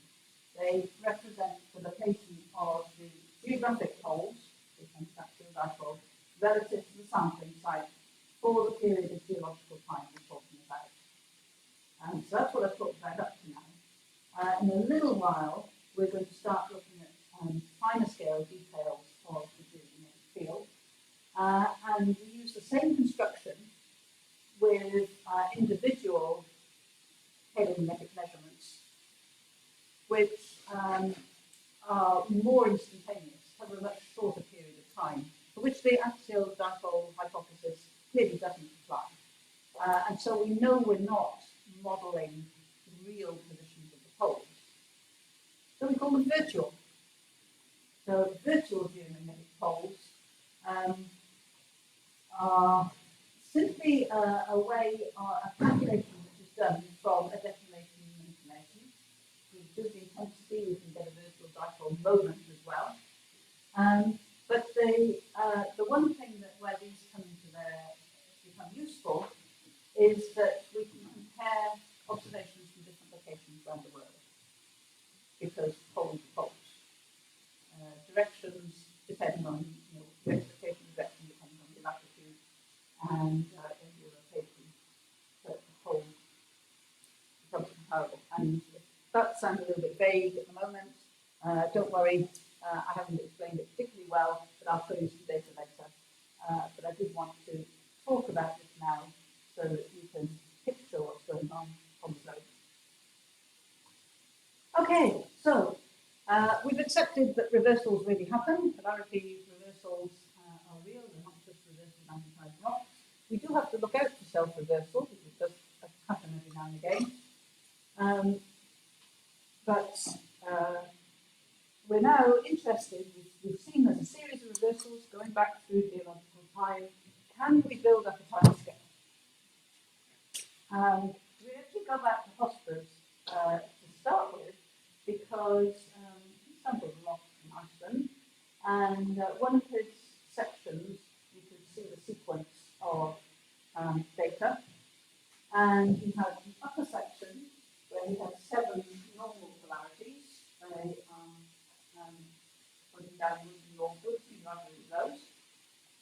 and then a lower section where the upper ones were reversed, all down here, so from 8 to about 12. They're reversed, southwards and upwards, and again, lower than them were some more normal ones, back up here, upwards and to the north. And so he actually had a sequence that went uppermost normal, reversed, and then an older period of normal. 1950s, they didn't have any isotopic dating though, so we really didn't have much idea of what the time scale was here. But definitely a sequence, and this is from lava flows rather than sediments. So let's zoom forward a little bit. 1960s, they began to develop calcium argon dating, and from that developed argon-argon dating. We're not going into details of that at the moment. But dating began to become available on these volcanic rocks that people were working on. And so as early as 1963, Cox and his team working in California published what we might call the first polarity timescale. And they figured that the periods of normal and reverse polarity, this is very much by phosphorus, were around about 1 million years each. And so we have this first picture of polarity intervals of 1 million years. Well, that wasn't going to last, but as a first approximation, it's still not terribly bad. Then there's another team working in Australia, so this is a bit of a cross-Pacific rivalry going on now. They got some reverse demagnetized rocks that were older than 2 million years, so they pushed this one back, and the link claimed that there was some reverse magnetization down here. So it's progressing, and they can only do this because they're beginning to get calcium argon dates on their rocks. Then Cox and Cox's team come back again. This is, I'm not quite sure why those are in a different order. I think this one's 1964 as well. But yeah, so they put a normal magnetization in here, they confirm this one, and they've got another reverse below. And so it goes on until in 1966, we've got a timescale which is a lot more complex than we started out with, and which is more or less what we still have today. So it's quite remarkable. It's not changed very much since then. And here are some names that you will find in the literature. We have replaced them all with numbers now, but the names are much more romantic than numbers. So surprisingly, Brunner's, who's remembered for finding the first reversely magnetized rocks, gets his name put on the most recent normal polarity episode. So we've got used to that. Matayama's name came up earlier on. His name is given to the mainly reverse polarity interval that goes back to 2 point something million years. Gauss now gets recognition in the normal event here, and good old Gilbert for the largely reverse polarity interval here.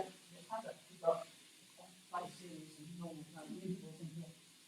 And the intervals within these epochs are named for the places they were found. So Yaramillo in Mexico, Central America. Olduvai Gorge, of course, is in Kenya. Reunion Islands, and it's still a little bit argued as to how many reunion beds there are. Cana and Mammoth, and these are named after those lovely Icelandic flows.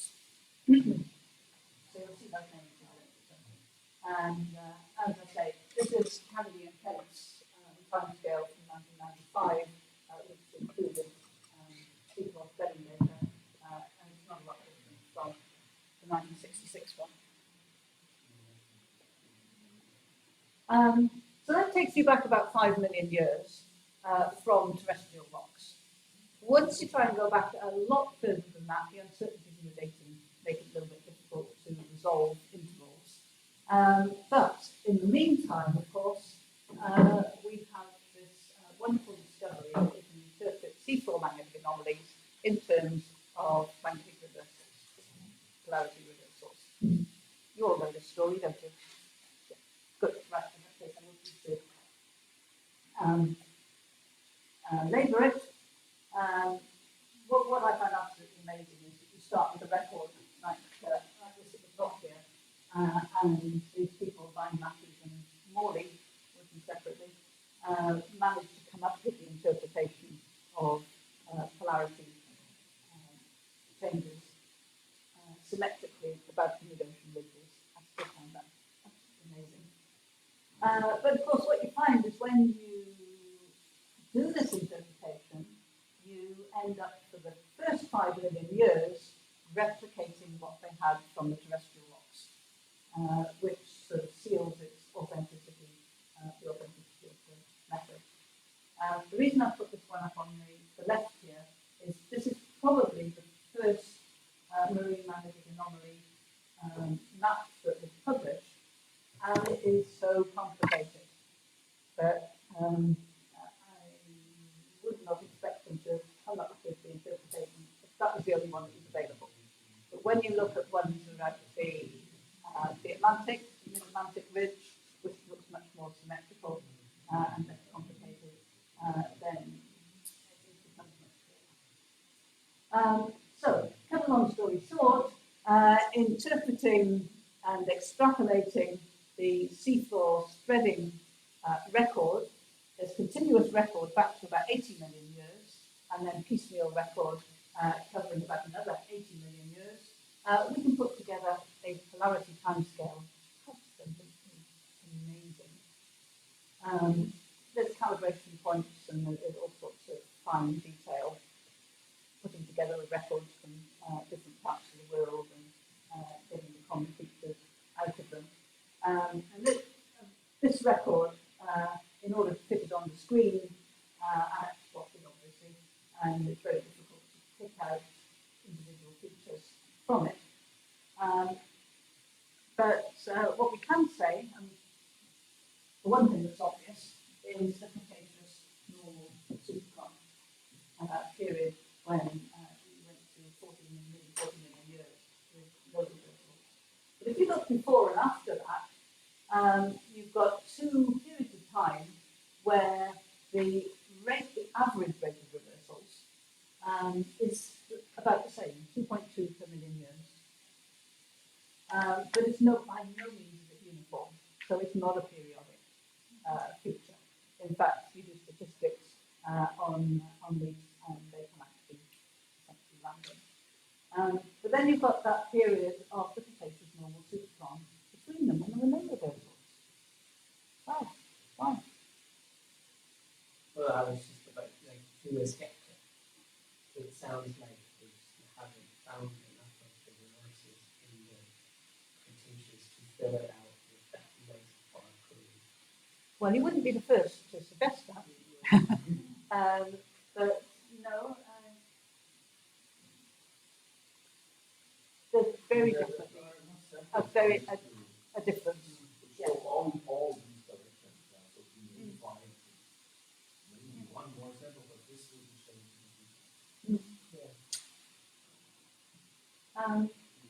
So somebody who's working on reversal, or somebody working on dynamo models, needs to have a look at the characteristics of this to try and make sure that what's coming out of it can be replicated in a viable dynamo model. So you've got two time scales here. You've got the 2.2 per million years reversal frequency that gives you an average interval of between 400,000 and 500,000 years between intervals, and it is very much an average, which is compatible with dynamo theory, I hope. Yeah, it's not disagreeing.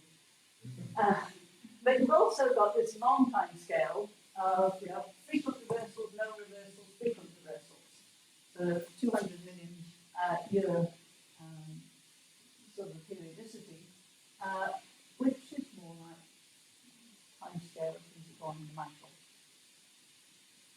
suggesting it's cause and effect, but it's an observation. Statistically, then there's no polarity bias, equal times in both polarities, they're both equivalent. Despite this, the lengths of the polarity intervals are random. You have these averages, but they're random and they've been spread. It's looking like we've got two states, quasi-equilibrium states of equal standing. Oh, sorry, I put my hand. Okay, so we've come a long way with planetary time scale. Let's move on a little bit. So it's natural now to try and hone in a bit and say, well, what's actually going on? Can we, through paleomagnetism, pick out details of the reversal process? Everybody has looked at reversal process. What's going on? That's difficult. Probably with lava flows, we're going to be compromised with uncertainties in dating and find it very difficult to put together a sequence of data. So we go to sedimentary records, where at least we know the ordering of what we're measuring. And if we go to the right place, where we get a reasonably fast sedimentation rate, we might have a decent length of record corresponding to the polarity change. And it is still traditional to use these virtual geomagnetic pole positions, which we just talked about how they're calculated, where the pole would be for a particular direction that you're modeling, as you go through a polarity transition. So this is just one of very recent publications, 2020 from the Japanese group, going through the Makiyama Bunas, the most recent polarity transition from about 750,000 years ago. So, of course, you see a lot of virtual geomagnetic poles in the south at the beginning and a lot in the north at the end. But what we're more interested in is what they do between those stable polarities. And there's a long period where the yellow poles sort of just sit off North America and the North Pacific. And people tend to talk about the different passages, the blue one, where they seem to come down and move through the Pacific to West Pacific. I don't want to talk in detail about this. You can look for patterns ad infinitum. I have concerns about using virtual geomagnetic poles because we think that the field has become very, very weak during reversal. I'm going to show you evidence of that in just the next slide, I think. And if it becomes weak, then the dipole is probably decaying. That reduces the main part of the intensity and strength of the field. And once that's happened, we're probably looking at a field that is non-dipolar. So the other spherical harmonic components will dominate. And so that makes me feel that looking at a whole reconstruction is, and comparing them from one site to another, is not really very helpful. But that's my conception. Lots of people still do it, even in 2020. Okay, so what about the strength of the field going through time, going through a reversal? This is a virtual axial dipole moment. So it's like a virtual dipole moment, but you don't actually have the inclination, you can't calculate a pole position, so you have to model an axial dipole. So it's not quite as good as a virtual dipole moment, but it means that we can put together data on a global basis. So these data are for the past 2 million years from a lot of sedimentary records. And so 2 million years takes us through the Makiyama. Here's the Makiyama Buna's boundary. This is Buna's. And what we see is this very distinct low at the transition. So that's the evidence for the low intensity, which is largely the dipole decay.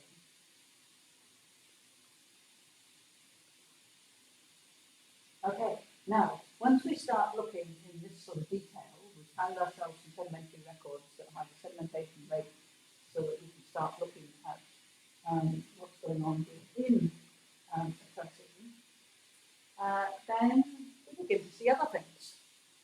And what I'm going to do now is blow up this part of that record. So we're now going back only 800,000 years, and here's the Machiavelli runas, where you can begin to see some structure even in that intensity low. But what I want to move on to, because lunch is nearly ready, is looking at this low, and this low, and this low. So there's a number of points in this record where the intensity really dips to a low, very low value, very variable.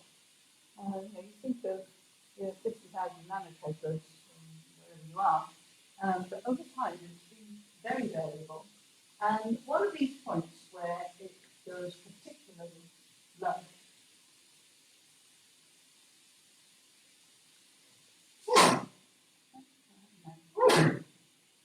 Next, let's go back a minute. This one in particular is about 100,000. This is less than 50,000, about 40,000 years. So on this next slide, I've got data from a sedimentary core that goes back through 40,000 years. And that's got plotted down core variation of declination and inclination. From the North Atlantic, so we expect a northerly declination and a positive inclination for a normal field. What happens in 40,000 years? So we're up here with our positive inclination. It goes not for very long. This is 42, this is 41, so less than 1,000 years before it comes back again. And at the same time, the declination becomes unstable. It actually goes like a double flip before it comes back stable again. Not only that, and this is a pretty unique core, 2006 in Channel. Further up, it does the same again, or something similar, again at about 33,000 years. This one is very well known as the Lachon excursion. It's an excursion because although it goes AWOL, it comes back. This one has been found in a lot of volcanic rocks. It's called Lachon because it is found in volcanic rocks from the Massif Central area around Lachon in France. The other one has been called Mono Lake. It's a bit more enigmatic. It was found in sediments around Mono Lake in California. But these are very definitely periods of time in the Brunas, not that far long ago, 40,000 years, the geologists don't know, where the field has gone AWOL. And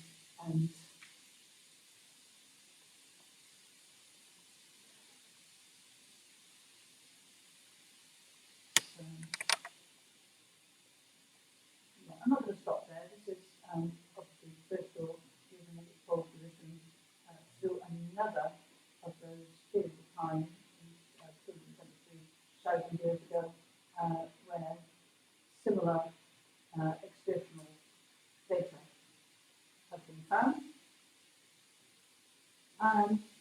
So, what are excursions? In order to say how far the direction has to have diverged from normal, so it's outside the range of what we call secular variation, we say that the virtual geomagnetic pole latitude has to be more than 45 degrees away from the average geomagnetic pole for the time, which is the rotation axis position It usually results in a major anomaly in the field direction and a pronounced drop in intensity. What the data that we're getting is beginning to show is that at least the excursions that we've studied in detail are recorded globally. But maybe not, it's difficult to reconcile the geometry or the morphology of the field changes during an excursion. They're short-lived, only 1,000 to 2,000 years at most, whereas a polarity reversal would take something longer than that. Now, I'm not sure I like this last statement, but it has been suggested from dynamo people that excursions might be the attempt of the outer core to reverse without the inner core following suit.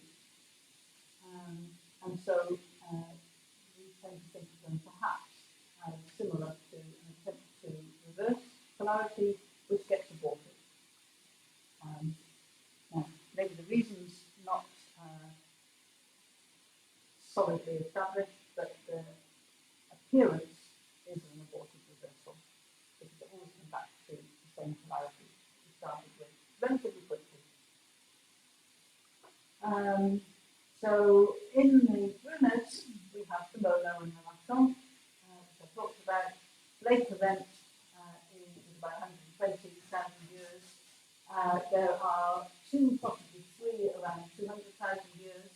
And then the next ones, or rather the older ones, tend to be much further down towards boundary. Okay, it's getting close to lunchtime, but we are getting close to short-scale variations of the field. So I'm going to talk to you more about secular variation later today. So for now, I'm going to put up these 2 records of secular variation going back to the Holocene, so 10,000 years approximately, that we get by largely putting together sedimentary records from lake sediments or rapidly deposited marine sediments, and averaging and compiling and obviously dating. And all of that is, I might be saying it in a couple of minutes, but it actually takes years and years and years to do. I was very fortunate that the United Kingdom one on the left came out of my PhD, so it was in the scale of a PhD project. I've been in New Zealand 40 years, and it's taken me that long to get the one on the right. I've done a lot of other things in between, but the problem is getting the right lakes, the right sediments, the right records, and dating them. And the dating can be an issue. But the sort of general character is similar. But obviously, you're not, however hard you try, you're not going to correlate them, because they're from opposite sides of the world, and there's a secular variation record that records a short timescale variation of the field. But they very definitely show that the field is constantly changing. And I believe that the New Zealand record that we have roughly changes relatively in here, and then we have a relatively stable period, and then it goes back into larger scale variations again. But what I want to finish off with this morning, as it is lunchtime, is this sort of work has been going on around the whole world, probably over the last 40, 50 years. There are a large number of records such as this available, different qualities, different time periods. But we've reached the stage about 10 years ago, where it was possible to use these data in the way that Jackson et al. Used the historic data we talked about at 9 o'clock this morning and produced a spherical harmonic model. And there are people here who are involved with working with Catherine Constable, and Monica Porter also working on spherical harmonic models from heliomagnetic data. So this one I am going to make sure I can run for you. The laser pointer. This is we're looking at the core matter boundary, so we've done that downward continuation of the spherical harmonic components. And it goes through most of the last 10,000 years. Now, when you're looking at these records, you've got to be a bit careful looking at the dates. This one is recorded, noted here as 7650 BC, about 2,000 years onto that. And it is indeed then nearly 10,000 years ago. And it really depends whether you're a paleomagnetist, an archaeomagnetist, or what your purpose is, whether you use years before present, or BC and AD or CE. But nonetheless, this is nearly 10,000 years worth of record on the core matter boundary. And here we're looking at the vertical component, which were in microteslas. Remember,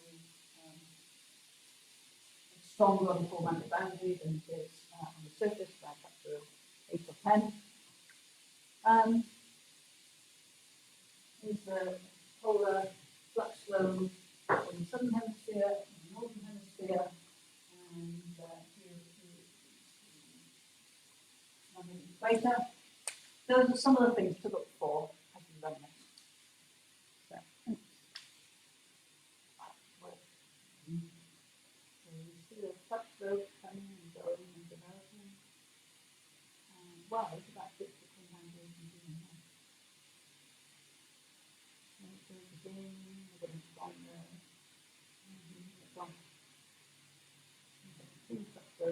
northern hemisphere.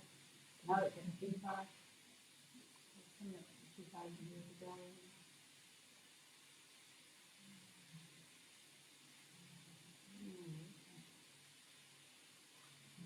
1980. I don't know whether Monica's around to talk about this, but I'm always mystified by the point at which this finishes. So it suddenly seems to produce all that that data. But again, remember I talked about the tons of cylinders from here to here? So there is this as well. You touched upon it, but the fact that it seems to go haywire at the end, is that feature of geodynamic magic or a feature of active spatial and point resolution going back? Further back, well, certainly there'll be less resolution going further back in time. I must admit, I need to go to their paper to see what they've actually put it in for, say, the last century, because there's direct observations from just about everywhere for the last century. So, you know, you'd expect the last 400 years to look the same as the government model. But the big contribution of this is putting together the paleomagnetic data going back 10,000 years. Yeah.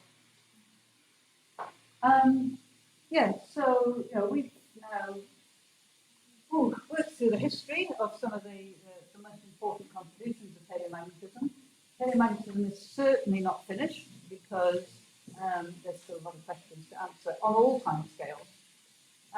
But we, you know, given that the age of the Earth is about 4.5 billion years, we've sort of worked through the long time period variations through reversals, excursions, secular variation, and that's about where the features of internal origin stop, and we move into the external origin features with this little bit of overlap, particularly the sunspot cycle and features that are caused by the sunspot cycle, obviously is external, which is of the order of loops.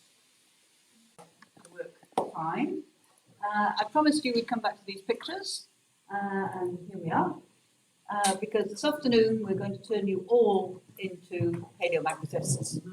You're going to get to the point where you can analyse your own data and work out what it actually means. So this is paleomagnetism practice, field work, measurements, and data analysis. So the obvious thing about everything I've been talking about up to now is you need those natural rock or sediment samples to work on because they carry the records of the paleomagnetic field. So let's start with rocks.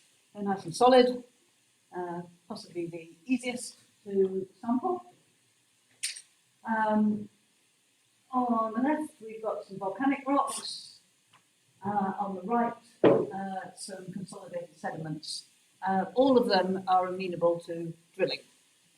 And drilling is probably the more straightforward way of getting your samples. It might not be so environmentally friendly because it leaves holes in the rocks. And some of us really don't like walking away from an outcrop that's got holes in. We try to cover them up. Sometimes we fill them in. But they have the pros and cons. But we are trying to get a magnetization referenced to geographic coordinates. Possibly we'll want to accommodate dipping and folding of sedimentary rocks and that sort of thing.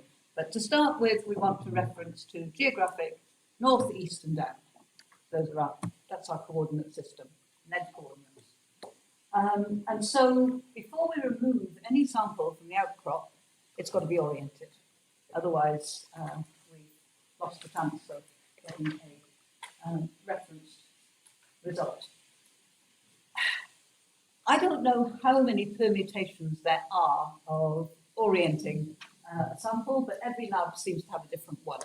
So this is an example. It's not the way of orienting samples. It's the way that I orient them. So if I drill a sample, as you can see me doing up here, this is a while ago, we tend to drill the sample and leave it still fixed. Like you can see these samples here, they've been drilled, but they're still fixed into the rock at the back. And at that point, we do the orientation. And what we want is the angles. So here's the sample. We want the angle of the axis of the sample below the horizontal. We call that the plunge. And we want an azimuth angle to orient it azimuthally. And the one that we record is the azimuth of the y-axis in this diagram up here. We define Z as the axis of the sample, X as the vertical on the front face, and Y makes up the right-handed set of coordinates, and so is pointing to the right as I'm facing into the exposure. And it's the azimuth of Y that we have our orientation equipment set up to measure. And once you've got those two angles measured for your sample, and once you've taken it out of the exposure, then if you mark it with a line down the z-axis that was on the uppermost part of the sample, and then a series of tick marks in the direction of the y-axis, then you've got a unique orientation. Now, as I say, that's not the only way of doing it. It's one foolproof way. There are many others. As I said, just about every lab has a subtly different way of doing it. But so long as you've got that amount of information, you can put the information into using an operating program for your magnetometer, and it will calculate the data that you want, the declination and the inclination of the remnants with respect to northeast and down. So here's Annika getting ready to do some orienting. Here's the orienting tool, which you see has a magnetic compass on top with this arm in the direction of that y-axis. So that's the direction that the compass is set up to measure the magnetic azimuth of. Just in case our magnetic rocks, or basalts, or whatever, are so strongly magnetic that they affect the compass, we can't guarantee that that's not going to happen. This is a sun compass. Now, the sun doesn't shine all the time in New Zealand, but when it does, we'll take a sun bearing as well. So it's a cunning little thing. A better picture of it on the next slide, actually. But you organise it so that this face is facing towards the sun. So a beam of sunlight goes through here, and if you've got it arranged properly, then it will go through another slot on the other side, put a beam of light on the rock, and then you know that it's oriented in the azimuth, pointing to the sun at that time of day, at that location. So after we come in from the field, we go and look up in tables or online calculators the azimuth of the sun. You put in the latitude and longitude. You put in the exact time. You account for summertime and wintertime, and it tells you the azimuth of the line that you've drawn on the rock. And more often than not, the sun azimuth and the magnetic azimuth will agree within a degree or two, which means that indeed the rock has not affected the compass. Yeah, and then when we come in from the field with all our long cores, and of course every group has a competition as to who can drill the longest core without it breaking off before you've oriented it. Volcanic rocks, they don't tend to go very long because it's really hard work sometimes. Sedimentary rocks, you can get long ones because they're soft, but they often break off. And you get fractured rocks, and there's all sorts of problems with drilling rocks. But I'm sure you might get out and do it. I'm really sorry I can't take you out. Right. Now, wrong way. Sorry, these are a little bit fuzzy. I couldn't find a high resolution of them. Without doubt, you get better orientation by orienting a drilled core. The whole system has more precision built into it. But sometimes, maybe you're only interested in whether your rock is normally or reversely magnetized. So you've got 180-degree difference to play within. Or even if you're looking for excursional records, maybe you don't need that last half a degree of precision in your orientation. Maybe you're working in a national park that really doesn't want you drilling, either to leave the holes or making noise. And so sometimes I've found it's just easier to collect hand samples, rocks. Some of our volcanics have really been very kind to us in this respect, in that in the middle of these thick lava flows, you get fracturing that produces flat surfaces. And those flat surfaces are perfect for orienting, like bedding planes. We're not geologists. Geologists like orienting bedding planes. Unfortunately, they're the slower cooling parts of the lava flow, which may produce more multi-domain rather than single-domain grains. So there's pros and cons. But if you go to the top of the lava flow, where you're more likely to get single-domain grains, which we try to for paleo intensity studies, it's more difficult to orient the samples.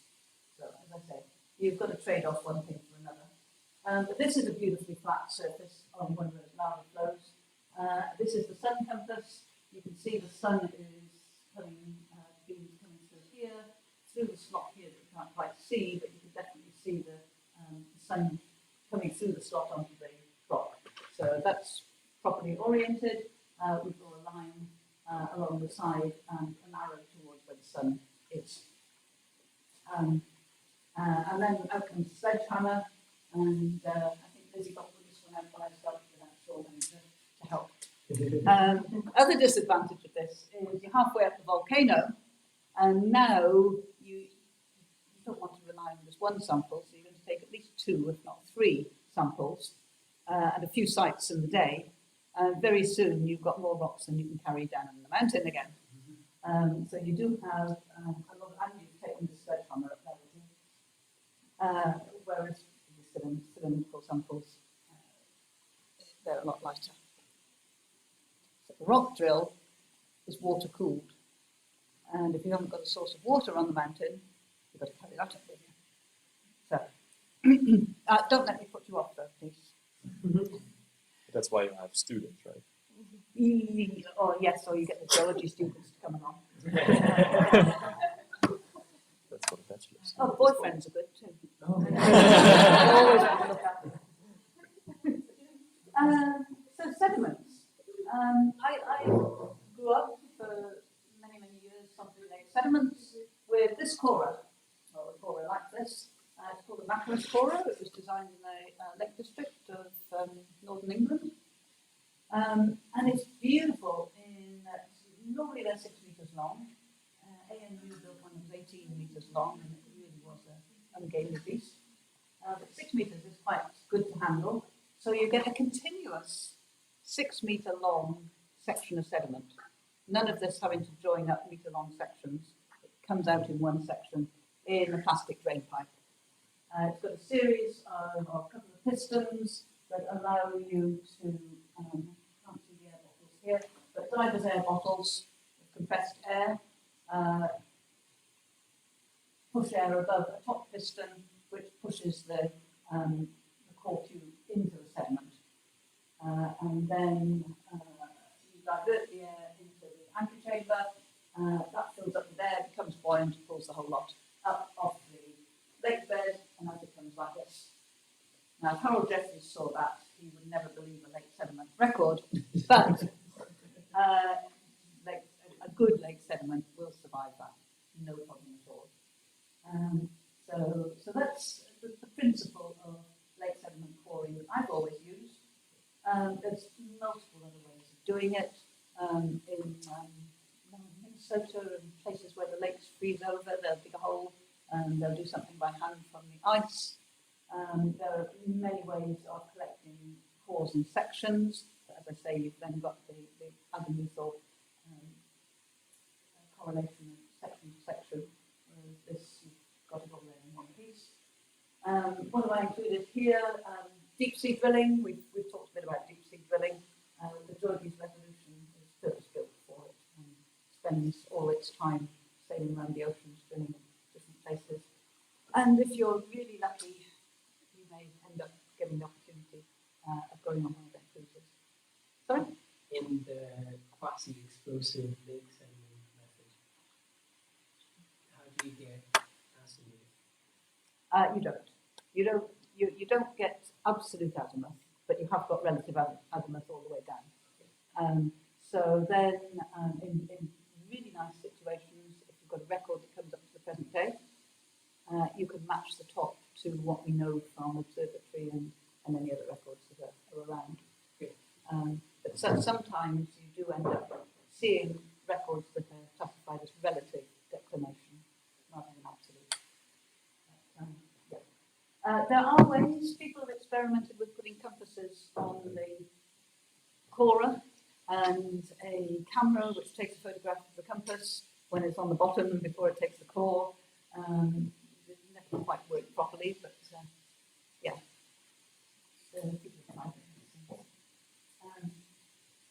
So Georges resolution, IAGA, they do it in a professional way.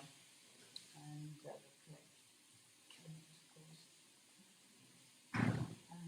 now, it's one thing that I never succeeded in going on one of their trips. This is one of our big drill holes in New Zealand, Torquina, that went through the Gauss-Matiyama transition. And it was really collective for looking at sea level rise associated with changes in the Antarctic ice sheets. But I did some Paleo on there to try and get the position of the transition as a stratigraphic marker for their dating of the core. So there's an applied application of Paleo and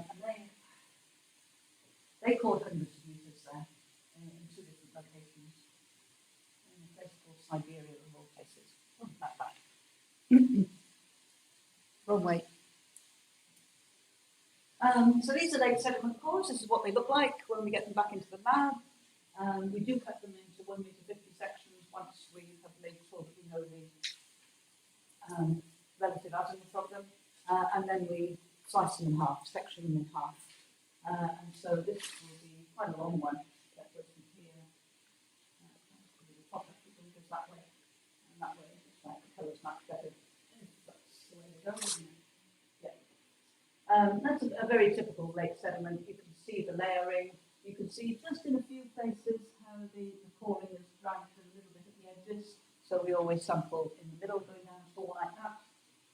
Here's another one that's much more blue-grey in colour. And here's another one. I put this one in because we have two ways of sampling these.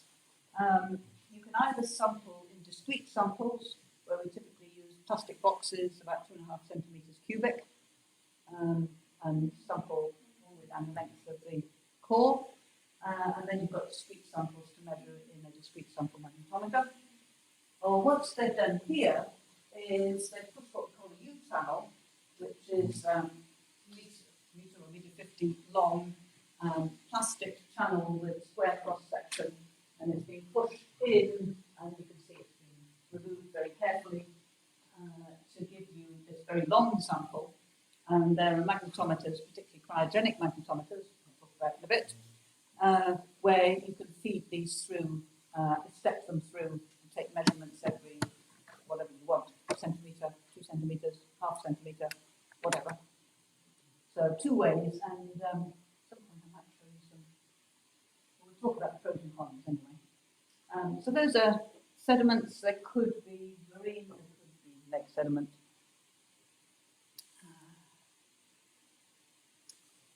Okay, and at this point I thought I'd tell you a little bit about some of the archaeomagnetic work we're doing, because some of the most recent work I've been working on. In New Zealand, we don't have the sort of history of civilizations going back over millennia that you have in Europe, China, and North America even. Maori came to New Zealand less than 1,000 years ago. And until the Europeans arrived with Captain Cook in about 1770, they lived a very simple technological lifestyle. Built houses of wood and cooked over, they cooked in earth ovens, which we call honey. And the principle of the earth oven was that you heated stones up to a really high temperature. They fell into a pit. And you layered food over the top of them, covered the whole lot up, and it steamed for hours.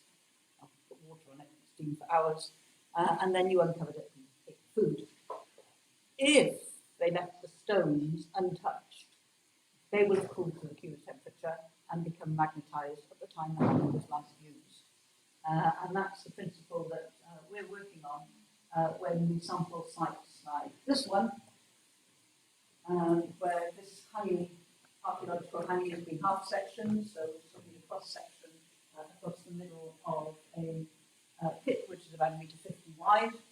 And we've selected, we haven't sampled all of these stones, this one's particularly rich in stones, but we've sampled selected ones and sampled about 12 stones from that one. And the way we do that, this is a different feature that shows the principle, we've got to orient them before we can take them out of the honey, or else we won't get paleomagnetic direction. So what we do is we clean them off, cover them with plaster of Paris. This is great fun, mixing up the plaster of Paris out in the field and making sure the dirt doesn't get into it.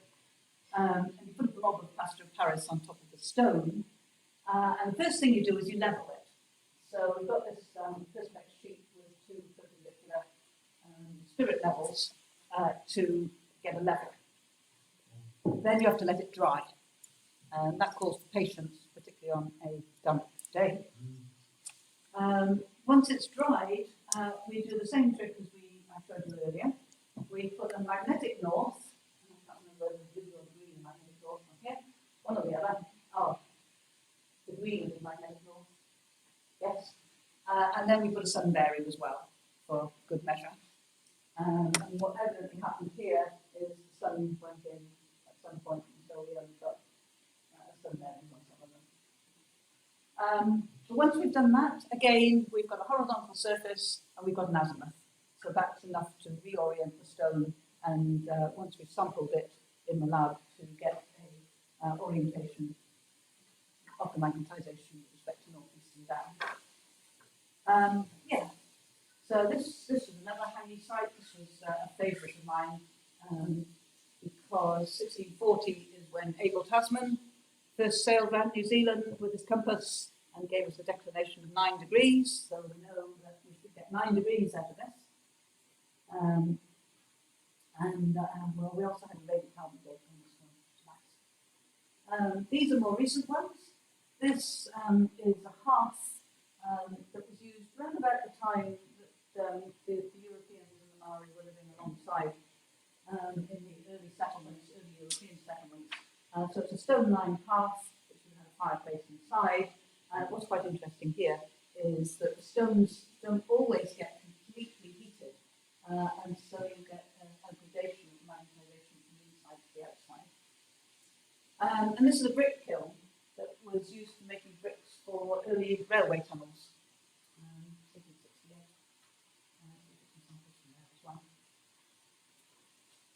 And the next one is actually an example from somewhere in Europe. In fact, were you talking to me about Elizabeth Schrepp? Yeah, I think it could well be hers, either hers or Mary Kovacevic. Both have done archaeomagnetic work in Austria and Czech Republic, might be Czechoslovakia at the time. And another really good material for sampling is baked material which you know has not moved since it was magnetized. And then you avoid the problems of your hanging stones possibly having wobbled and lost their orientation out in nature. So this shows some sampling of baked soil in an archaeological site. Sometimes it's intact, sufficiently intact that you can take it out as a sample. Sometimes you have to encase it in some non-magnetic framework. Sometimes you use plaster of Paris to hold it together. But always you orient it. Always orient before you remove your samples. And then, yes, you're away. So we get into the lab. We cut our pores up into manageable size, standard size samples, and we want to measure their remnant magnetization. Remnant magnetization, you've got to get rid of the induced component, so it's got to be done in zero field. These are probably the two most common types of magnetometer currently in use. Astatic magnetometers went out long before Pinfria stopped working. So this one is a spinner made by the tech company IAGA, who also do software that we're going to be using later on. So data from this can go straight into the software. This is my machine, it's in my lab. This is me. So samples in here and it spins at quite a high rate. And we've got everything here. Inside these doors are coils. So the spinning of the sample induces a signal in the coils, which is both of the magnetization and the spin rate, rate of change of flux.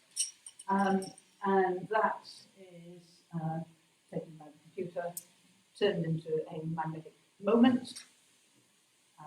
You tell it the volume, so it turns it into magnetization, and you get the three components, X, Y, and Z, or declination, intensity.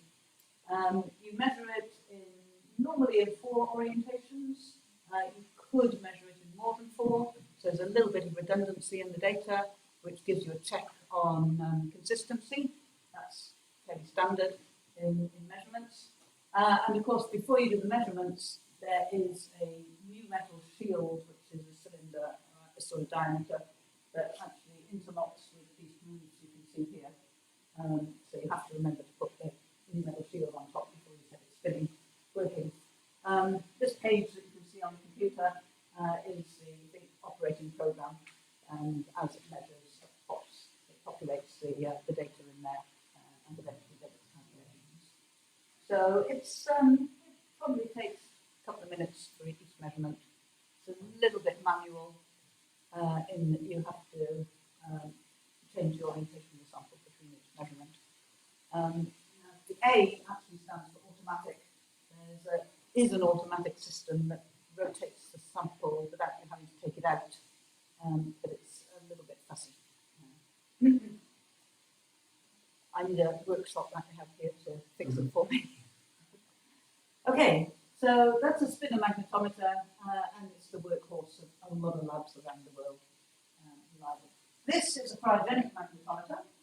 Cryogenic magnetometers work on superconducting quantum interference device sensors, and they are all, I think just about everyone around the world is still working on liquid helium temperatures squids.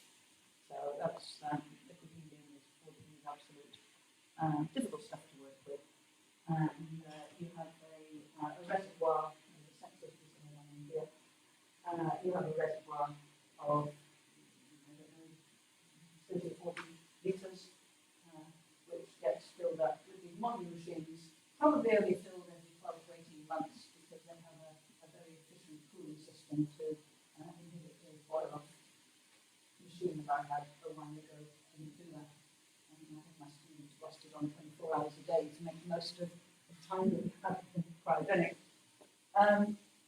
Remember I talked about Int'l samples of sediments? This machine is set up for that. Well, it would be if there was a hole in the wall on that side. Because you can pass the YouTube through this narrow access here, and when it gets to the sensor region, then you can step it through. And it's automatically controlled the same.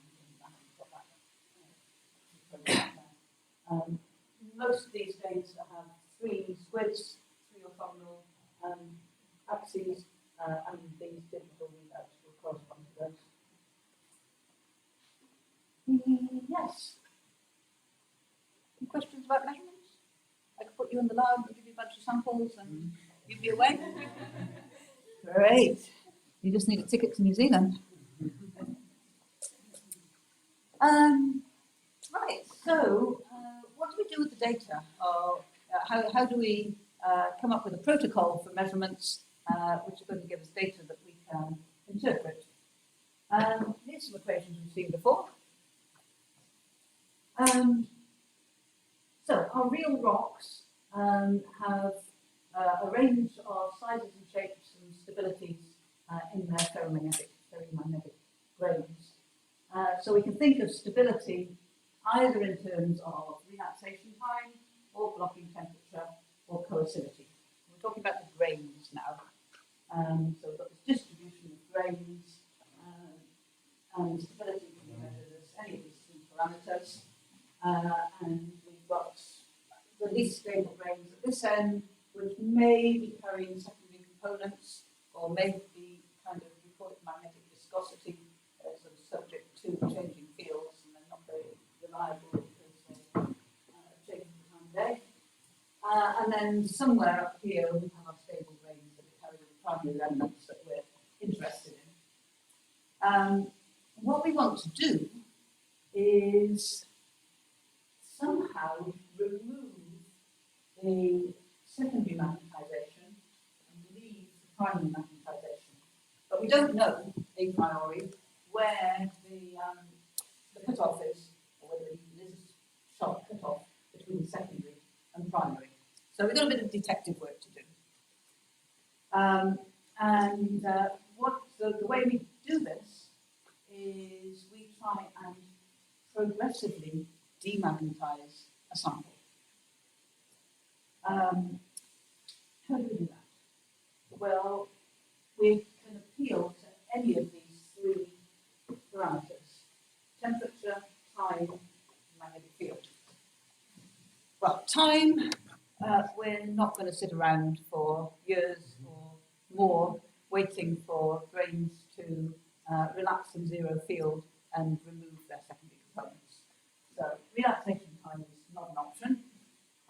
But both blocking temperature and coercivity are, because we can heat samples up and cool them in zero field.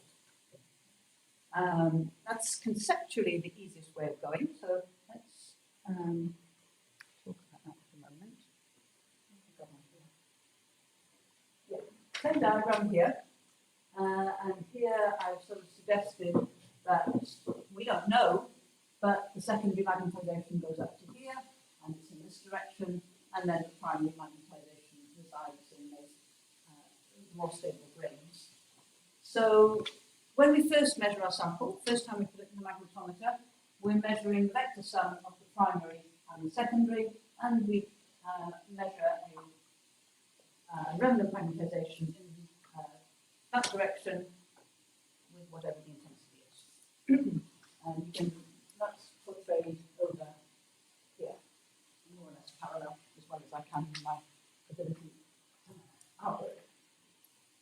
Now, let's imagine that we now take this sample, and we've made this one measurement, and we heat it up to this temperature that corresponds to this point here. And then we put it in zero magnetic field and cool it down. So when we get up to this temperature, all the grains with blocking temperatures below that temperature will have become superparamagnetic.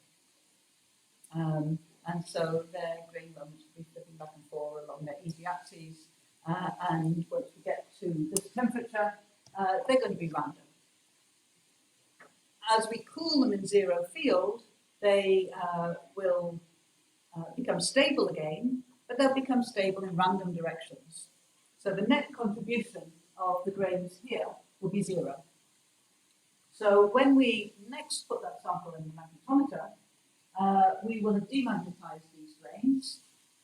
And so instead of this situation, these grains carrying the least stable part of the secondary magnetization will be demagnetized, and what we'll measure will be this magnetization, which, in the way I've drawn it there, is weaker and in a different direction, right? Because the overall direction has moved away from here and is moving towards this direction, the primary direction, because we've got less secondary contributing. Okay, so that's, yep, a few nods there. A few more nods. Understand how that went? Maybe just talk to you after, but No. is it always assumed that your primary magnetization will have the most stable blocking temperature? Is there any sort of like intrusive remnant magnetization that will? I can show you, I can describe to you some examples where it's the component of interest is in the low blocking temperature range. But I'd rather not at the moment. Okay. Let's stick with the simple scenario that we've got a primary magnetization initially all the way through the blocking temperature spectrum, and then a secondary magnetization that's invaded the lower blocking temperature part of the spectrum. Let's just work with that for the moment. Once we've mastered that, then we can talk about all sorts of complications. But we'll work with this one for the moment. Right, so the second measurement, after we've thermally demagnetized to this temperature T1, let's say, is it's changed in both magnitude and direction. Right, so we do the same again, but next time we heat it up to T2, which is higher, we demagnetize some more grains, remeasure after this point, and we're at point 2, and now you're beginning to see a pattern. Because not only is this one shorter, but it's moved further towards the direction of the primary. We don't know what the direction of the primary is yet. We don't know how far this business is going. But we've seen that it's moved from here to here to here. So from there to there to there. You're seeing a trend in the way the direction is changing. And that's the important thing to pick out. Because that trend is actually defining the secondary component. If you were to do a vector subtraction from here to here, to here, you'll end up with a secondary component. If you would if you went from there to there, you would if you went from there to there, because they're in the same direction. So that's beginning to tell you what your secondary component is. And very often it's in the direction of the present day field, or close to the present day field. Right, now, next step in this scenario is to demagnetize to here, heat it up to here, cool it in zero field. We demagnetize what in the picture is the last bit of the secondary component, but we don't know that. But we'll do that, and then after the third step, we ended up actually with only primary component left. So we removed another section of the secondary, which is in the same direction as the previous bits of the secondary that we removed. So that's going to give us a good estimate of the direction of the secondary component. But we don't know at the moment that this actually is the primary. There could be more secondary there, we don't know yet. So we continue with our demagnetization, and we got to T4. And now we find that what's left is in the same direction as it was at T3. And we did the same with T5, and we're still in the same direction. And T6, and we're still in the same direction. So the direction is stabilized. Not only that, but it's stabilized, and each demagnetization step is giving us a smaller and smaller and smaller remnants left, until eventually we've got nothing left.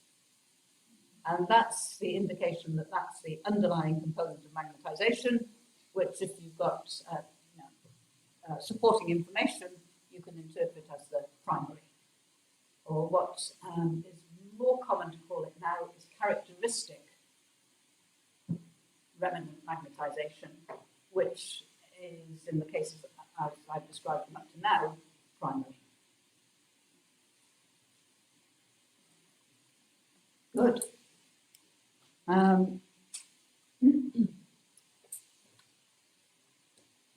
Right, so try and remember that this diagram in particular, in principle anyway.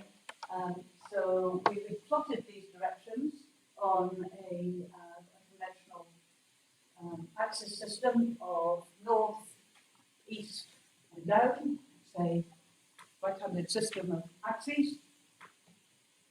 And of course, it's the geographic system that we use for throughout geomagnetism.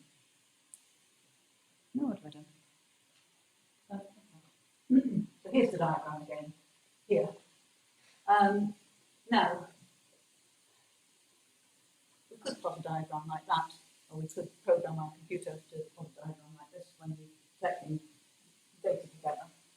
But more convenient and more conventional is to look at the projection of the successive remnants directions on the horizontal plane.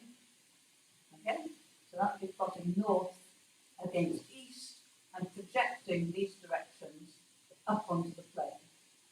That's what we've got here. North against east, and as we remove the secondary, the direction, so the direction of that component is of course measured from the origin. So it's a little difficult to see here, it's a bit subtle, but it is changing as we go from 1 to 2 to 3 to 4, right? Once we get to 4, it doesn't change again, but it gets weaker and weaker and weaker as we're demagnetizing it. So that's the projection on the horizontal northeast plane. That's not the whole story, because you've only got 2 out of 3 components there.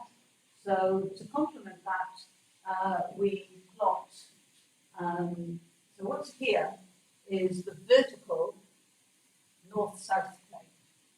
So that would be, the vertical north-south plane would be the back face of this rectangle. And project things again back onto there. And this one you can see a bit more clearly how the direction changes during the removal of the secondary and then stabilizes during the removal of the primary. So, if we're interested in the primary component, the direction of the primary component, that's our characteristic remnants, what we need to do is calculate the direction from these data from 4 to 5 to 6 to the origin. If we're interested in the secondary component, which we might be, then we calculate the direction from 0 to 3, 0 to 3. We don't put the origin in because obviously the origin is not part of it. Now, anybody who's used to looking at graphs and thinking in 3 dimensions, that should be all right. thing that confuses many people is that geomagnetists like to save space. And so they plot these two diagrams in one. So we take this one, which is on northeast, and it's actually been rotated, so we've got north and east. So you see that's now been rotated down to here, in black squares.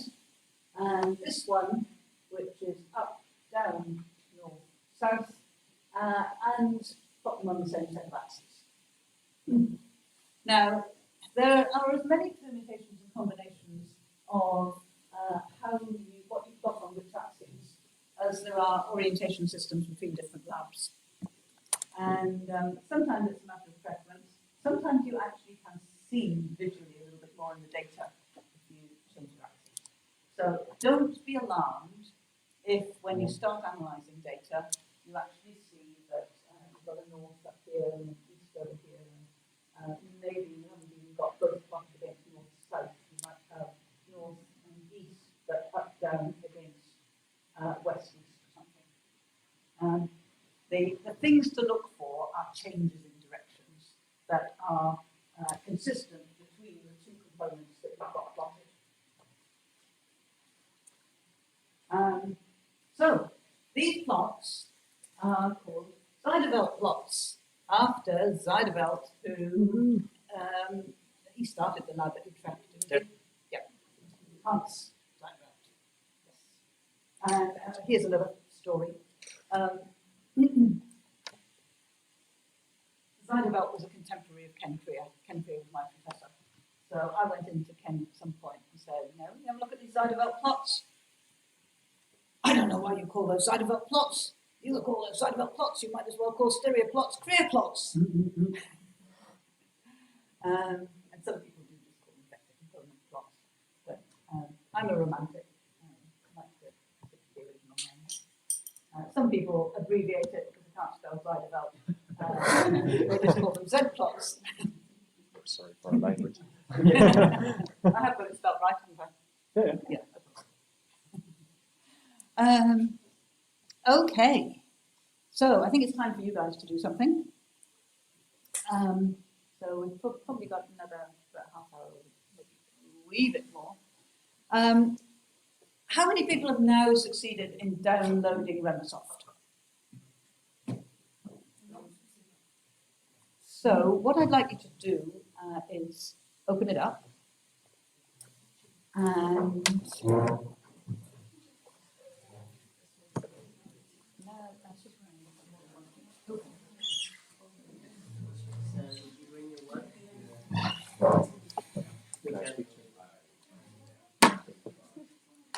You can download it, you can install it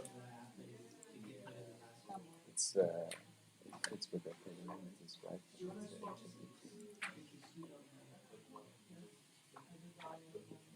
You're on fire. You're on fire. Of course.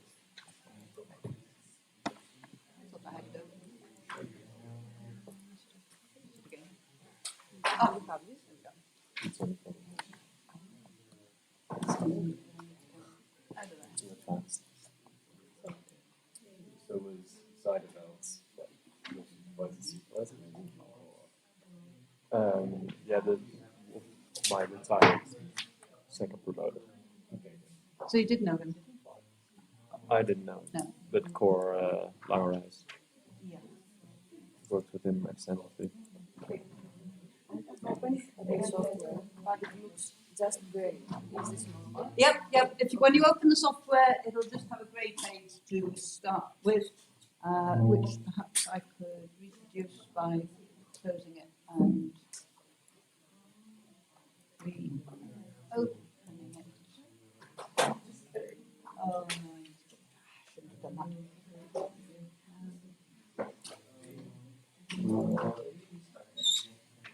Now, could you all arrange yourselves so that you've got sort of a maximum of 3 looking at each computer that's got Remasoft on it? Have you done that automatically already while I've been sitting around here? No. Now, have you also downloaded the 6 or 8 little specimen files that have an RS3 descriptor? Excellent. Okay, so what I want you to do, you've got a screen. Oh, why is that not coming up on the screen?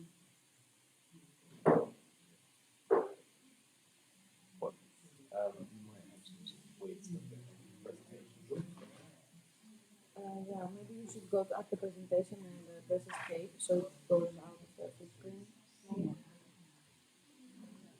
Yeah. Oh, Really nice. it's the presentation. That's right. Just give me a moment and I shall.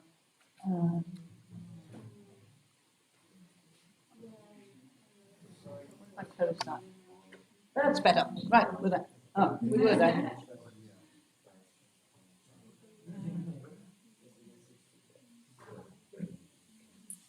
I like how your presentation is in New Zealand. Right, let's see if we can stay there now. Okay, so you can follow me for a moment. Up to File. Okay, up here. And Browser. And then through the drives and the directory, find those specimens. And they should pop up down here as A to H files. Give me a thumbs up when you've got that. Okay.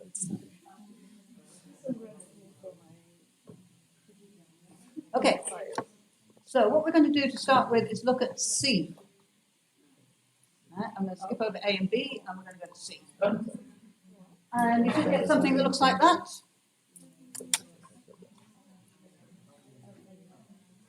Okay, so at very least, you should have something where the stereo plot looks like that, and the intensity plot looks like this, which is weird.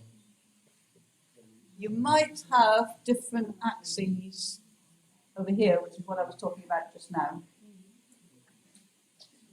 If you have, and you want to get what I've got, go into Auxiliary and Settings, and over here on Zijderveld Diagram, click North-South Plane and North on top.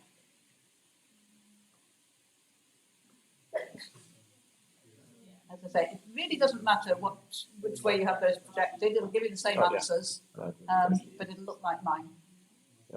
And don't change anything else. Latitude and longitude don't matter. We're not. Okay, so once you've done that, save.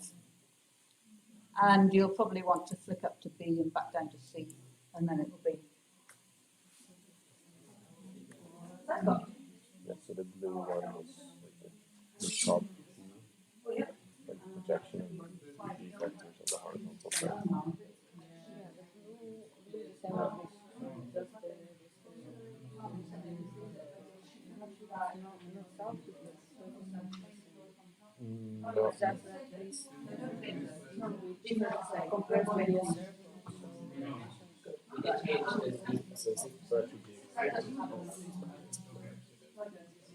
No, so these are the declination and inclination that here per demagnetization step. So you feed your sample over 12 steps with like increasing temperature.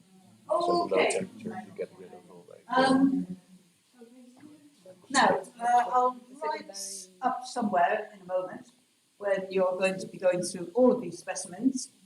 One of these is from the Northern Hemisphere and is a normal polarity sample. One is from the Northern Hemisphere and is reversed. One is from the Southern Hemisphere and is normal. One is Southern Hemisphere reversed. I think one is excursional. And one has a self-reversed portion of the blocking temperature spectrum. So you'll see what you expect in some portions, and there's a portion that's actually self-reversed. I want you to be able to work out what those are. Leave out G and H for the time being. Those are the first 6. So I'm going to write up those profiles up there in just a moment when I show you principles of what you're going to do. So this is one of them, and we'll work it out right now. So what's going on here?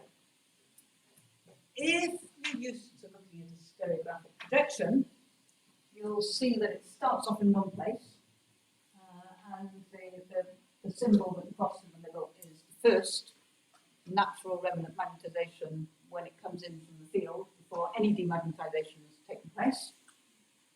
So it starts up here, and through successive steps of demagnetization, it works its way. This should actually go up here and come back, but I haven't persuaded Martin, who writes the software, to do that yet.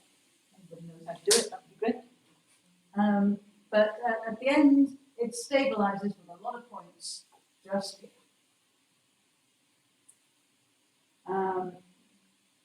This is what happens to the intensity as it does that.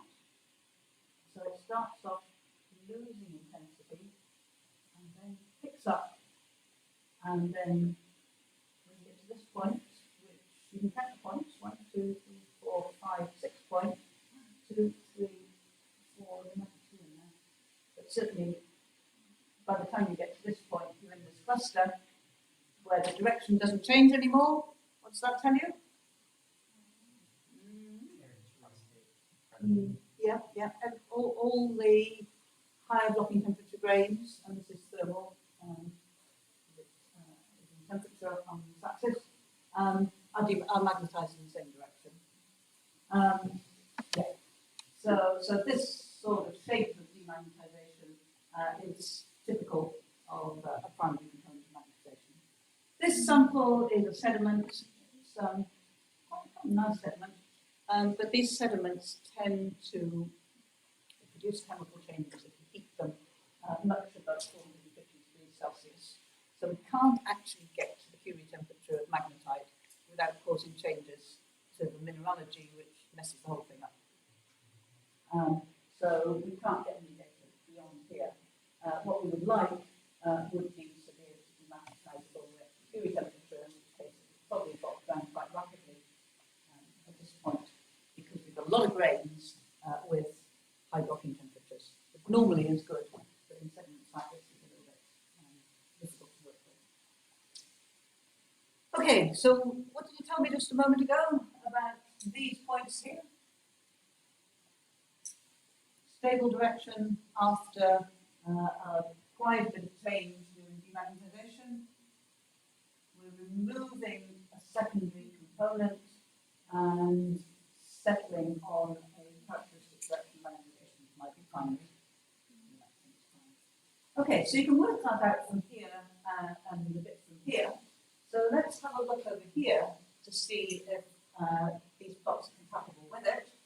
So here's where we start the vertical component. The green points are up against north-south, so projected onto the vertical north-south plane. And blue is the horizontal component, north-south, west-east, and that's where it starts there.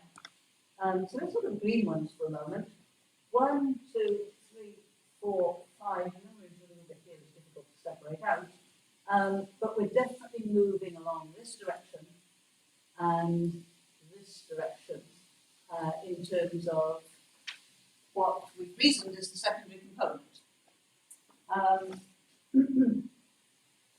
That is a direction which is 20 degrees off north. Blue would be about 20 degrees east of north. Normal or reverse polarity? Close to north?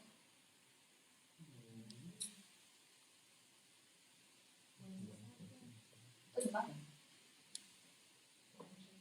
Normal polarity points north. Everywhere. So it's normal. This component is normal.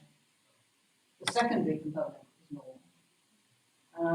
Now you can work out that which hemisphere it's from by now saying the secondary component is normal, but the vertical component of the secondary component,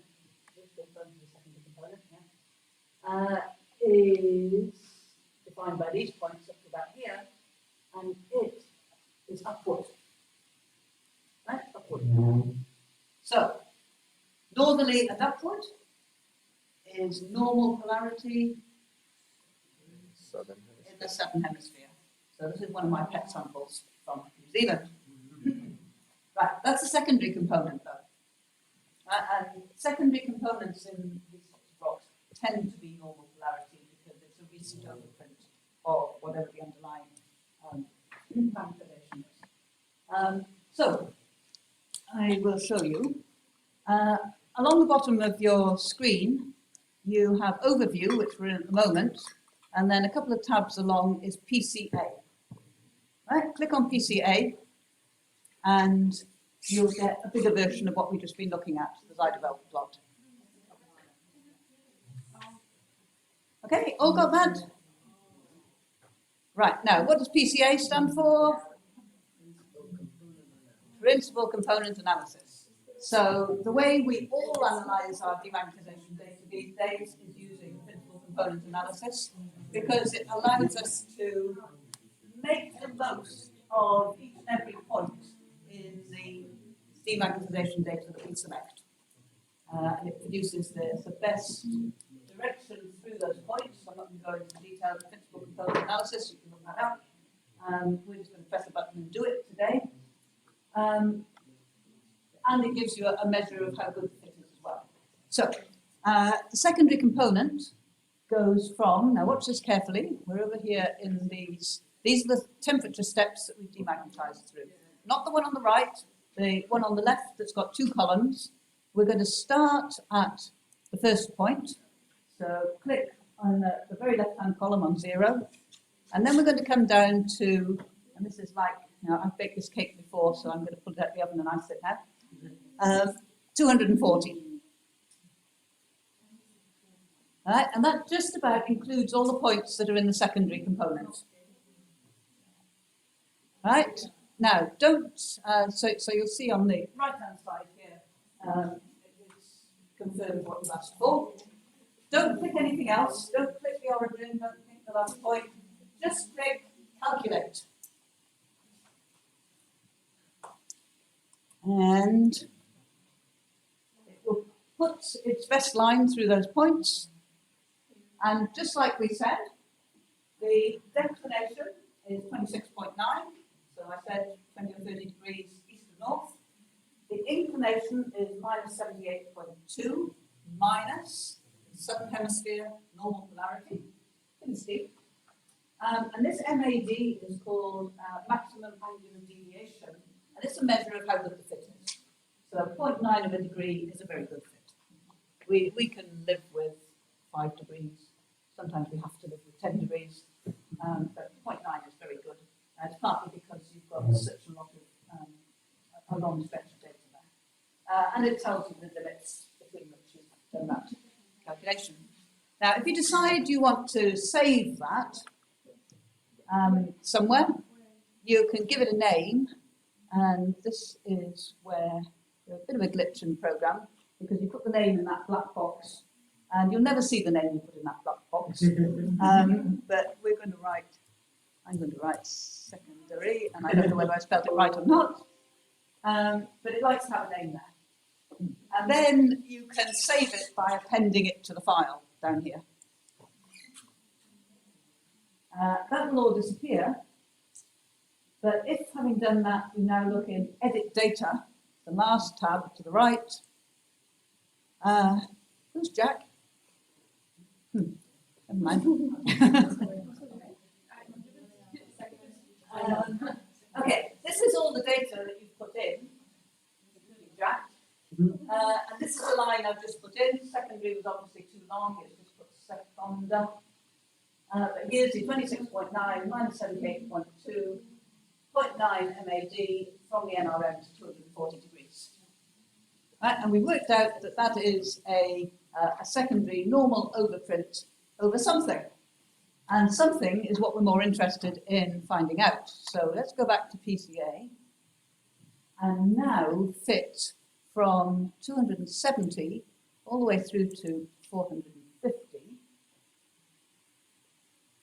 All right, so that's all the rest of the data. Now, if you do that and just calculate as it is, you'll get an answer. Nice answer.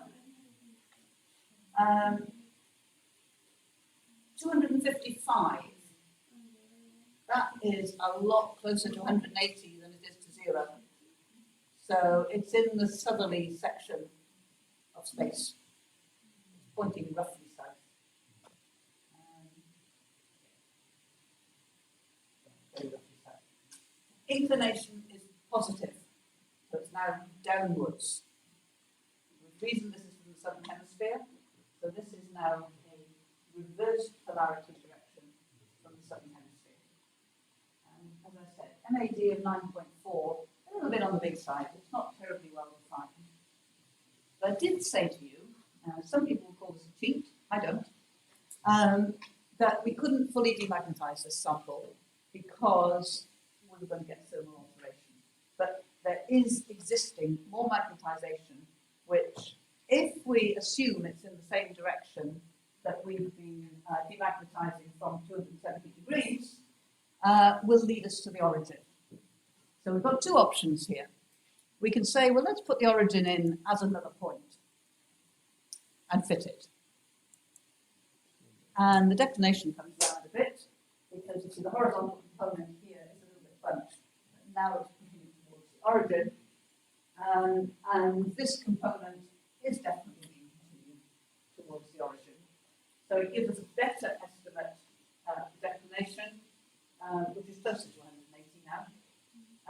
Inclination is about the same, and the MADs come down considerably. So I would suggest that that's a better way to go and a better result to record. So I'm going to append that to the file. Oh, I didn't give it a name. Yeah, it doesn't like it if you don't name it. So let's be really good and we'll call it CHRM. And append it. So now if I look at the data, I've got two components now appended. One's a secondary and the other, I didn't get to repeat, is the characteristic. This one's normal polarity, southern hemisphere. This one, the characteristic, is reverse polarity, southern hemisphere. So, sample C is the reverse polarity, southern hemisphere sample. Well, not necessarily. Why not? It can also have moved from very far away if it's a very old rock. Oh, all right. These rocks are all young. Could have rotated 130 degrees and come from the other side of the It world. could have gone through a whole lot of continental drift, in which case it probably wouldn't look as simple as that either. No. Okay, so let's think simple for the time being. Okay, so what I'd like you to do is to go through the other samples.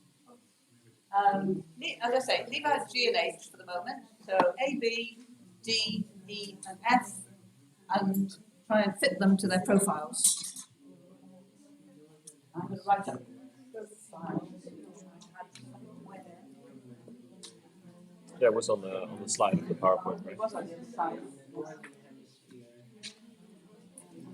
Yeah, but you can write some numbers. To a bank file that if it's not on data, even if we open another specimen.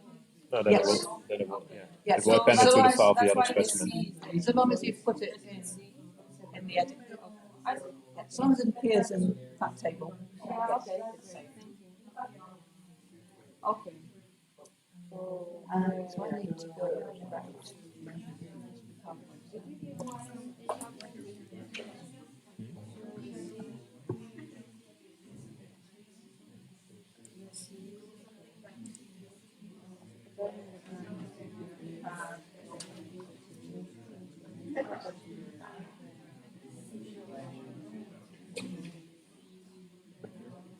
Get here the file you don't. Or you want. You want it to be organized in paper? Ah, okay.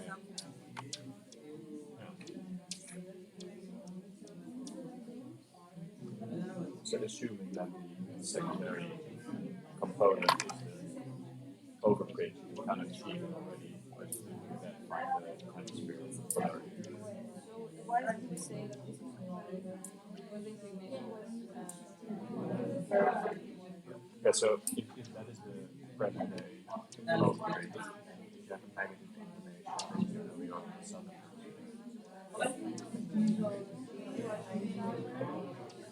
And because the first was like this, and the primary was positive. yeah, so then it's reversed. So you get a declination of like 234 kind of swap the number. So that either means, so the declination, if you look at it from the top, is like this. So either it rotated a little bit towards south, or you have a huge rotation towards north. So there's like two options essentially. So either you have a small, relatively small deviation from the south, and therefore it's like an inverse polarity, or you have like a super big rotation if you want it to be normal. Does that make any sense?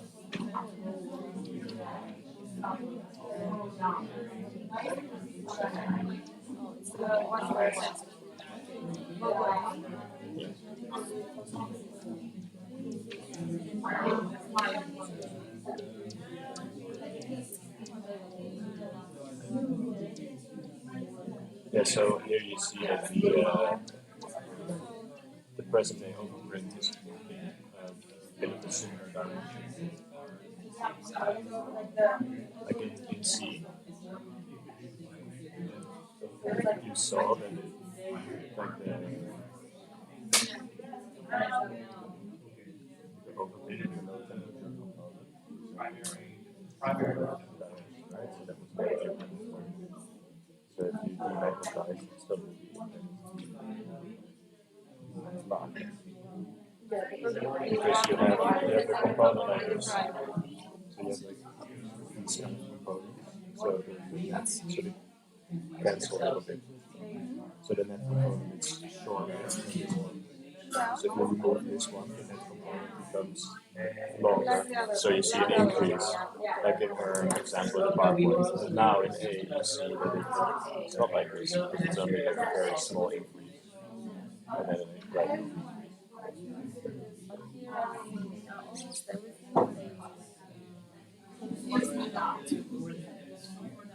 yeah, pointing down. So it has a positive inclination. Yeah, we can just look at it at this one. Everything is up. So Yeah. up is here. So everything is down. Yeah, yeah, you can see it here, right? So everything has some. Yeah. So if you look at the blue one, what do you think the declination is? On the like the biggest line. That's almost towards north, right? Okay, yeah, the blue is northeast, south. So you're looking at it you're looking at the vector from the top. Yeah, like this. You're looking at the feet. Yeah. Down. No, but if you just look at this, yeah, so the declination almost points north, right? So it's really small now. From here you see the variation.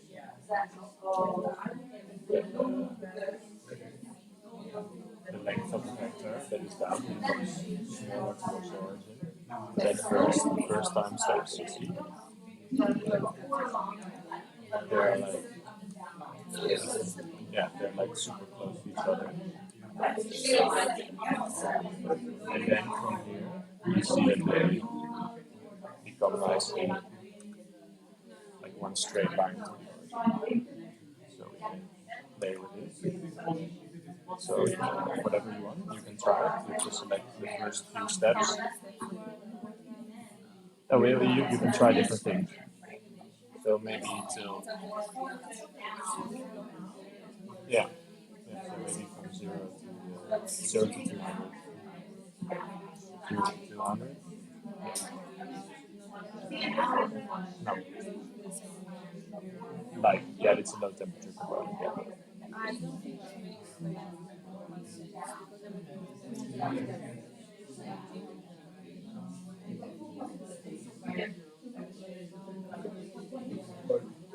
Yeah, this is pretty shit up.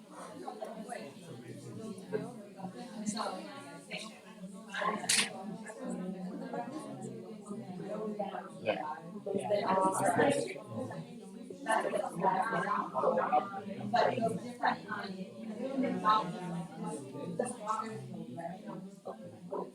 So this is the shitty one. I don't know. What is this? Did you say, Brian?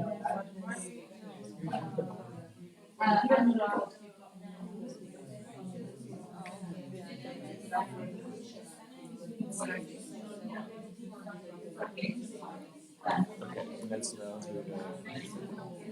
Yeah. So this is like a shitty one. Okay, but let's do the front one first.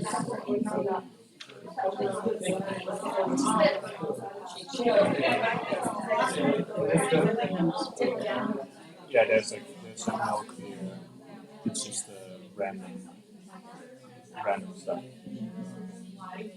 You can see it here, right? So this is like the strength you have of the direction, and on top of the direction, there's just like some random lines.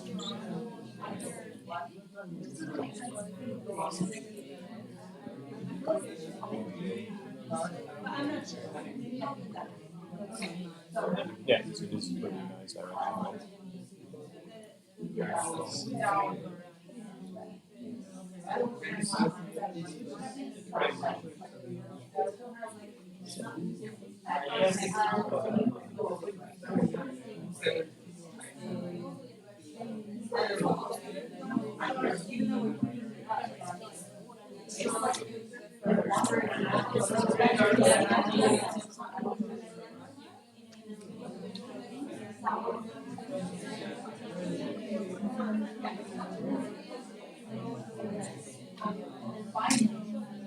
Then what would it be?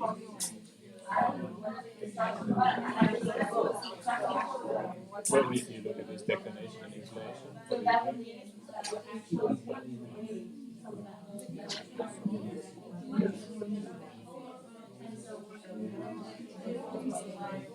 if you have a positive.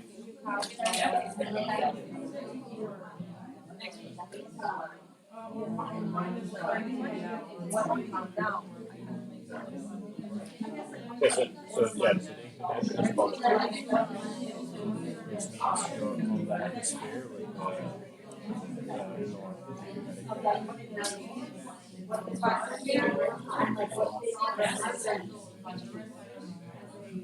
You were on reverse polarity. So now we have again two options. So either you're on the southern hemisphere, which is reverse. So then on the southern hemisphere, you're closer to the northern polarity, to the north geomagnetic pole.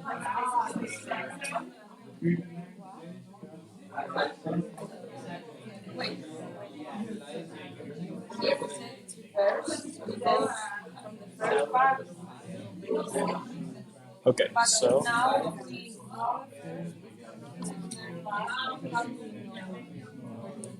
okay, so now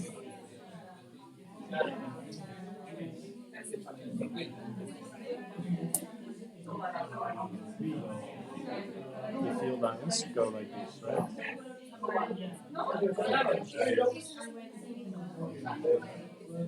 Today. So if you're on the northern hemisphere, you have a declination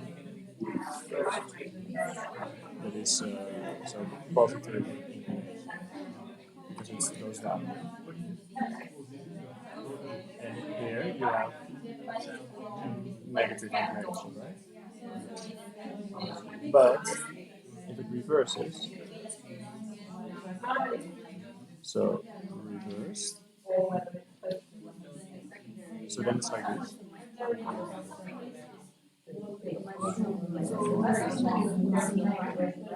So then this is a positive inclination, and this is a negative.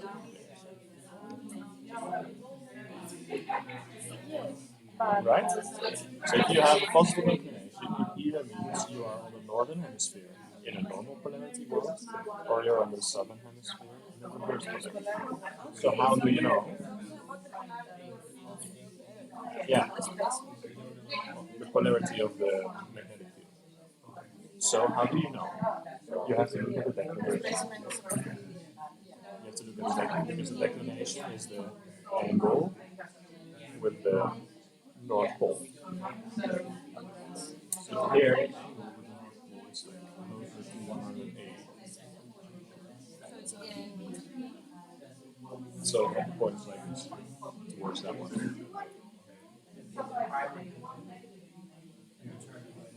If you look at it from the top, if you look at it from the top, it points like this. If it's north, south, west, east, it pointed.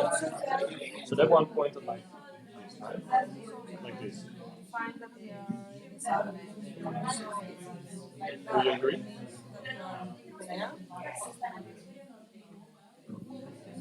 So for the first one, we said, okay, because the vector is pointing towards 234 degrees, this one must be where the north geomagnetic pole is. So it must be like this situation. But now we have a declination of 13 degrees, which is like this. Right? You see it? You see? So the north geomagnetic pole should be in the north. So what is then the polarity? Exactly. So we are in polarity.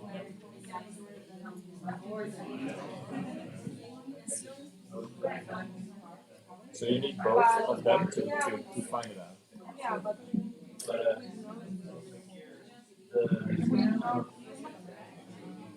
For the secondary part, is red. Because the inclination is like 30. So the overprint is like super bad. But you can see it, like it's like. Oh, this one is really nice. This one is very nice. This is your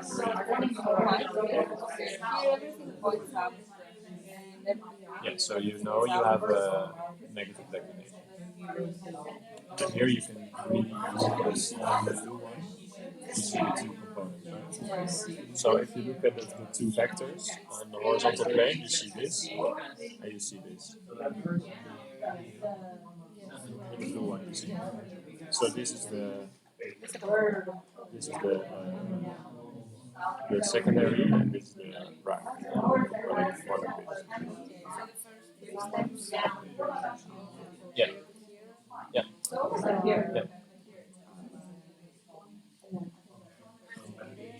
You didn't include origins, right? I'm pretty sure that's one. Yeah, so the first one is like this.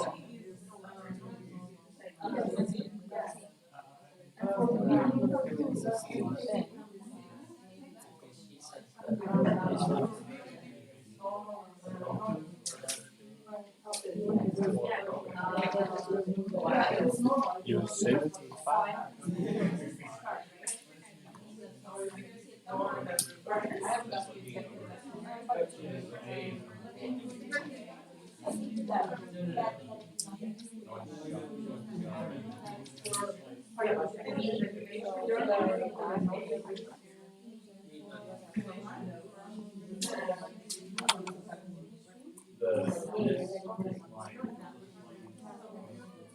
This one is really nice. Wow.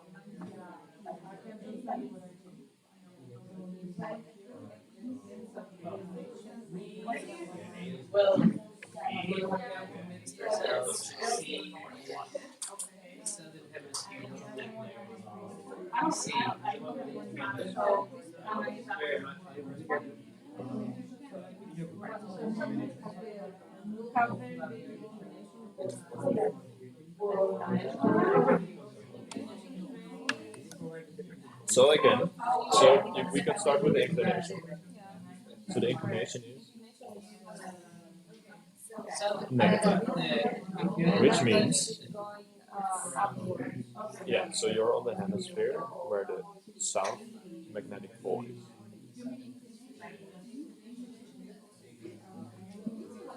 Because from the south magnetic pole, that's where the magnetic field lines come out of the Earth. So the inclination points up. So with a negative inclination, you're either on the southern hemisphere in a normal field, or you're on the northern hemisphere with a reverse field. Does that make sense? Okay. So you have two options. But to find out which of the two options is true, you look at the declination. So the declination in this case, what's the declination like? You have to look at a blue line. Yeah, so the declination is like this. Right? And the declination points to the north geomagnetic pole. So the north geomagnetic pole is located in the north. Right? Oh, okay, so you mean it's a normal situation. Exactly. So it's a normal situation, and on what hemisphere is it?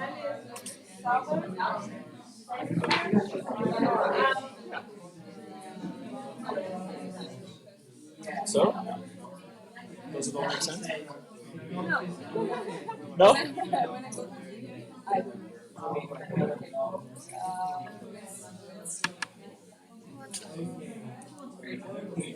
Okay, let's look at OB. Okay, so here you can have. So all the declinations are out there. Okay,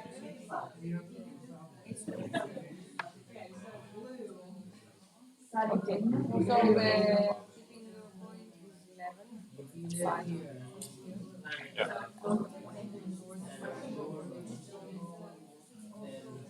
Yeah,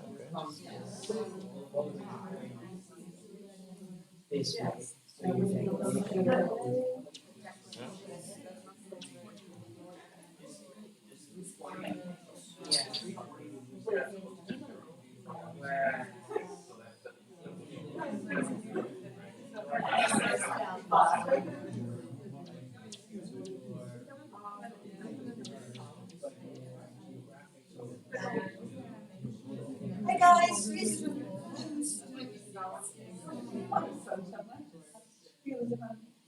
echoing. Here's a clue for you that might help you speed things up a little bit.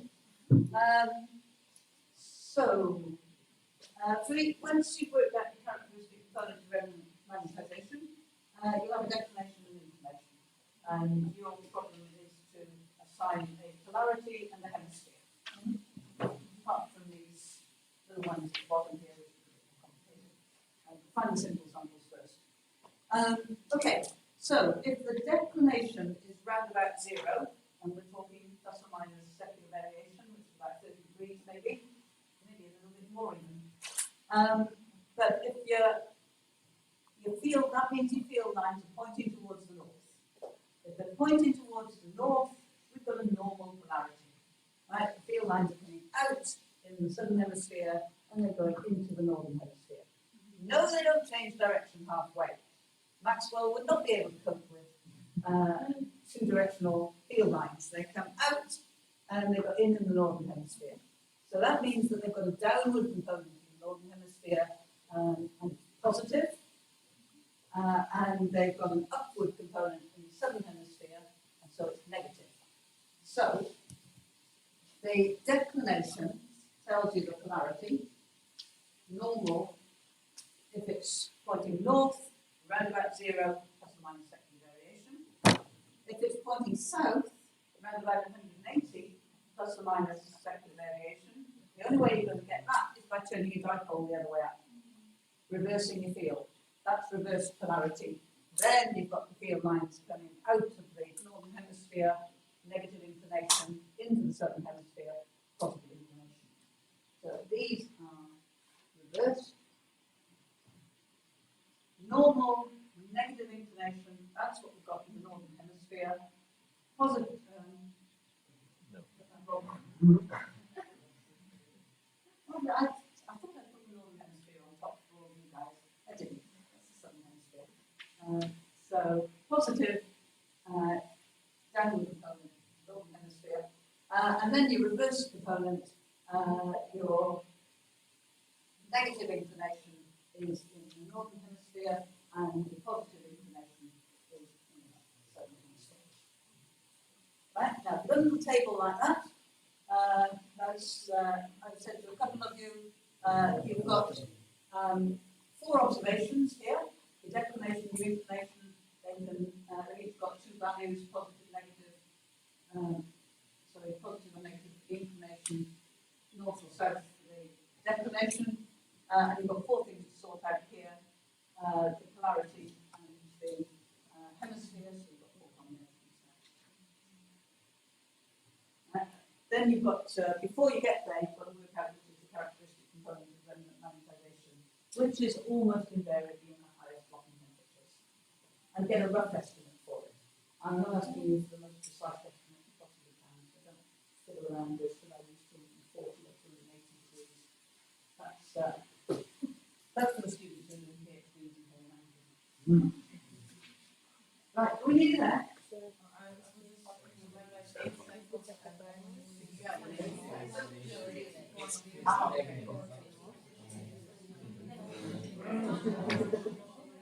Okay.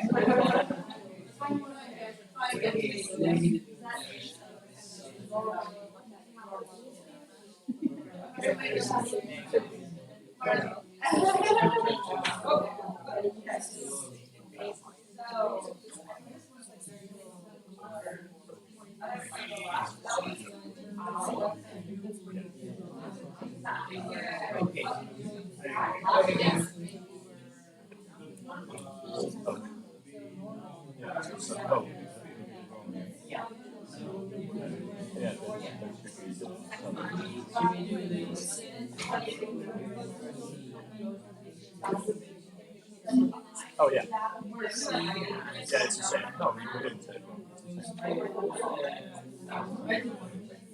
Oh, but there's a double.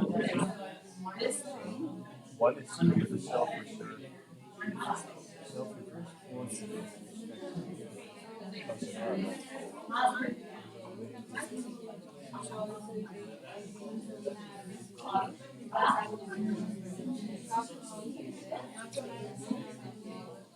But it has the self-reverse one. Yeah, so yeah. Is it this one?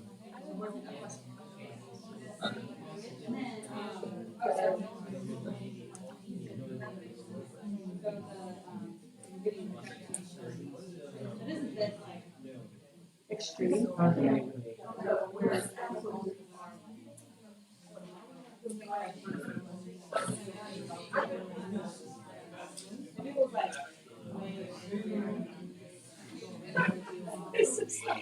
Which one was what we already did C, right?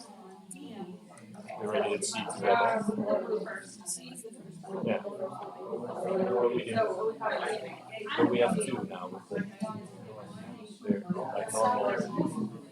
Southern normal, yeah, we have 2. So then we 6. E should be the one with the self-reversal. This one. But it's a self-reversal then. Yeah, if you look at the 6 they're like 2 normal polarity. That's number. Oh no, B. I'm looking at the wrong. B and B and B and B. Sorry. This one looks really nice. Self-reversal. Maybe this.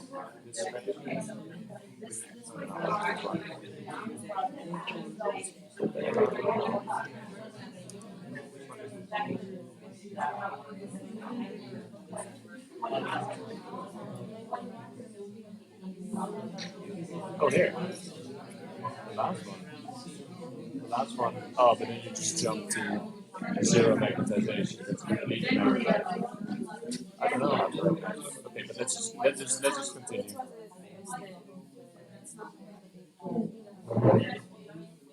Step where you change the component.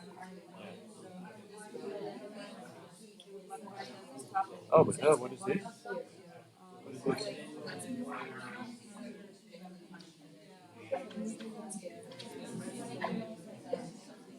Oh, it's colored all the time.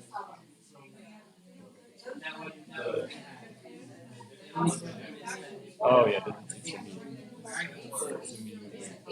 If by removing the secondary, it does the constant change in the vacuum. I don't know.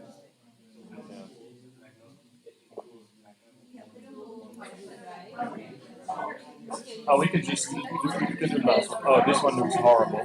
What is this? Okay, this one looks horrible. Okay, what the fuck is going on? So you go from here. Oh, this is the component. Yeah, okay, so the first 5, right? That's this one.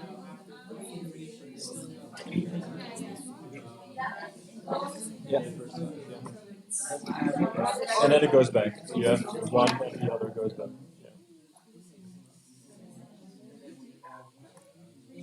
Yeah. Well, it's near zero. It's near zero. Yes.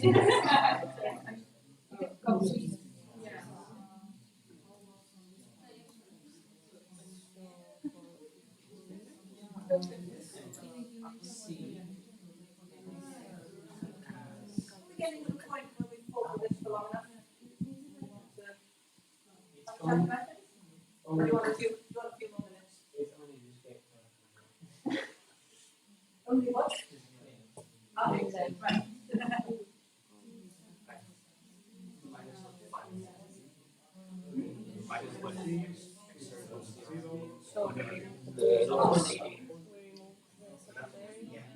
And then instead of I think is this maybe is this maybe the self-invert?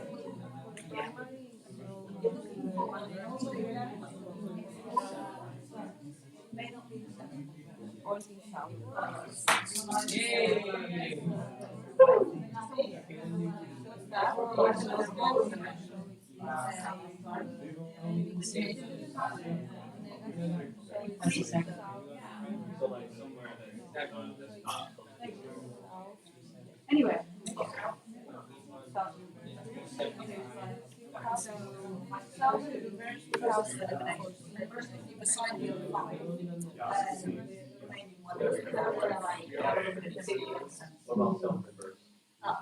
oh, you've got normal CRM.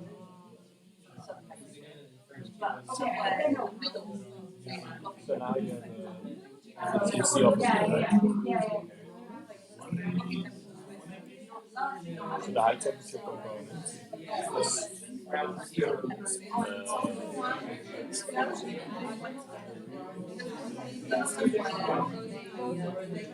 yeah.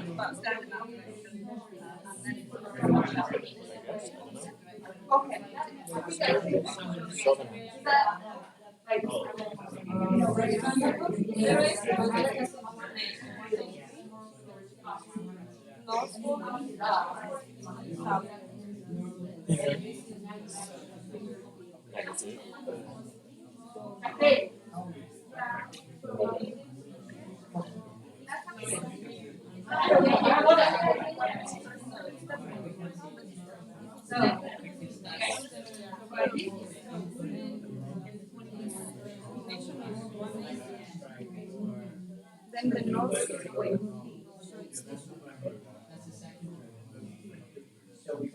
But how can the inclination be negative? How what is it? If the inclination is negative, oh, so you are. Yeah, but then The north it's is. negative. So it's north.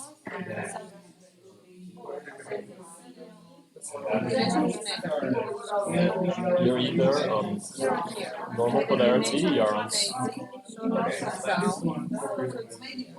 But it's on the northern end. So it's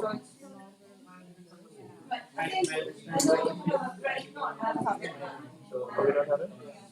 No, but if you look at the second component, the declination is almost 100.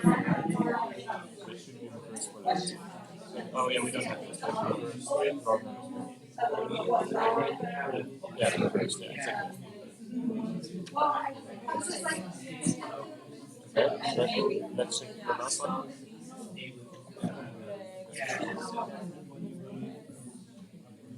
Which is why I asked for this.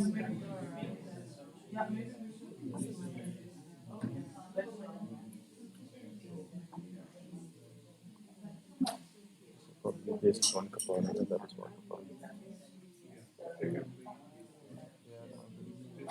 Maybe a bit now, high. Maybe even higher. Yeah. Maybe, yeah. So the first four are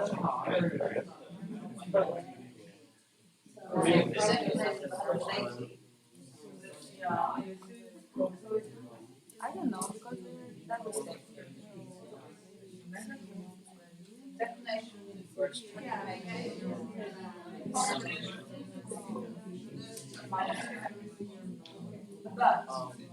if you went to the lower one, it's like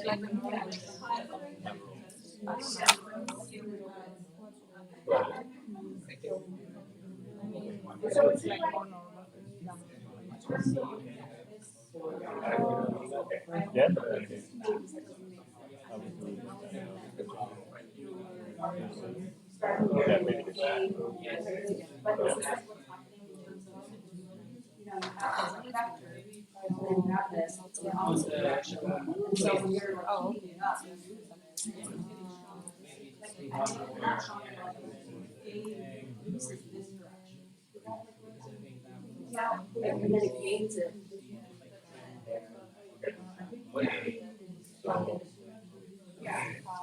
Oh, so it's this.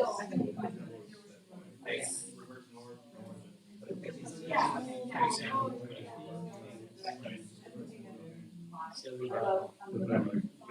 Yeah. Like that is self-reversed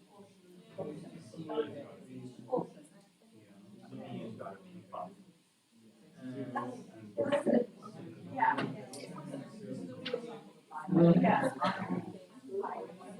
So let's see what we have in total. Go up.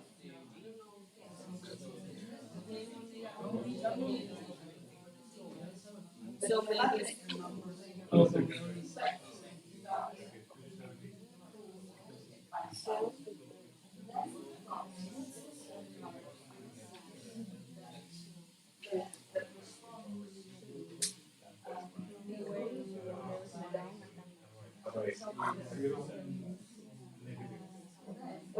So I mean, if it's again,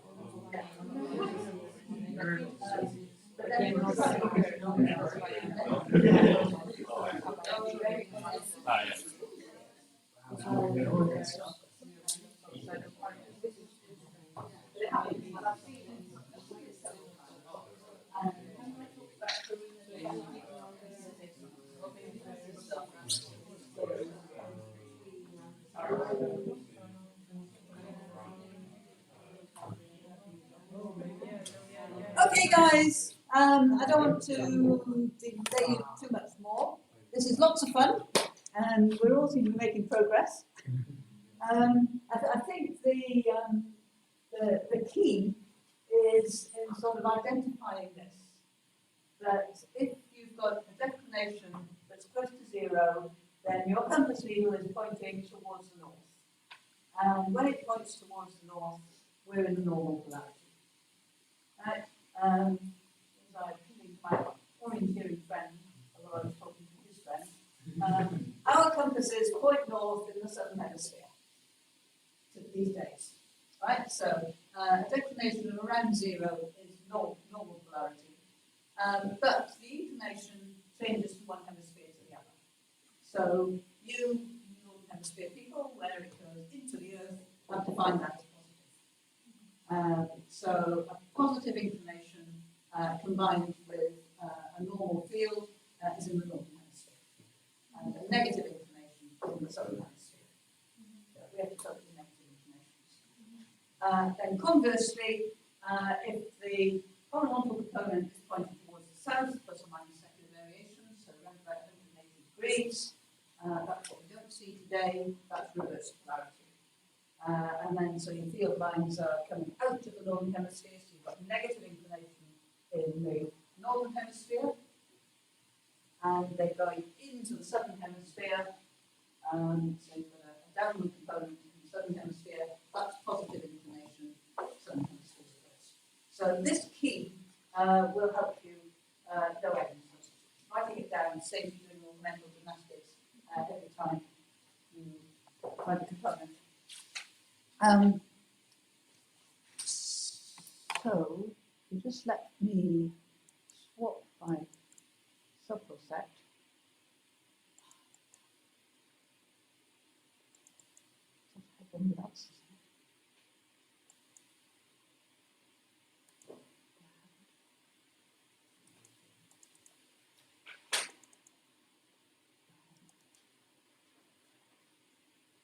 Ah, no, that's why. We need to go back to the PowerPoint.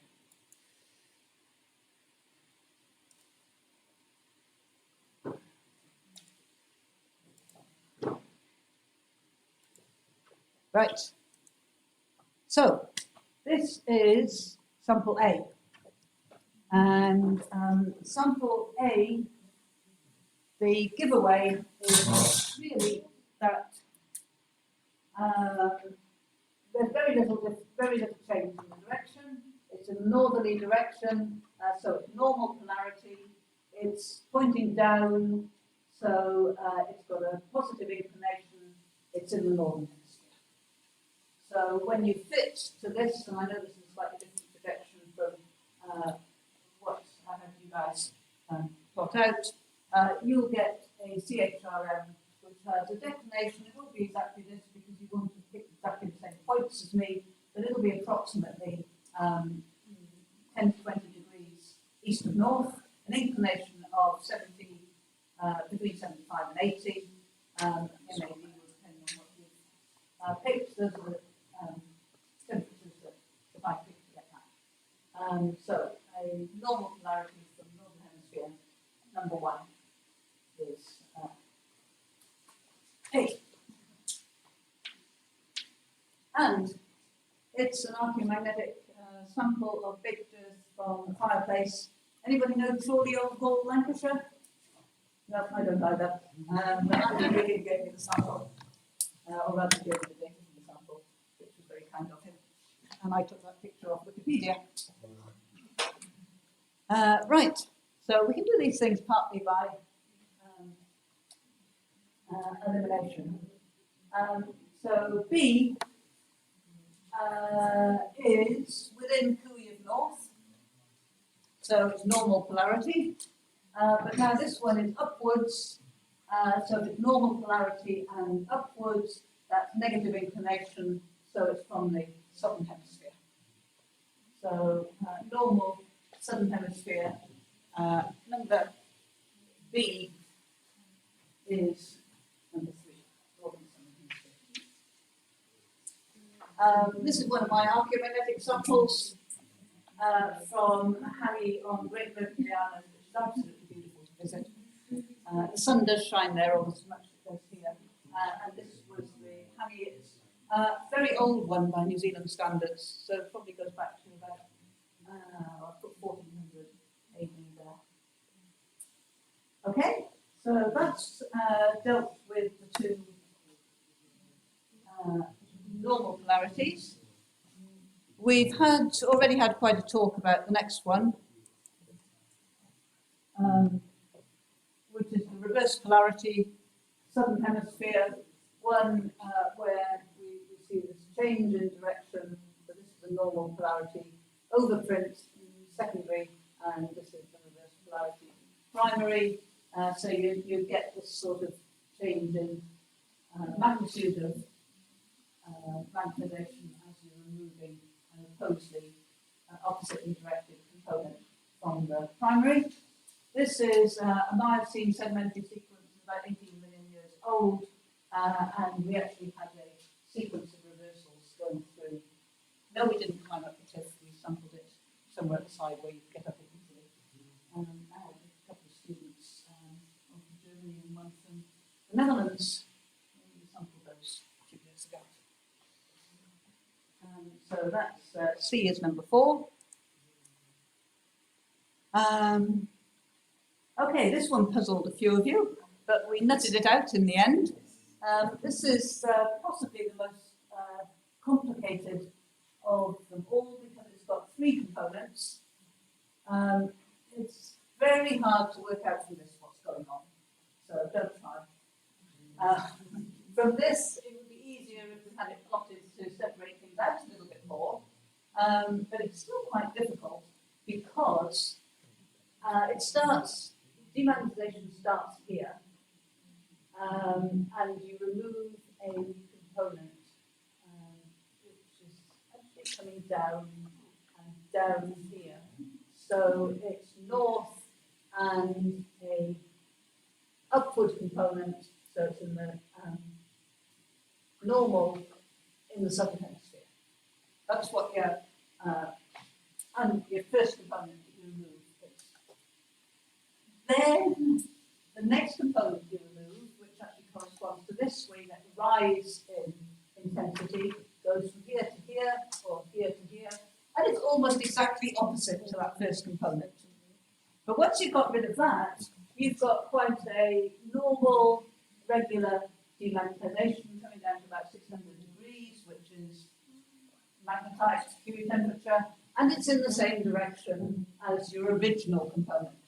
So your first component is normal, your second component is reversed, and your main component from 350 to 600 degrees is normal again.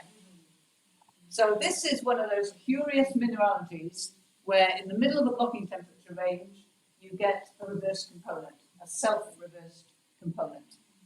And it's a dacite.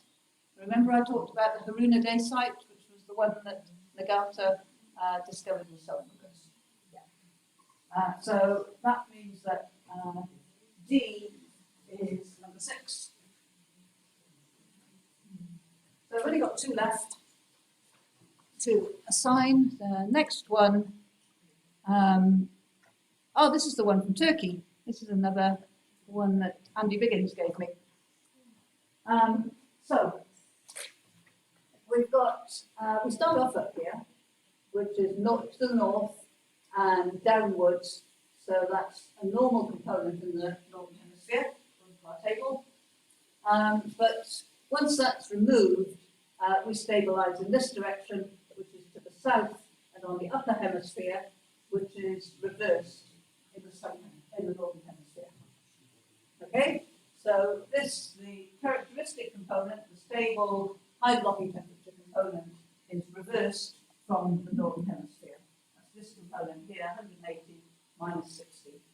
This is the secondary component that's been acquired sitting around in the field since then.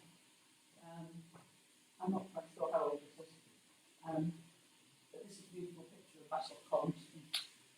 I don't even know if that's the right type exposure. But nonetheless, number 2 is E, which leaves the last one, F to be, the Lasomp from the central North Island of New Zealand. This is Mount Ruapehu, which at the moment is a ski field, but in the summer is a wonderful place for tramping or hiking or doing field work.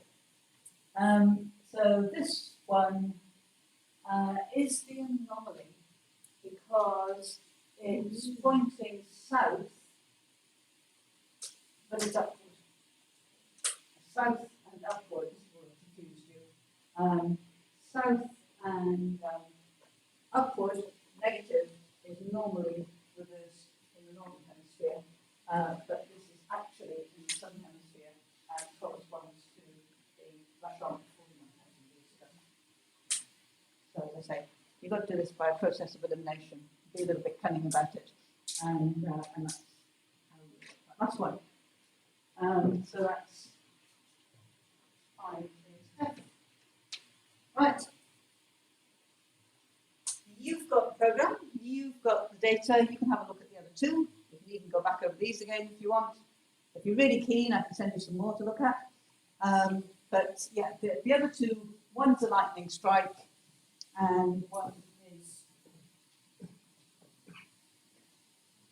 oh, interesting.